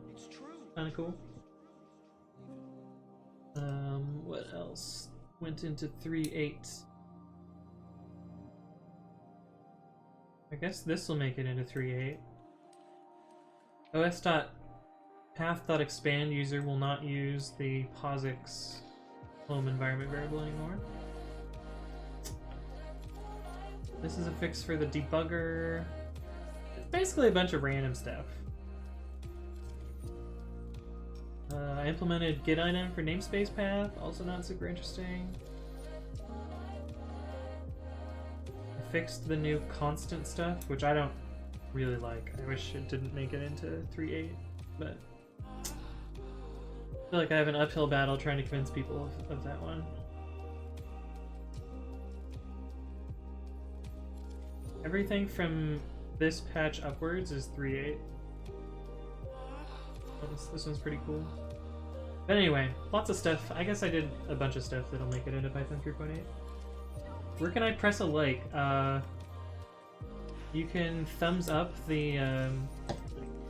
So if you have a GitHub account, you can thumbs up this here, and then people will see that.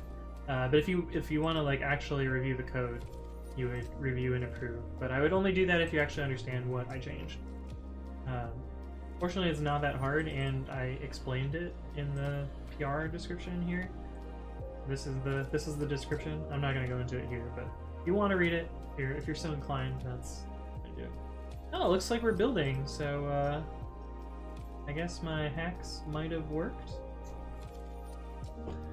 How many years have I been programming? And how many years have I been programming Python? I've been programming for 19 years now. I started when I was 10 years old. 18 years. I'm now 28. What year are they born? What year is it? 19. I was born in 91. 28. I've been programming for almost 20 years, but I've only been doing Python for the last 7. This is graphemes. Oh, I have to read the spec. Damn it.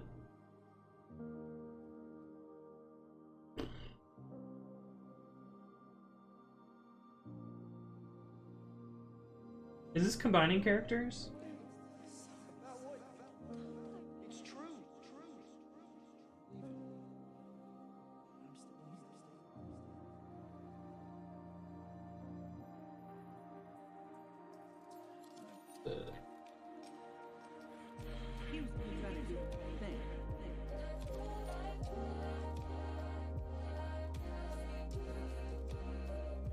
Scroll down for examples. Did I pass the examples?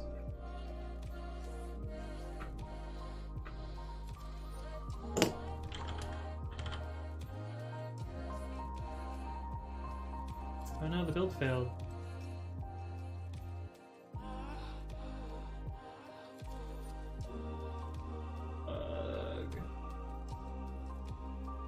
Oh right, for non-standard builds they're not gonna have a news file. I just passed them. Oh dang it. These ones?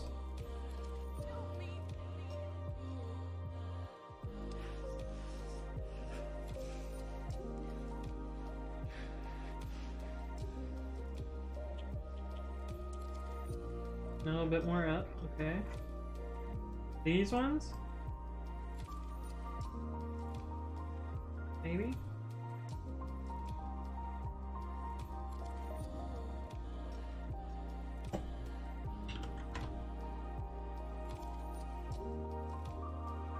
Geotrick, what?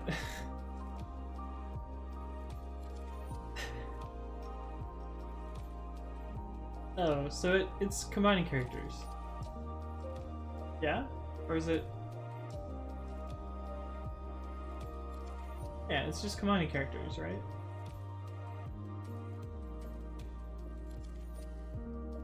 Oh, okay.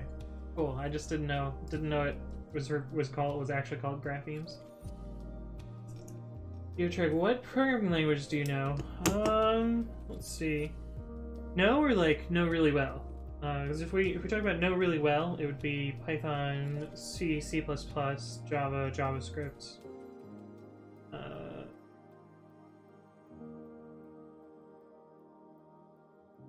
C#. Although I haven't done anything since C#4. I guess I kind of know Kotlin pretty well.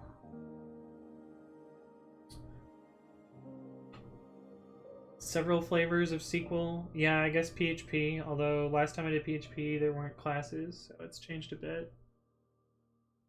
My first programming language was Visual Basic, VB6. I've done a little bit of VB.NET. I've done some Go, I've done some Ruby, I wrote a little bit of Swift, I wrote a little bit more Objective-C. What else? What else? I haven't written any functional languages, although I did write some Emacs Lisp. It was not fun. Don't write Emacs Lisp. You consider Bash and Shell a language. I've written some of that. I've written some Groovy, the awful Java-like language for Jenkins jobs. There was basically one quarter where all I did was write Groovy. It was bad. We were scripting some like machine provisioning stuff, and decided Jenkins was the best way to do it, or the easiest way to do it. XML if you consider it a programming language. HTML if you consider it a programming language. CSS. Sass. In fact, I maintain one of the Sass bindings for Python. What else? I don't know. Bunch of random languages. Most of my stuff usually nowadays is in Python, but I do know a bunch of other stuff. Do I work as a programmer? Yeah, I'm an infrastructure engineer at Lyft. I work on the developer experience team where we build tools and software for developers, developer tooling and stuff. Okay, so there won't be a news file, so we'll need to adjust that.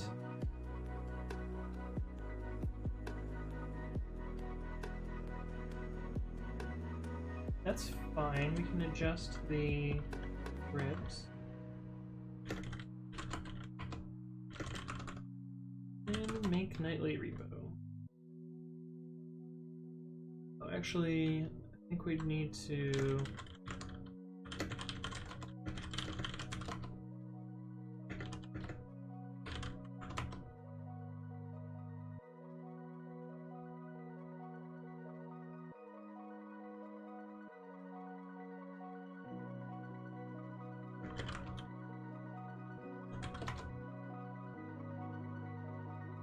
move the docs into user share doc.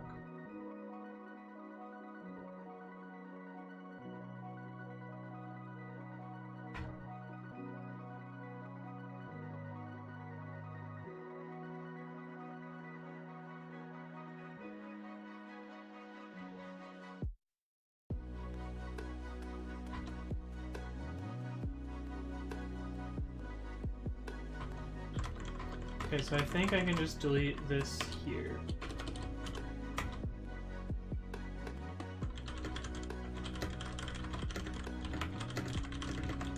Don't install news.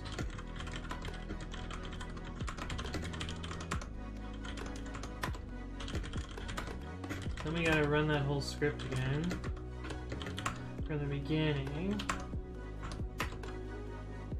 Nightly. Then make nightly repo. Just python3.8 and python3.8 nightly. So wait for that to run.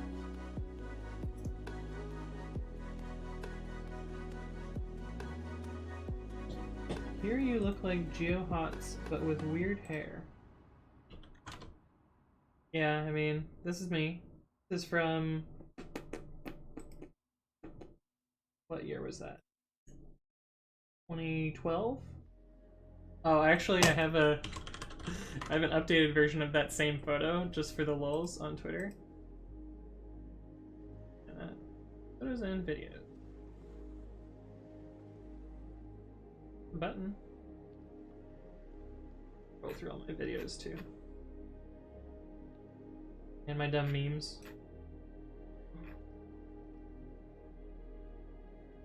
Oh, and that's true. Yeah, here we go. 2012, 2019. I was pretty close to the same same position, same room. This is my bathroom in Michigan. It basically just looks like I got a haircut and nothing else. And maybe I went to the gym a little bit. And I got a new phone. Other than that, it's pretty similar.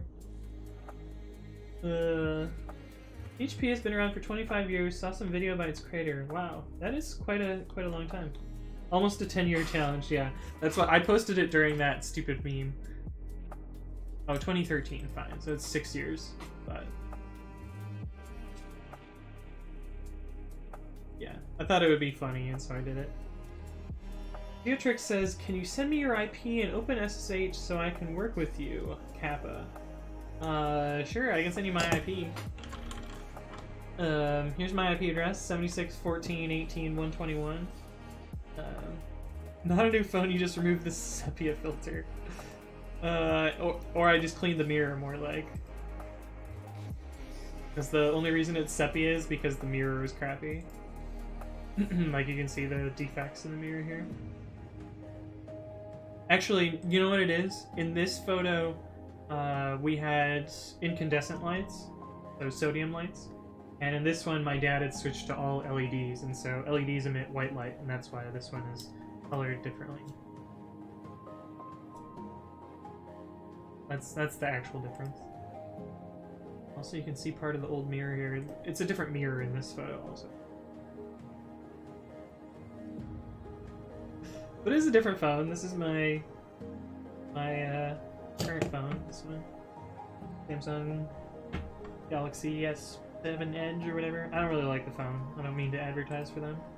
This was the LG Spectrum, which was literally the worst phone I've ever owned.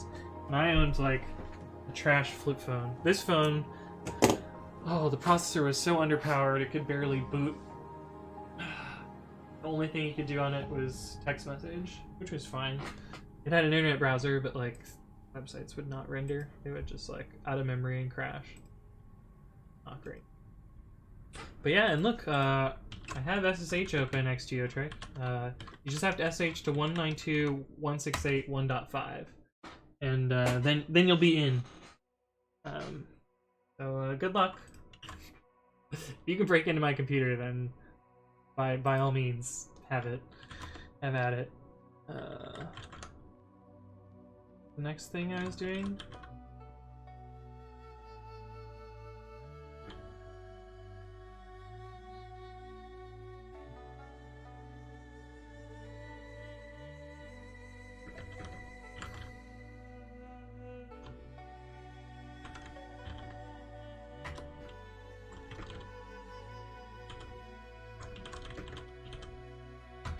This script. And then we should be able to build. This is a local IP, yeah. Gotcha, bud. Owned.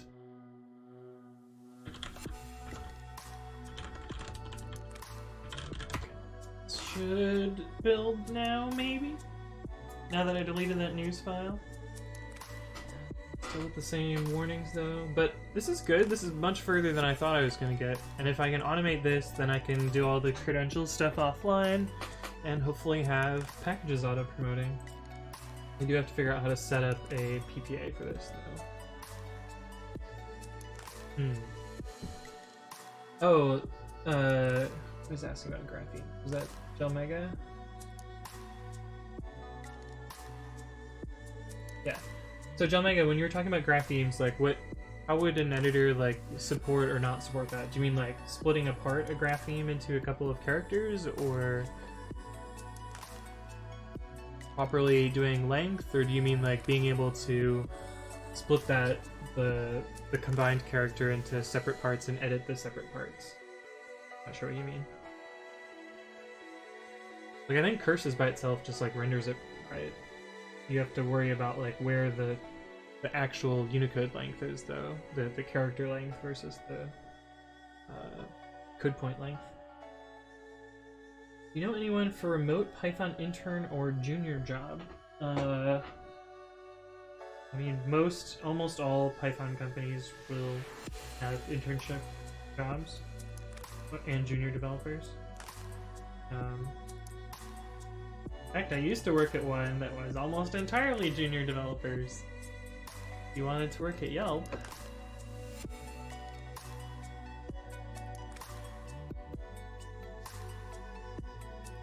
an editor does not support graphemes, you just see multiple different characters. If it does support it, you'll see a single character. Yeah, then my editor will support graphemes. Should it just support it out of the box? What the? Someone starred 11 of my repositories. They're not even like the ones that I would expect people to star. Like some of them are just like my weird stuff that I don't like. Starred one of these that only has 1 star. Aw, this might be a bot account though. I use it. I'm doing that off screen. But I do actually spend a lot of time looking at my GitHub timeline. But yeah, this person starred 11 repos, including this one that there's really only one other person that starred. And they worked at Yelp when I built this. Who knows? But I often look at people's profiles and check them out. Oh, yeah, #get. That should probably be a command. It's listed in the description below, but my GitHub is asutili, and there's also one for my stream, which is Anthony Writes Code. And there's Discord if you want to join that and hang out there as well.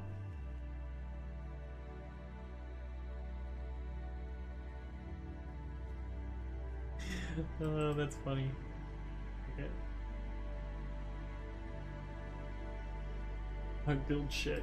Nice. Did I say #get again? Dang it, man. I mean bang get. Did I really say #get? Oh, my brain must be just like not thinking, as Avatar is a little strange.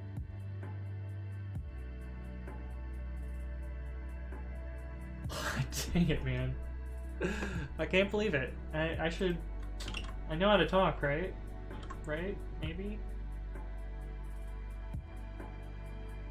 Building. I guess the next part... So, these scripts probably don't belong in this... Where's the repo? In the nightly repo. They could probably... Should probably put them in the runbooks repo. No, I'm not doing it, Geotrick. I'm not going to refer to Michael's Hall.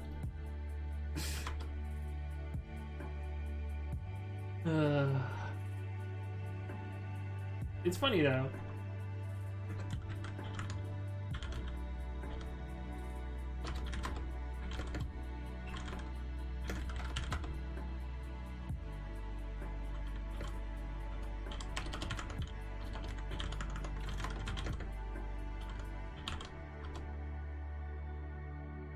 Okay, the last part is we need to build.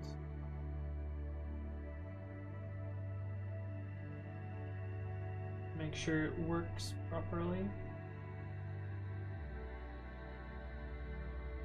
Actually, maybe these scripts do make sense in the other repo.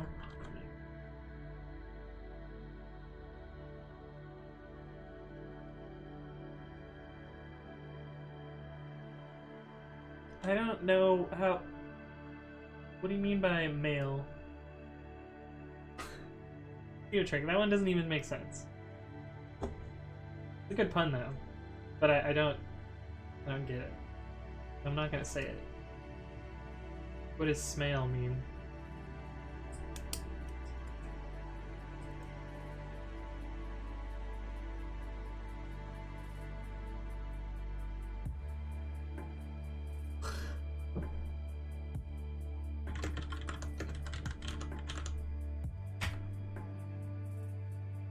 Oh.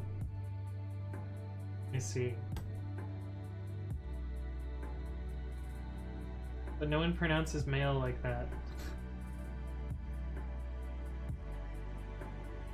All right, we're gonna let this this build, and then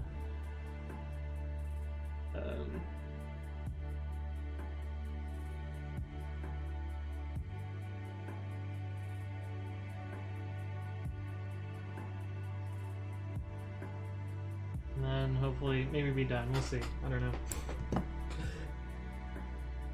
How'd you make it so you would not get it and fall for it? Well, I mean, clearly that worked.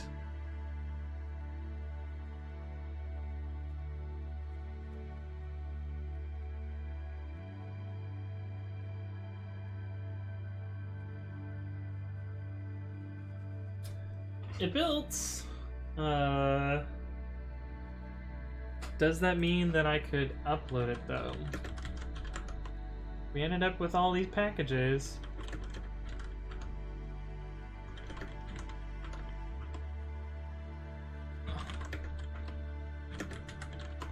Let's see if we can build, if we can do a source build of this. And then I'll see if I can put it, I think I made a separate PPA. And if I can put it to a PPA, that would be dope. Launchpad.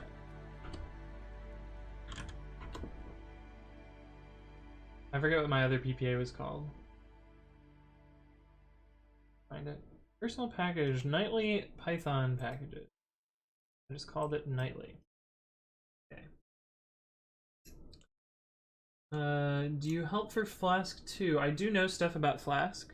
I have contributed to it as well.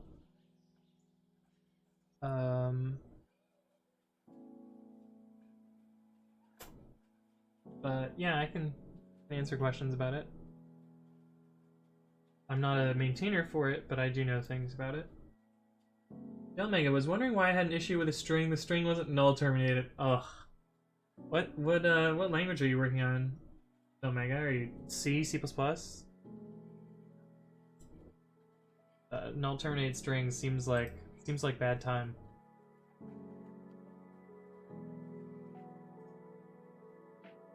And this pristine tar creation takes forever.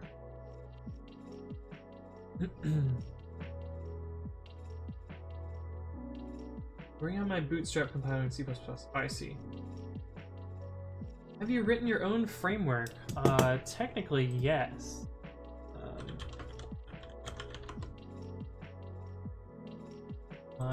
The framework that I wrote is called Precommit. It is a framework for linters and code formatters and Git hooks and stuff. So yes, the answer is yes.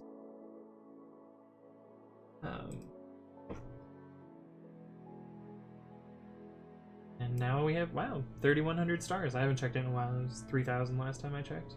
I wonder if Precommit hooks has hit 1,000 yet. It's so close. 968. So 32 more of you have to press star on this button. I have stream. Why do you now read carriage returns? Yeah. This framework is like my life, useless. Wow. Wow, buddy. I don't think it's useless. Like it. Oh, it doesn't read carriage returns. Unfortunate.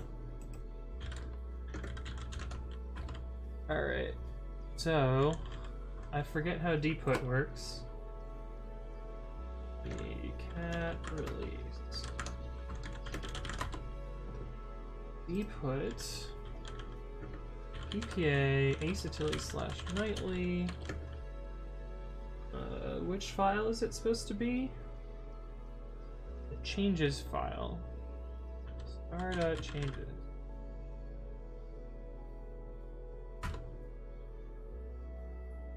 See what happens. Error checking signature. That seems suspect. I'm sure it's fine. What could go wrong?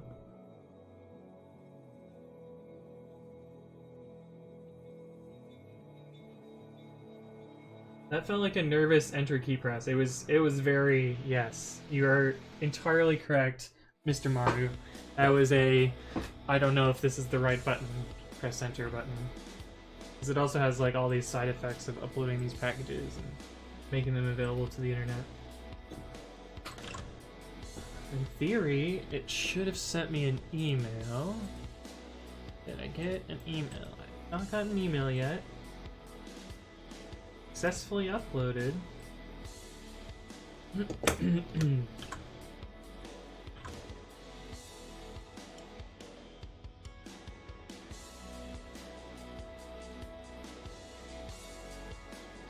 No packages yet. Launchpad is like GitHub. Oh, they do have a version control system, but it's kind of like GitHub but for Debian packages. 3 a.m. Gonna go. See ya. Thanks for stopping by the Gel Mega. I'll see you around, friend. And thanks for chatting. But yeah, Launchpad is kind of like GitHub in some ways. Like you can host code on it, but I mostly use it for hosting packages. You can also use it as a bug tracker too. Oh, 2 builds have been created. I guess that means that it accepted the package. That's crazy. Version number is so ugly. Oh, I gotta turn off 386. Don't have time for that. Nobody has time for that. I'll do that when I switch it to the official one. So I can get python3.8 for my Debian testing from there. Yeah, in theory. Although these are built for Ubuntu, so it'll be a little bit different. You can rebuild these sources for Debian, and then they'll work. But yeah, it looks like this works. Crazy. So I'll do the rest of the like continuous integration stuff offline, but the like moving the bits around and tagging this ugly ass version string seems to be working properly. So seems good. What operating system version do you run GeoTrick? Like what distribution? Are you just like standard Debian, or are you Ubuntu something or another?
The last stream I did was some CI stuff, which was kind of cool, and Docker and such. But anyway, there's a bunch of content up there. If you want to check out previous streams, and this will usually show up by tomorrow for this content.